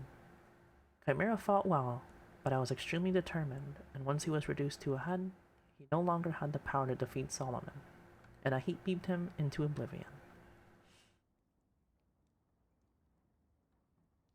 And then the Chimera was no more. I was exhausted after that drawn-out fight, and worried that might affect my performance in the End World chase level. The headquarters icon was replaced, but not by a Hellbeast face. Instead, it was a crucifix. I was completely stunned. I wasn't excited about seeing the Hellbeast icon again. But if there was one thing good about those levels, it's that they were predictable. I had a basic idea of what to expect. But now, here I was, at the end of and the icon was completely different. What did it mean? And why a crucifix? It made me uneasy. I attempted to start the level with Solomon, but couldn't. I got a notice that simply said, "Solomon can't enter here." It didn't say why, but I think it had to do with Solomon's demonic appearance. Since Solomon was out of the question, I went in with Godzilla instead. Once I saw the level, the crucifix made sense. The level was a graveyard. I was still on edge, thinking that this was some kind of trick. The last level had always involved running from the demonic beast, and I wasn't going to be fooled into thinking that this would be any different. So I started running, but after a minute without interruption, I slowed down. It was during this time that the music caught my attention. I knew it sounded familiar when I first heard it, but it took a while before I realized what it was. An 8-bit rendition of Prayer for Peace from the first Godzilla film. A very sad, powerful song, even in this form. At 2 minutes into the level, I encountered something I wasn't sure how to react to. My first instinct was to run, but this blue statuesque being simply floated in place, and I felt compelled to just stare at it for a time. Since this was a grave, and it was floating over a chapel, I guess this was some sort of angel watching over the deceased. It gave me a strange but warm feeling. I wouldn't say happy, but I felt I was at peace somehow. I'd never seen this being before, yet it seemed very familiar to me. Just as I was about to leave, the Hellbeast appeared. Presence warped the music into a terrifying, discordant screeching and transformed the level, desecrating the tombstones as a new ground appeared, comprised of blood-soaked bodies. I could feel my heart now beating out of control. I had no chance of escape with the monster that close. It lunged for the kill, but the angel got in its way. The demon roared and started clawing through the angel's leg, and tears of blood streamed from its eyes. I wanted to save Angel, but there was nothing I could do. I had to honor its sacrifice and run. And so I ran through the hellish landscape as fast as I could. The beast soon caught up with me, still swallowing the body of Angel, whose legs it had torn off. And this sight made my terror change into anger. I found myself now hating this horrible monster. There was no doubt in my mind that it was pure evil, and I wanted it to die. When I got to the end, I remembered how it responded to my insult and trance, and I spoke to it and said, "You're going to pay." This was its response.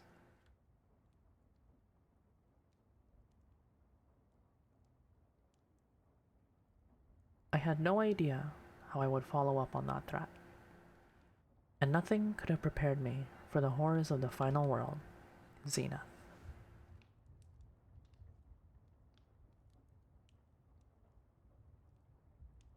We're in the final stretch now, gamers.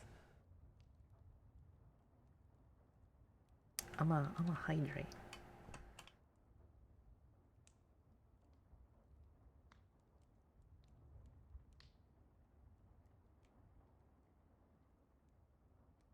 And here we are at the final world. I don't like to discuss this part, and it still bothers me very much, but it's something I have to do so that I can put this all behind me. People deserve to know. At this point, I was well aware of the game's unnatural nature, but Zenith was different than the other worlds. While other worlds were certainly strange and sometimes frightening, the world of Zenith was like a nightmare. I didn't have to go further than the board screen for an indication that something was wrong with Zenith. The first thing I noticed was the blood-red texture of the board and the music, which was an eerie whistling tune. I noticed I had Solomon and Angurius back, and I felt better for a second. Then I scrolled over to the right to see who my enemies would be this time. This time it was Destroya and Ghidorah, but judging from the icon, it was a different Ghidorah than the original, standing on the ground instead of flying. The grotesquely detailed pinkish red icon also caught my eye. I couldn't tell what it was supposed to be, and I was afraid to find out. Going back to my side of the board, I decided there wasn't going to be much choice but to do my usual routine and go into the quiz level before doing anything else. I was not ready for what happened.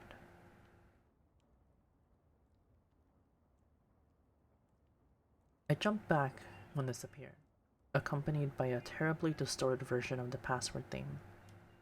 It looked as if Face had fallen victim to some terrible glitch. Is this what he meant by "Will you miss me"? Did he know that this would happen?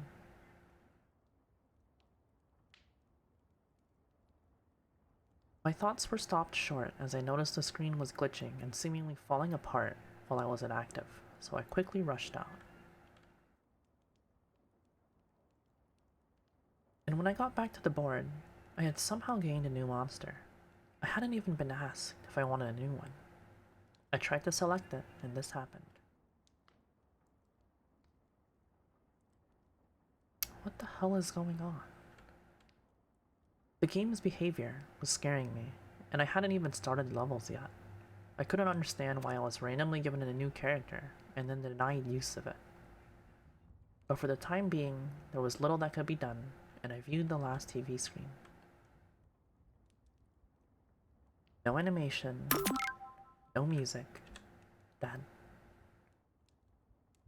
Every instinct I had was telling me to stop playing, to just turn the game off. And something in the game itself might have been trying to warn me as to just how horrible this last world was. But then, every stretch of the way, I was compelled to give up. I couldn't do that now, on the last world. Besides, after taunting me with memories of Melissa, I felt the game owed me some answers. I noticed that the first level was a red temple, so I would at least be familiar with the level graphics if nothing else. And I went in with Godzilla, the monster I was most familiar with. Godzilla had been shrunk, and the level and score meter had vanished, and the blue temple statue faces were back. The music was similar to the blue temple, also strange, haunting vocalizations. I tried to get my spirits up by thinking, well, if this is the blue temple, then there might mean that there are no enemies to deal with. After a short walk, all the statue's eyes started glowing, and a pack of the beasts from the Shadow Labyrinth came charging into me.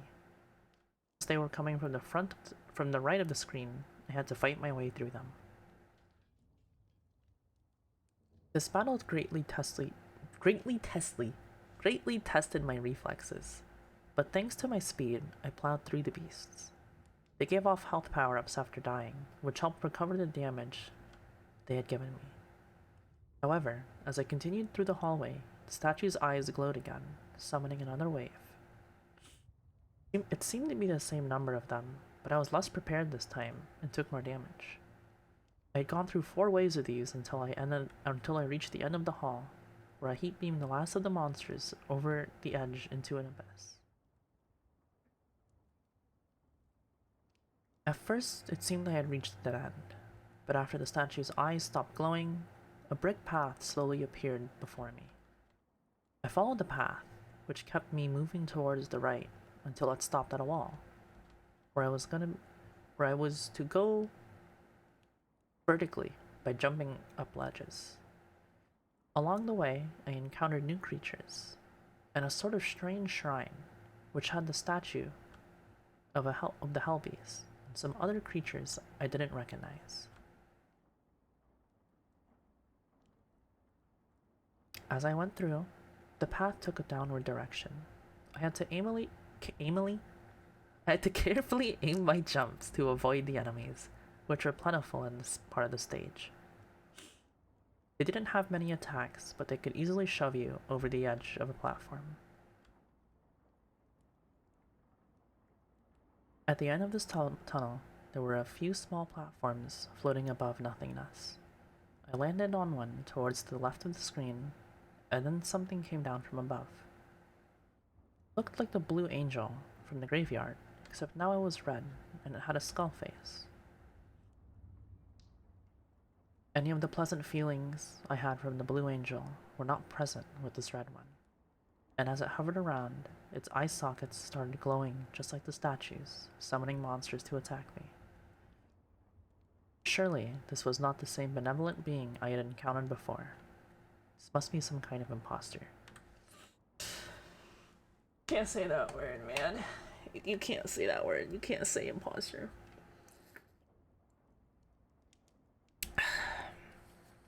I'll lower my gain a little bit. Wait, I need a break after that. I need a little bit of a mental break.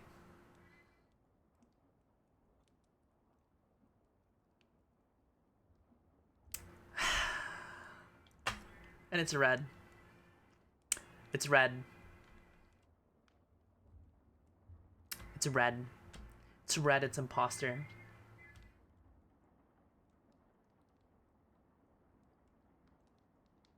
Thank you for the pop a cooldown button. Hope that picks up. Ooh, there you go. That was good. Fucking red is sus. Red's a fucking imposter.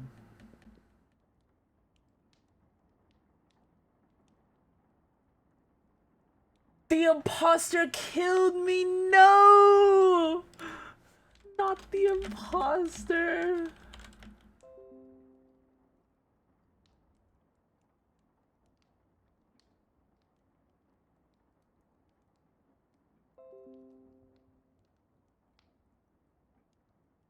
Hi!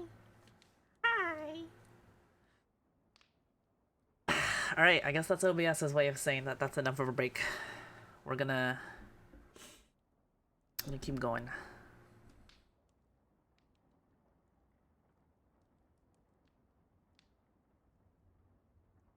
The battle was nerve-wracking, as I started off with nearly half my health and I had to deal with multiple opponents, as well as the threat of gravity. To make things even worse, as the red angel took damage, some of the panels fell, until only 3 remained. But my luck had not run out yet. Just when I thought it was over, I struck the red angel one more time, and then OBS died again.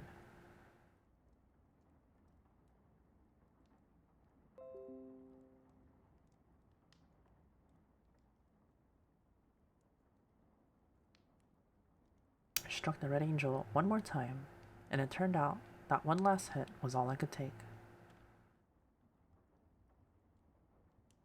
Just as the red angel completely disintegrated, the game instantly went back to the Zenith board.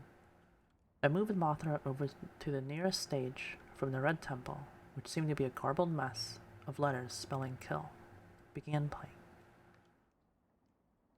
The angel is taking over Shimura's stream. It is, bro.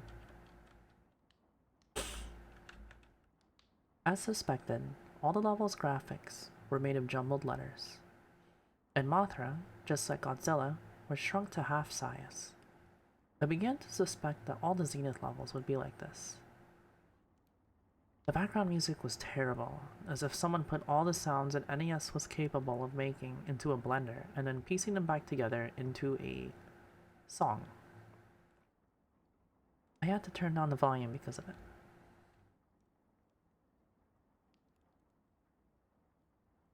Playing as Mothra made avoiding the enemies easier, but they were nonetheless determined to get at me. The first enemies I saw were headless gigans, and later there were hybrid monsters pieced together from previous bosses, like the Biolante headed thing seen above. 5 minutes had gone by, and I didn't see anything new, and the level shifted to another segment.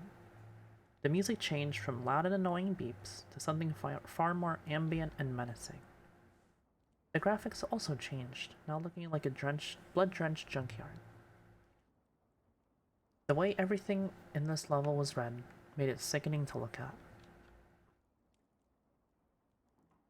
The enemies multiplied in number, never ceasing to follow after me, and became harder and harder to avoid. At the end of the level, the situation reached the climax, as the swarms of enemies fused together into one enormous, terrifying hybrid.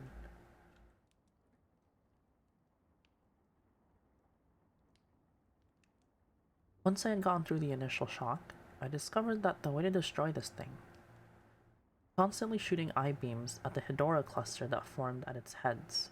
If you attacked anywhere else, it would regenerate the damage. Even with that knowledge, this was an extremely difficult fight. I would say it was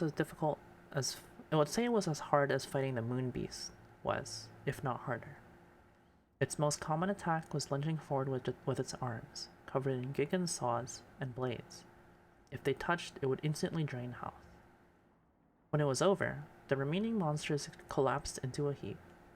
They, and the ground up below them, started to disintegrate and sink towards the bottom of the screen.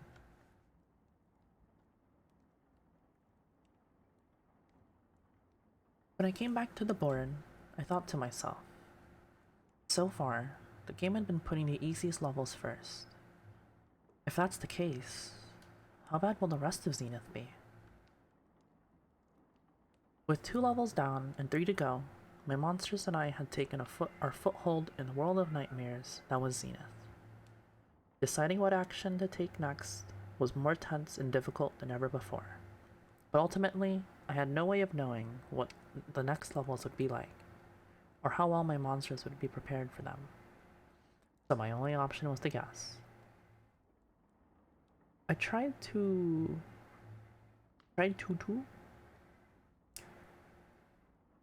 interpret what the icons of the next levels ahead of me were. The last level, before the boss battles, was obviously representing some kind of volcanic area, with open areas and flames. The middle icon I still didn't get, except that it looked fleshy and vaguely like an organ of some kind. Oddly oversized as well. The one I was nearest to, and about to enter next, looked like thorny vines covering a puddle of blood. I guess this would be a level with blood rivers, like the chase level of the Dementia. As such, I went with Angurius, because due to his rolling move, he would have the fastest speed when submerged.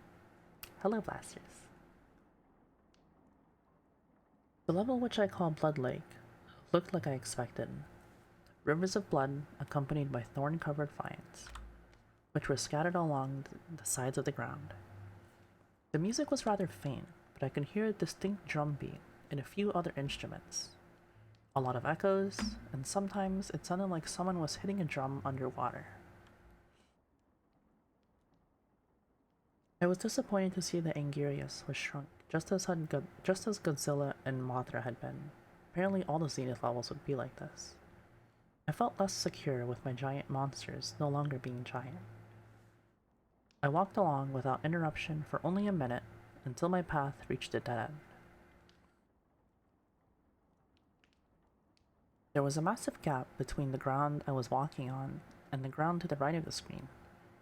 I would have swam across it and continued walking to the right, but due to the huge mass of brambles in the way, there was nowhere to go. 2 creatures with gliding membranes on their arms and lamprey-like mouths were perched on outstretched vines and screeching at me, much like a crow does to an invader of its territory. Another unnerving display of possible sentience by the creatures of this game. If it's even accurate to refer them as being of the game, that is. I descended into the blood, slowly sinking to the floor. Aquatic enemies were everywhere, and they were hard to avoid. The black shark in particular was very aggressive and hard to deal with, but thankfully I only encountered one.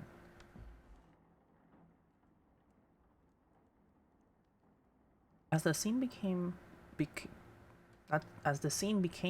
more and more crowded, I swam up to the surface to find that it was littered with floating corpses.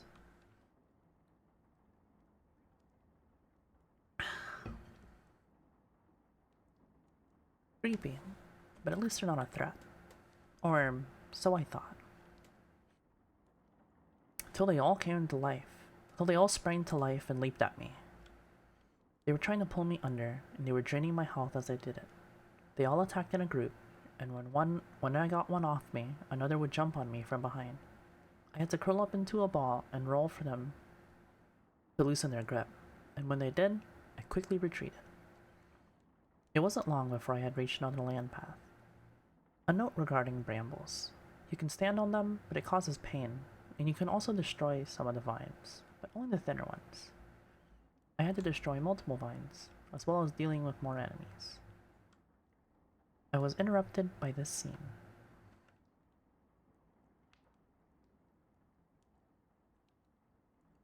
The screen was only up for about 30 seconds.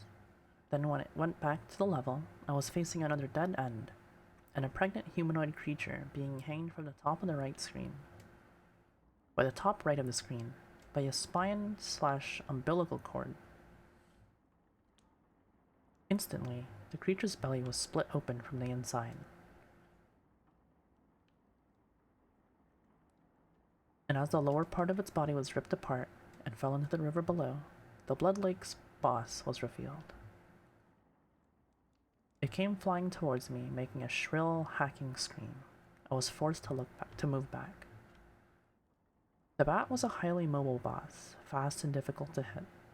As I moved back along the ground, the monster opened its mouth and shot out a barrage. I'm dying out here, chat. Shot out a barrage of needles. I jumped over them and managed to give it a blow to the head, and it started flying out of my reach.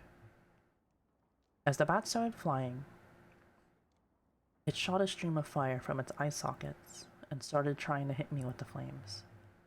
I rolled along the ground, which drained my power, but put us at equal speed. The cycle repeated about 3 times until the monster was defeated.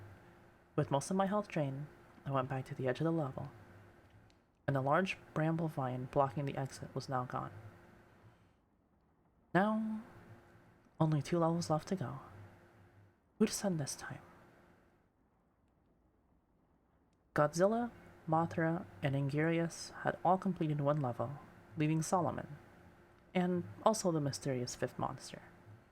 I tried again to access it, but with no luck. I chose to use Godzilla again for the next level, and Solomon for the final one.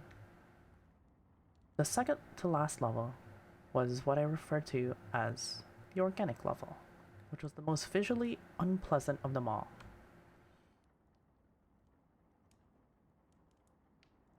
Right from the start, I could see that the graphics were freakishly different. The atmosphere was gruesome and foreboding, with the addition of the loud droning music. I was dreading what I would see in these levels, and it was only a few seconds before something appeared. 2 hideous things. It's hard to describe most of this level. Everything had this disturbing, semi-real look to it. Most of the enemies look halfway between real animals and misshapen lumps of gore with teeth.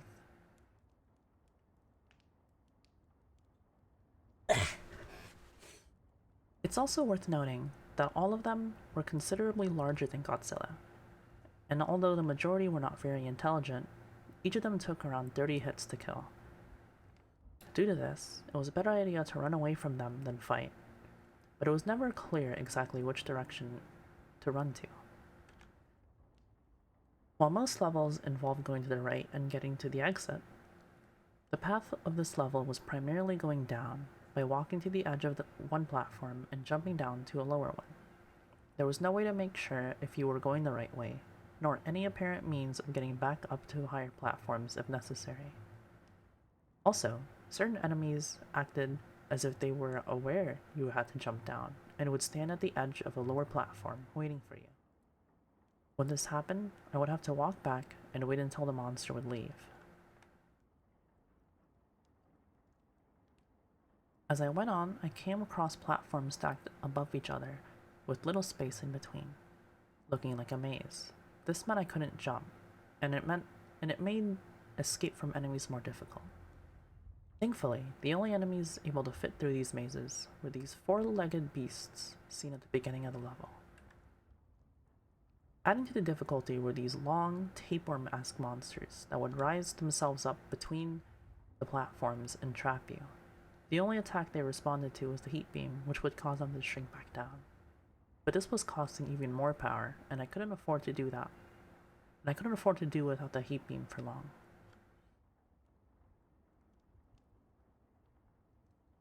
While trying to avoid the abominations that dwell in this level, I found that if you stand idle in one place too long, the ground tries to absorb your monster.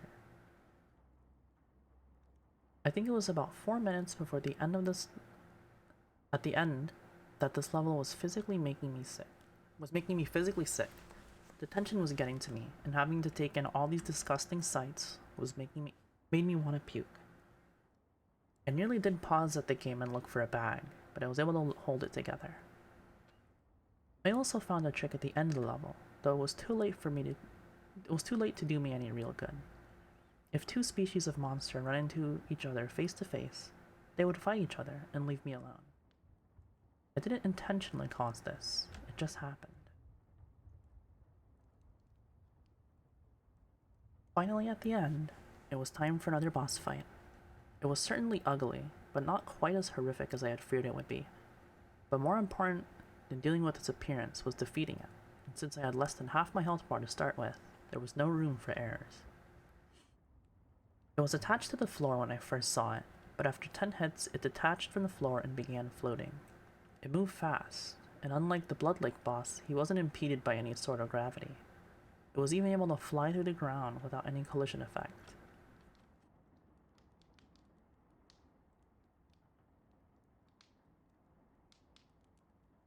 It used this to its advantage, and would float beneath the ground and spring up randomly to bite you. But it stopped doing this after a few well-aimed kicks to the face. The pink area on its upper jaw was a weak point, too, meaning that too many hits would cause it to spasm uncontrollably. The new strategy was to rapidly float up, down while moving back and forth across the stage, trying to constantly keep its jaws aimed at me. Health was getting critical at this point, and I spammed the heat beam, for which it had no defense. In the last stretch of the battle, the monster had lost its mind, rapidly rushing back and forth and gnashing its jaw. I had to duck under it, and then strike whenever its back was turned. 20 more hits, and it was destroyed. One last level to go. And then it was down to the last level. I didn't hesitate. I selected Solomon and entered, perhaps a little too fast.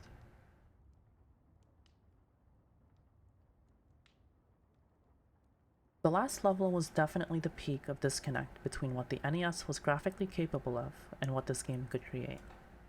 The music also caught my attention. It was one of the only songs that appeared more than once. The horrible screeching from when the Hell Beasts appeared in the graveyard. As soon as I started, there was already an enemy prepared to attack. A centaur wielding a whip. And it wasn't alone. When I started fighting, several more centaurs appeared, coming from both sides of the screen at the same time. It was too much to handle.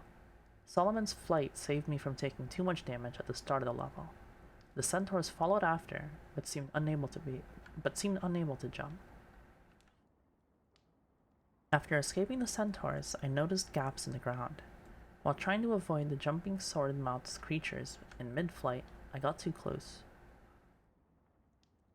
to the surface of the lava, and a creature emerged and tried to grab me. It didn't succeed, but I was startled. Careful maneuvering would be needed to avoid instant death here.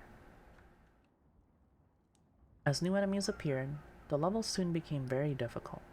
A lot the trouble came from the stocky red demons that stood at the top of the tall, narrow mountains and spewed fire. I got by them by waiting till their back was turned and hitting them with a flying kick, which made them fall into the lava. It was at this time I noticed I wasn't gaining any health from killing any enemies.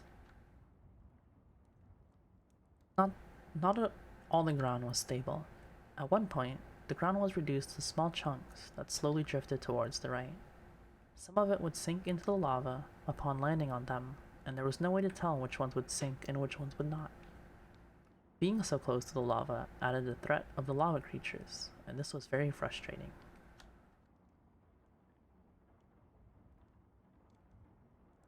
I was also feeling very hot, which made concentrating hard. If you've ever had a heat rash, it felt similar to that. I had periodically stopped for water because of it. This was almost certainly due to the game, and not my imagination, but I kept pushing the thought of it out of my head. I didn't want to think about it.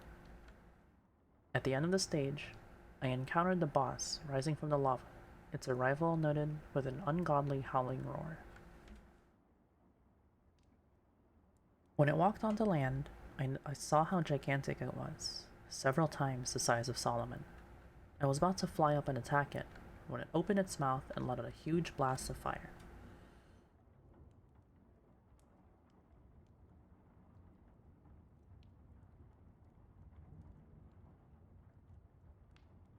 I had to fly to dodge the flames, then get close enough to the boss to fire a heat beam at its face, causing it to stumble backward. If it didn't stumble backwards, it would have kept moving left until it forced Solomon into the lava, as there was no more ground within reach. The beast had to wait between uses of its fire breath, as it seemed to cost a great deal of energy.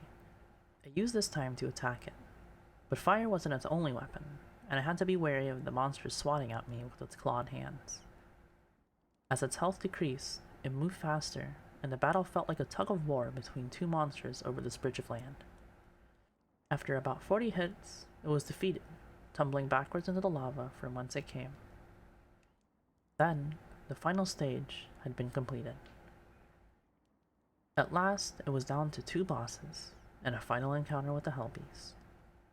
For some reason, I thought Ghidorah would be easier to beat, so I confronted him first. I'll wait, OBS. I'm being chilling.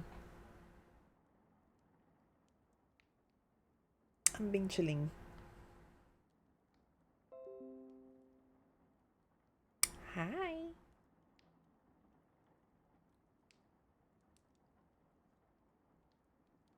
Hi.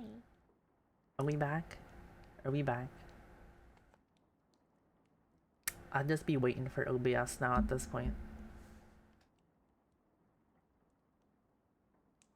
The classic Ghidorah battle music from the original started up as I was faced against the new King Ghidorah. Hello, stream.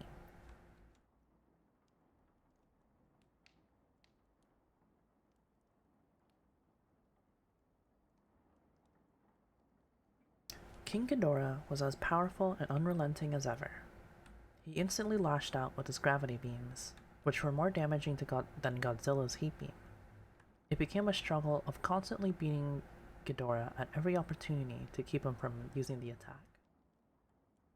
Why, OBS? I really don't know, man. But Ghidorah soon saw through my tactic and started using physical attacks as well. He would strike with each of his necks, knocking me backward and making it impossible to get close enough to punch him. But I had an idea, to wait for him to lunge with one of his heads and immediately blast it with a heat beam.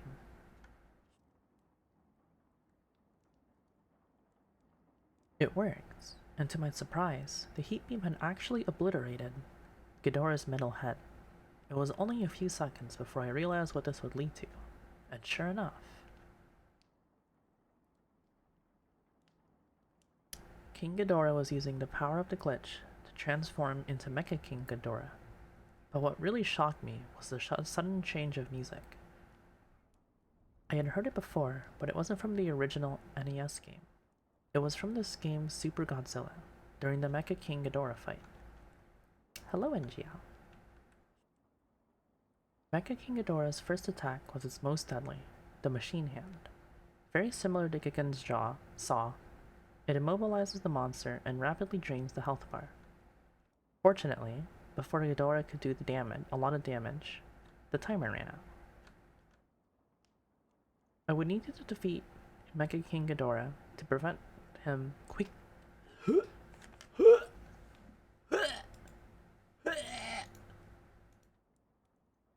I'm dying.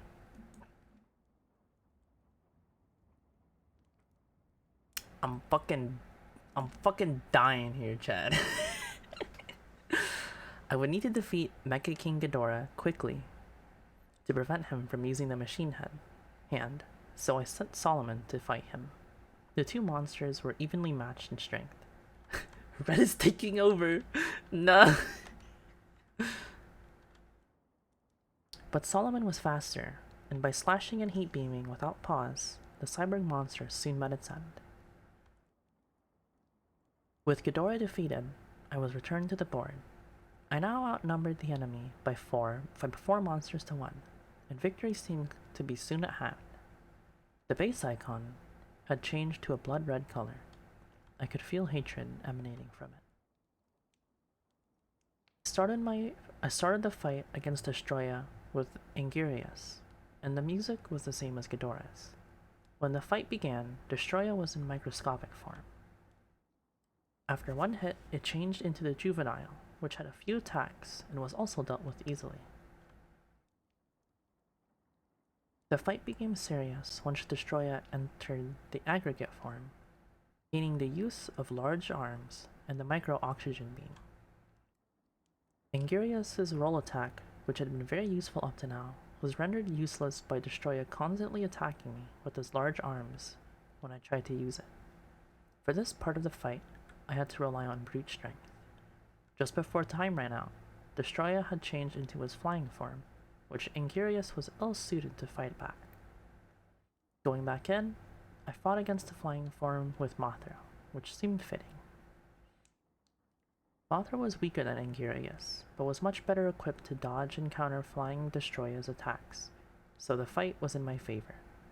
However, the Mechaghidorah fight music started playing and Destroya changed into his final form sooner than expected, which drastically turned the tables.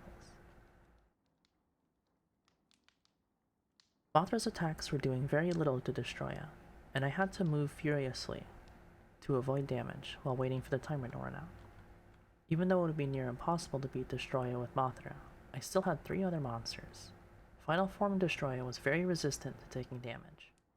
Heavily armored foe would not be defeated without a long fight. In the last part of the fight, I wasn't using much strategy, just attacking as brutally and fast as I could.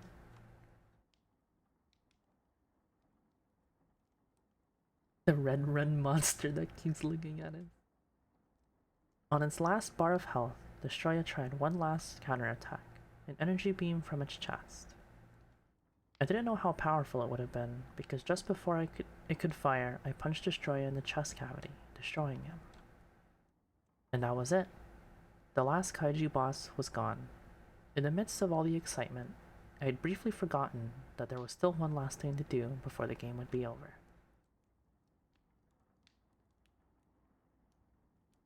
Seeing the icon again hit me like a ton of bricks, and I froze for a few minutes.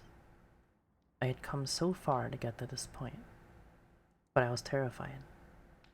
Really did not want to know what this last encounter was going to be like. Before I could let myself think any longer, I moved Godzilla over and began the stage. You're here now. This is the end. Just one last thing, and then it's all over. And when the screen changed, there was nothing. Just Godzilla and a black screen. I walked back and forth, fired a heat beam. Nothing happened. Until I heard something. The faint sound of a familiar drum beat.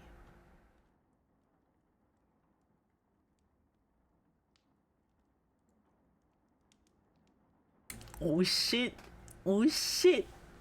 Oh shit! Oh shit!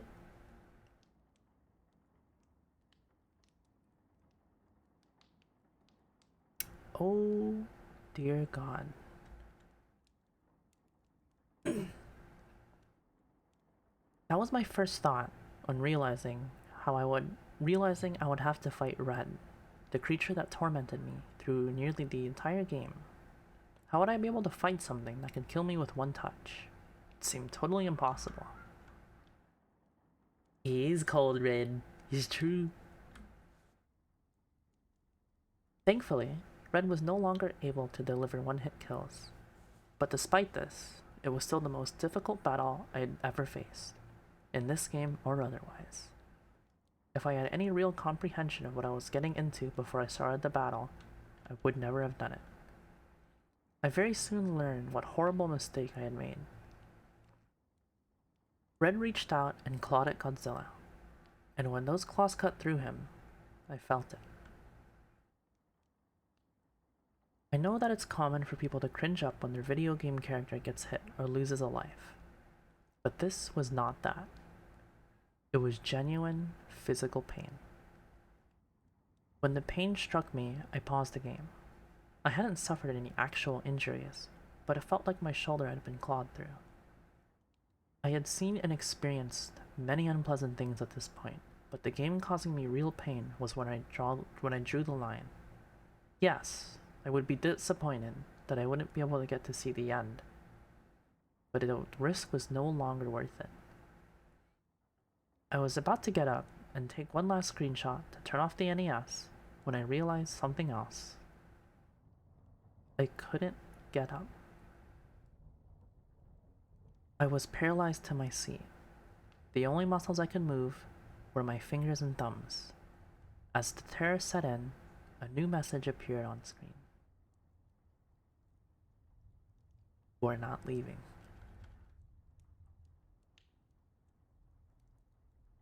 I started to scream, but only a weak choking sound came out. I desperately tried to get my body to move, but it did nothing. I looked in every direction and looked over at the computer. Somehow, the computer was taking screenshots of the game on its own when I began the fight. I still don't know how or why. Something in the game must have been causing it. Since Red could hear what I was saying, I tried begging for him to let me go. From here, things started to get hazy as I was under extreme stress the entire time. But from what I can remember, I said, "I'm sorry. I'm sorry I insulted you. I didn't mean it. I didn't know things would get this serious. Please just let me go. If you let me go, I promise I will never tell anyone or turn the game on again. Ever again. Please." And Red replied, "You pathetic worm. It's too late now. Only one will survive." The statement could not have been any more clear. If I couldn't kill Red, then he would kill me. Like an idiot, I had played around with something I didn't understand, and now it might cost me my life. I stopped struggling to move and accepted the reality of the situation. There was only one way to get out of this alive. I had to kill Red. It all went by so fast. If it weren't for the screenshots, I might not have remembered any of this. Just like in the chase levels, Red moved at a horrifyingly fast speed. There was barely enough time to process a thought. And thus, there was no time to form a strategy. I had to rely solely on my wits and reflexes. To make things worse, there was no way of predicting what kind of attack Red might use, so I constantly had to be on the offensive and defensive. I felt every hit that Godzilla took. They all hurt. I tried so hard to avoid the damage, but every attack that I dodged left me vulnerable to another, and the pain would only get worse. After he jumped over me, Red's eyes started to glow. I moved back as far as I could and ducked, but there was no dodging this one. When this hit me, I really did scream. I screamed so loud that someone else in the apartment should have heard me, but they didn't. Just looking at the image hurts me, making me remember the incinerating burn. I paused the game because it hurt so bad, but Red unpaused the game to attack me again, which made me furious. Immediately counterattacked with the heat beam, again and again,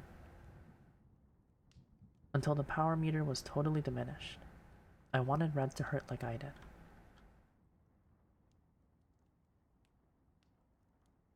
Just before the timer ran out, Red transitioned into a swimming form. I didn't think the timer would still be affecting a battle like this. I'm thankful for it, because it gave me a few minutes to collect my thoughts and decide what to do next. I chose to fight Red's next two forms with the monsters I had encountered them with, so Angirius was next. Probably wasn't that all of a smart idea, but it's what I did. I jumped up and heat beamed Red in the face, and he moved off screen where I couldn't reach him. Then a wave of large mines started to fall from above. I felt this was unfair, so I shouted, "If you're going to cheat, then why do you even let me use a controller? Can't break the rules." Then he came at me, rushing from the top left of the screen downwards. Damn it. Now I wouldn't even be able to see where his next attack was coming from. Red continued to strike from random angles, constantly moved to swerve around him. Another 40 seconds went by, and Angirius was nearly gone, but together we had forced Red into his flying form, so it was Mothra's turn next. Deciding to fight Red with Mothra was a terrible idea. Mothra was instantly overwhelmed by Red, and the life meter was devastated in a mere 15 seconds. And once Mothra's life was down to 2 bars, Red did something I didn't see coming. Wow! Hello. Thank you for the posture check. I've been looking for breaks. I want to get through this though. Fuck. He reached out, grabbed Mothra, and ate her. After Mothra was devoured, I felt an agonizing pain, like being crushed to death. Mothra had been killed for my stupidity, and I would share the pain. It was a short transition from the battle to the board, but it felt like an hour. You remind me of Nina the Killer? Nina the Killer? I gotta look this up now. This is my excuse to take a small break, because we've been reading for... Holy shit. Reading for over 2 hours.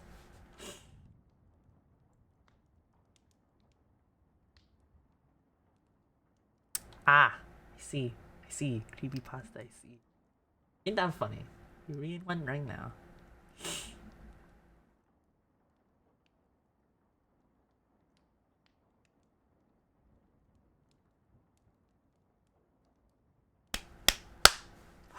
We in it, chat. We in it. We in it.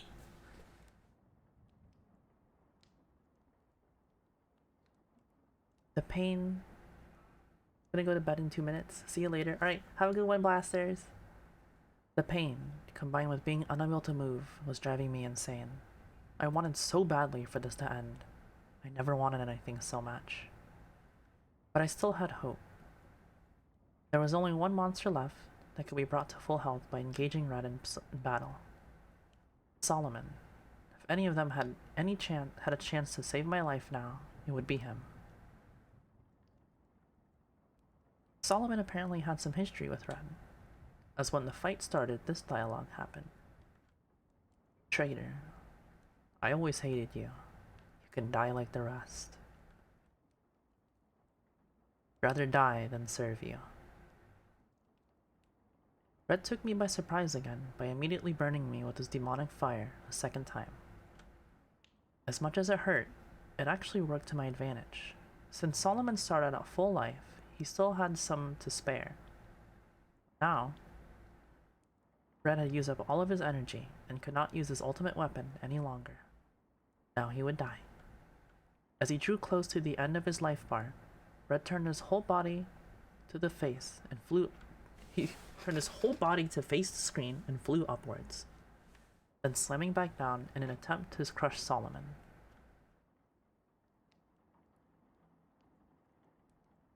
When that worked, when that failed to work, when that worked, I died. That's the end. There you go. Every bone in my body had shattered. When that failed to work, he tried to devour Solomon like he had Mothra. But he wouldn't be eating any my monsters this time. I thought he had won, but something was wrong. Red wasn't sinking to the bottom, and I still couldn't move. Red was still alive.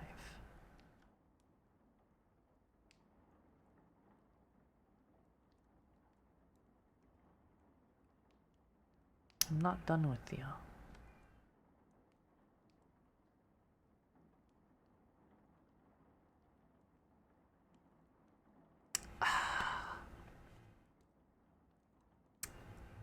We are truly in the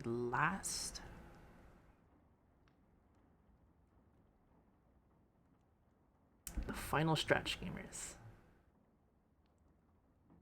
Final stretch.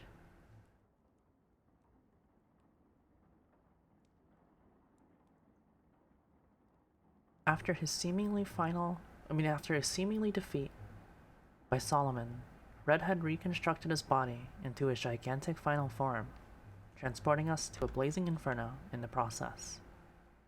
It was reminiscent of our first encounter, except now the scenery, much like the true power of Red, had become very real.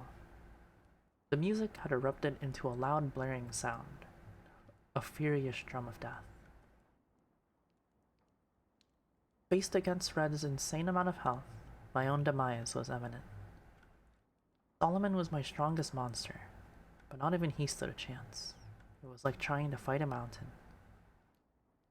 Within seconds, Solomon was overpowered and dropped to the floor. When Red crushed him to death underneath his foot, and dropped to the floor, when Red crushed him to death underneath his foot.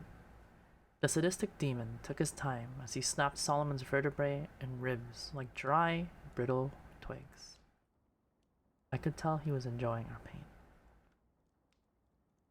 You are weak. Your monsters are weak. You will all die. This is hopeless. I'm a dead man. I had no choice but to send another monster to his death. We were all going to die. I only hoped they would forgive me. After decreasing Red's health by a minuscule amount, Ingurius was also obliterated. Red unleashed a hail of blazing hot needles into his face until he collapsed.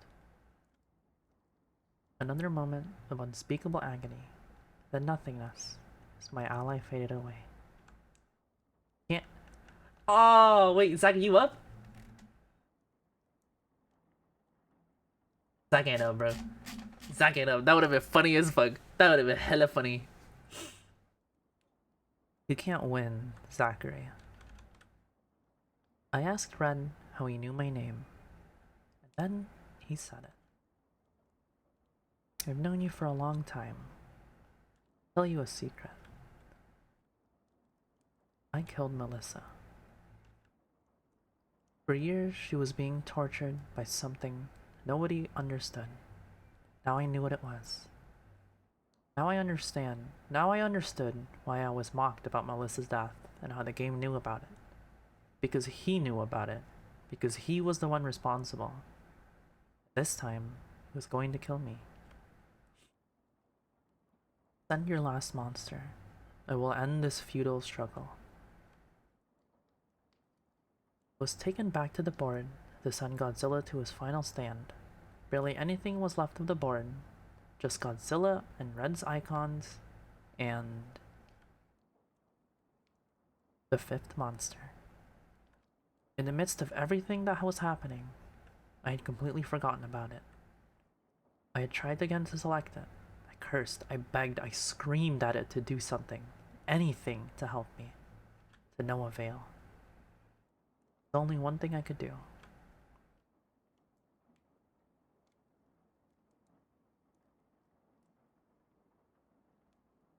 I knew Godzilla didn't stand any more of a chance than the rest did. But maybe now that all the other monsters were gone, the fifth monster might finally awaken. I managed to get the creature's icon selected, and I pressed the A button as fast as I could. The icon started to shake, as if it were desperately trying to move. It was then that Red decided that he was done playing fair, and before I could activate my monster, he went for the killing blow, paralyzing my heart. My hands started to become numb and unfeeling, but even as my vision was fading away, I still tried to press the A button. Game over. Red was surely breaking one of his rules, but he must have thought that if he could kill me quickly, then it would be too late for any consequences to matter. He would have won. He was wrong.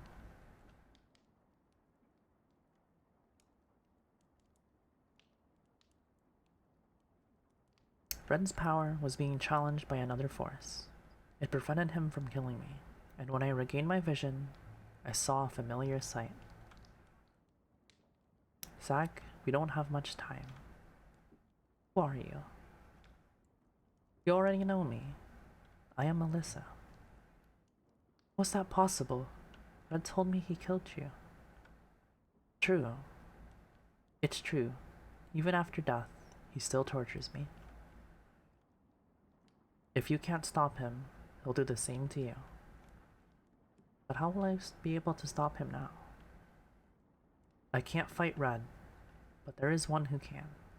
I will release him from Red's grasp. Don't give up. I love you.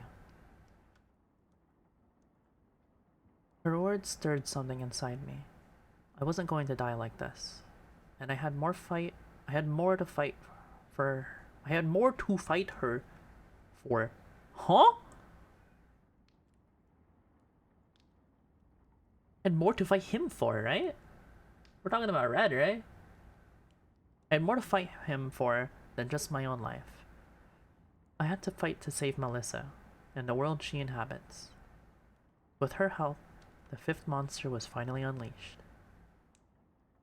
Acacius, the Golden Light. It's time to end this, once and for all. Together, we would take this damned hellspawn out of existence. They can't save you. Acacius was by far the strongest playable monster in the game. He had to be, if we were to have any chance surviving. His punch involves turning his hands into blades, which caused tremendous damage, but Red had more than enough life to spare. In the end, this would come down to pure skill.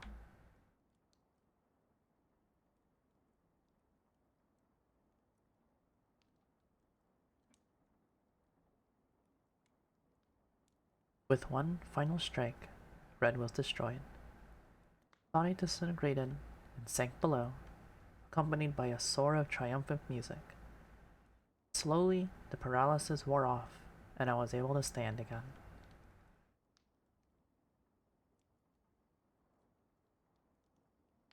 We had done it.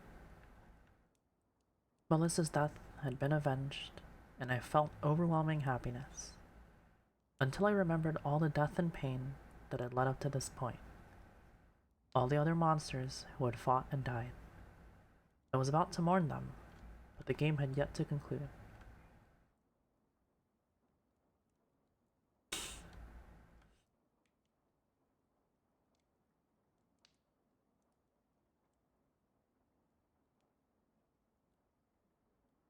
Tears of joy streamed down my face, and I broke down crying. I cried harder than I have in several years, maybe in my whole life. All I had been through, all I had discovered, and now the game was coming to an end. But before she and the others left, Melissa had something to tell me. You have saved us. We are forever grateful. We'll be together again, someday.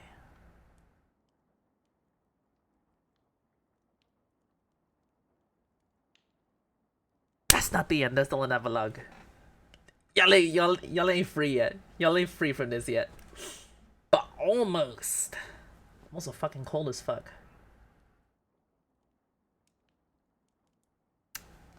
This is short. This is short. The epilogue is short. It's okay. Epilogue is short, and then we will look for some of the rain.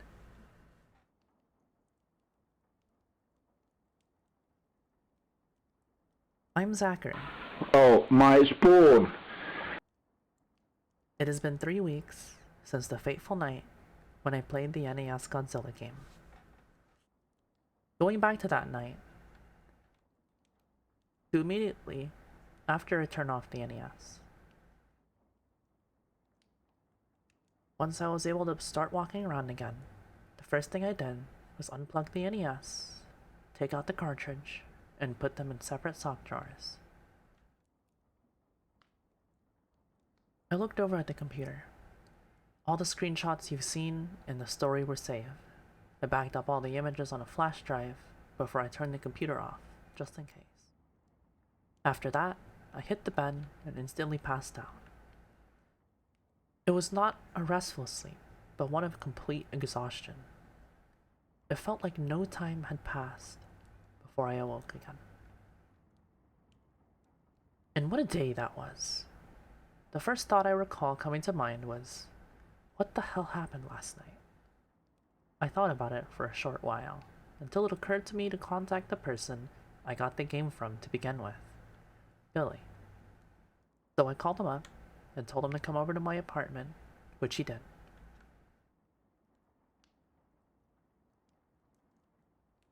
And I showed him the screenshots and gave him a very basic summary of what had happened.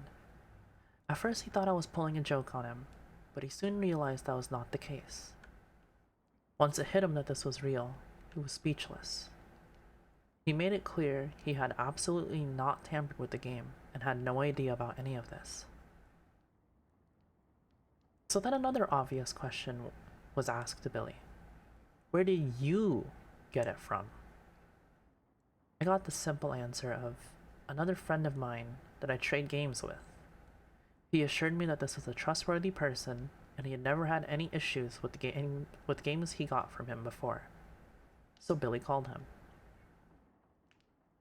But when we told this guy the story, he was as shocked and surprised as anyone. Except he abruptly hung up on us. This was clearly going nowhere. Before Billy left that day, he asked me if I wanted him to take the cartridge and dispose of it. I sharply declined.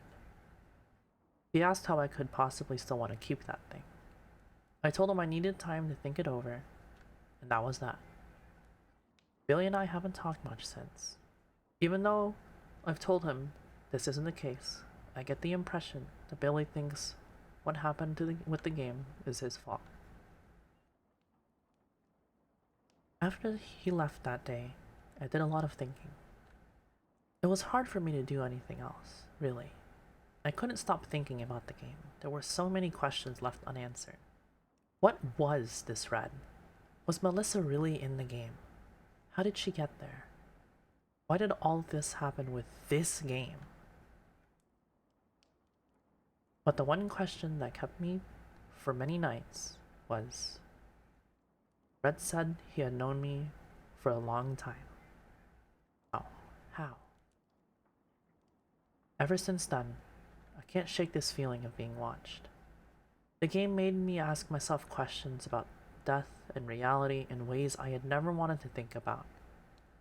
I'm not too sure of anything anymore. Constantly thinking about it soon began to have a negative impact on my life. I just didn't care about anything else at this point. By comparison, all the other day-to-day activities seemed utterly pointless. I eventually decided that I had to choose between one of two things. Try to play the game again, or destroy it. I tried several times to convince myself to try the former, but I never got farther than plugging the NES back up. Just touching the cartridge made me remember all the pain I felt during the fight with Red. I wondered if perhaps playing the game myself might cause something terrible to happen. I didn't know anything about how this game worked, and it was too risky. I wasn't sure I could stand another round of the game anyway. So then, it was time for the other option. Wanting to get some fresh air, I took the game with me and drove to the lake, planning to throw it in. I got up to the lake with the cartridge in hands, and I looked down on it and thought of Melissa. If what I experienced in the game was indeed genuine, doing what I did may have been the only way to save her from this endless torture. In a way, this warped game might have saved her soul. Damn it. Once that thought came into my head, I knew then I wouldn't be able to destroy it. So I just sat down at a bench, gazing at the lake for about an hour. Ultimately, I decided on a third option, selling the game on eBay. It may be selfish, but I promise you that it has nothing to do with money. I don't care how much or how little I get paid for this game, believe me. It's selfish because I don't want the responsibility of owning this cartridge anymore. I cannot dwell on this forever, and it's the only way I can deal with this. By putting the game out of my life. Oh, this is full fucking death. Are we full death? Are we full death right now?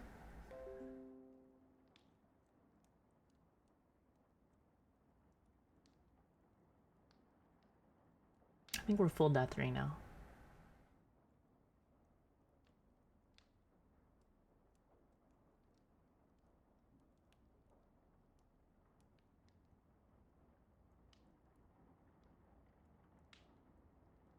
LOL. LOL.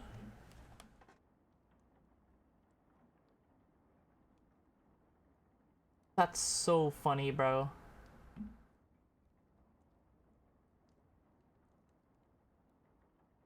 That is hilarious. That was hilarious. Hello. Hello. Yeah. You're the game all along. Are we here? Are we here? Are we gaming? Are we gaming? We're gaming? We're still gaming? Be back. We got one more paragraph. And we can look for somebody to raid. OBS, hang in there. I know you're telling me to end stream, OBS. This is your way of telling me to end stream. Shut the fuck up. We got a paragraph left to go.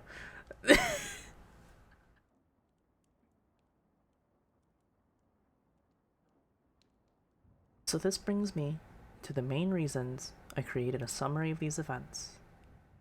First is to record the details while I can remember them.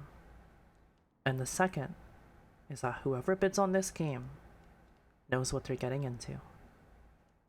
I can't guarantee the safety of anyone else who plays this game, or that anything will happen at all. But to the new owner of the game, remember this. Be careful. If you ever feel as the game is literally messing with your mind, shut the damn thing off.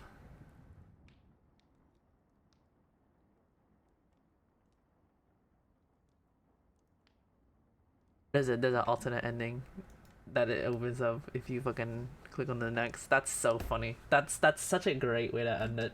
I fucking hate this shit. I got stick bugged. This fucking shit stick bugged me.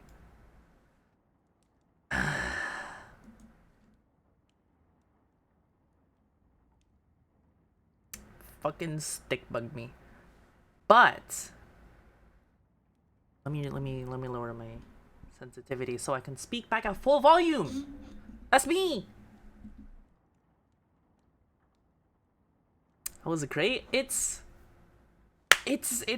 fucking. That's how I think that's how like haunted gaming should be.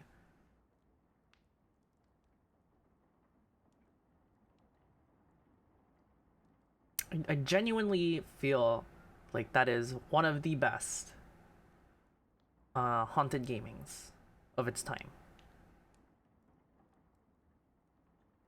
There it is. That was it. We did it. Y'all made it through. OBS, you made it through. You died a lot, but that's okay. Unease but never threatening until it's too late. Exactly. And again, it gives you reason. It gave him reason to keep playing the game. I don't know if you were here, Shadow, when we were reading through Lost Silver, but it was not unease but never threatening. It was threatening with some unease. And the guy was like, surely I can play this game and nothing bad will happen. Lost Silver, you missed it? Okay, yeah. It was literally like your Pokemon died and the game is aware of this. It didn't faint, the Pokemon died. And your character died. And the game is aware of this. But the guy was like, it's just play the game. It's not that bad.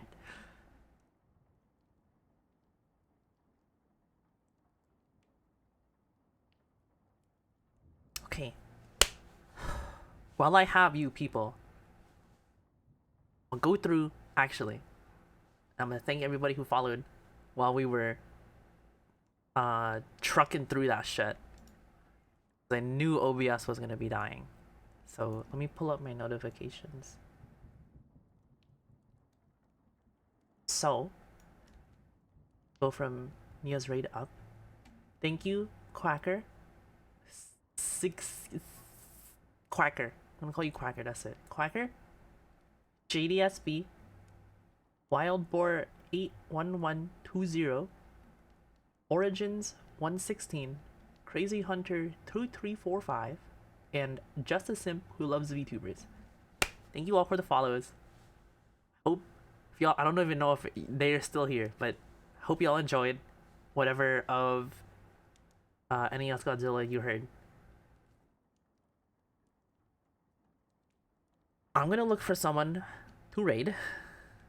My fucking voice is dead.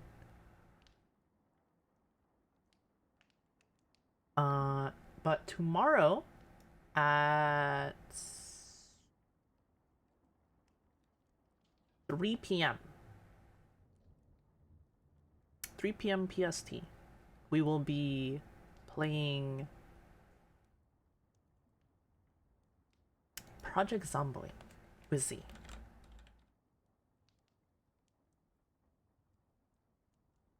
I'm gonna stop this. I'm gonna put the images away. The images are gone. Say goodbye to you know what? We're gonna John Spooky stays for a little bit longer. So we're gonna have John Spooky here. We're gonna say goodbye to the campfire. I'm gonna pull up my favorite credits music.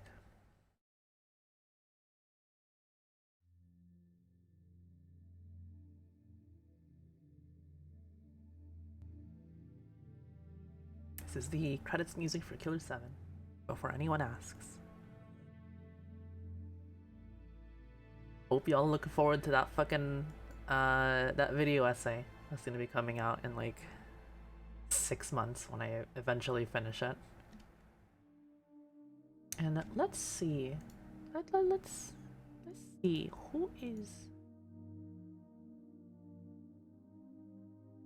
live? Do be 11 p.m. 7:30. I don't expect many people are raidable, except Z is live. Z is live, comma but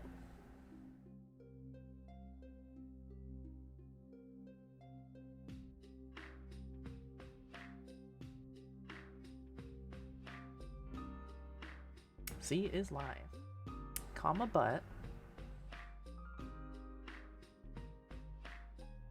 let me make sure that Zach isn't here.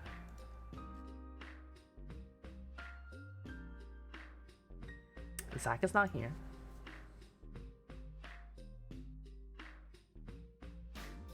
I don't know if Button's still here. I don't want to hear anything from you, Button.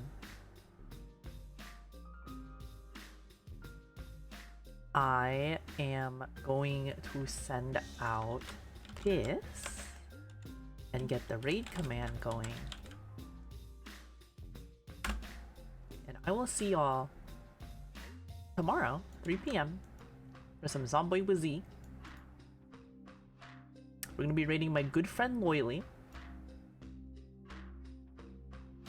Love you too, Kishi! I hope y'all enjoyed NES Godzilla. I was dying a little bit through it, but we pushed through. I'll see y'all tomorrow. Have a good rest of your night. Shadow, it's morning. So you have a good morning, Shadow. I'm a trooper. We try. I'm gonna be drinking hella tea tomorrow.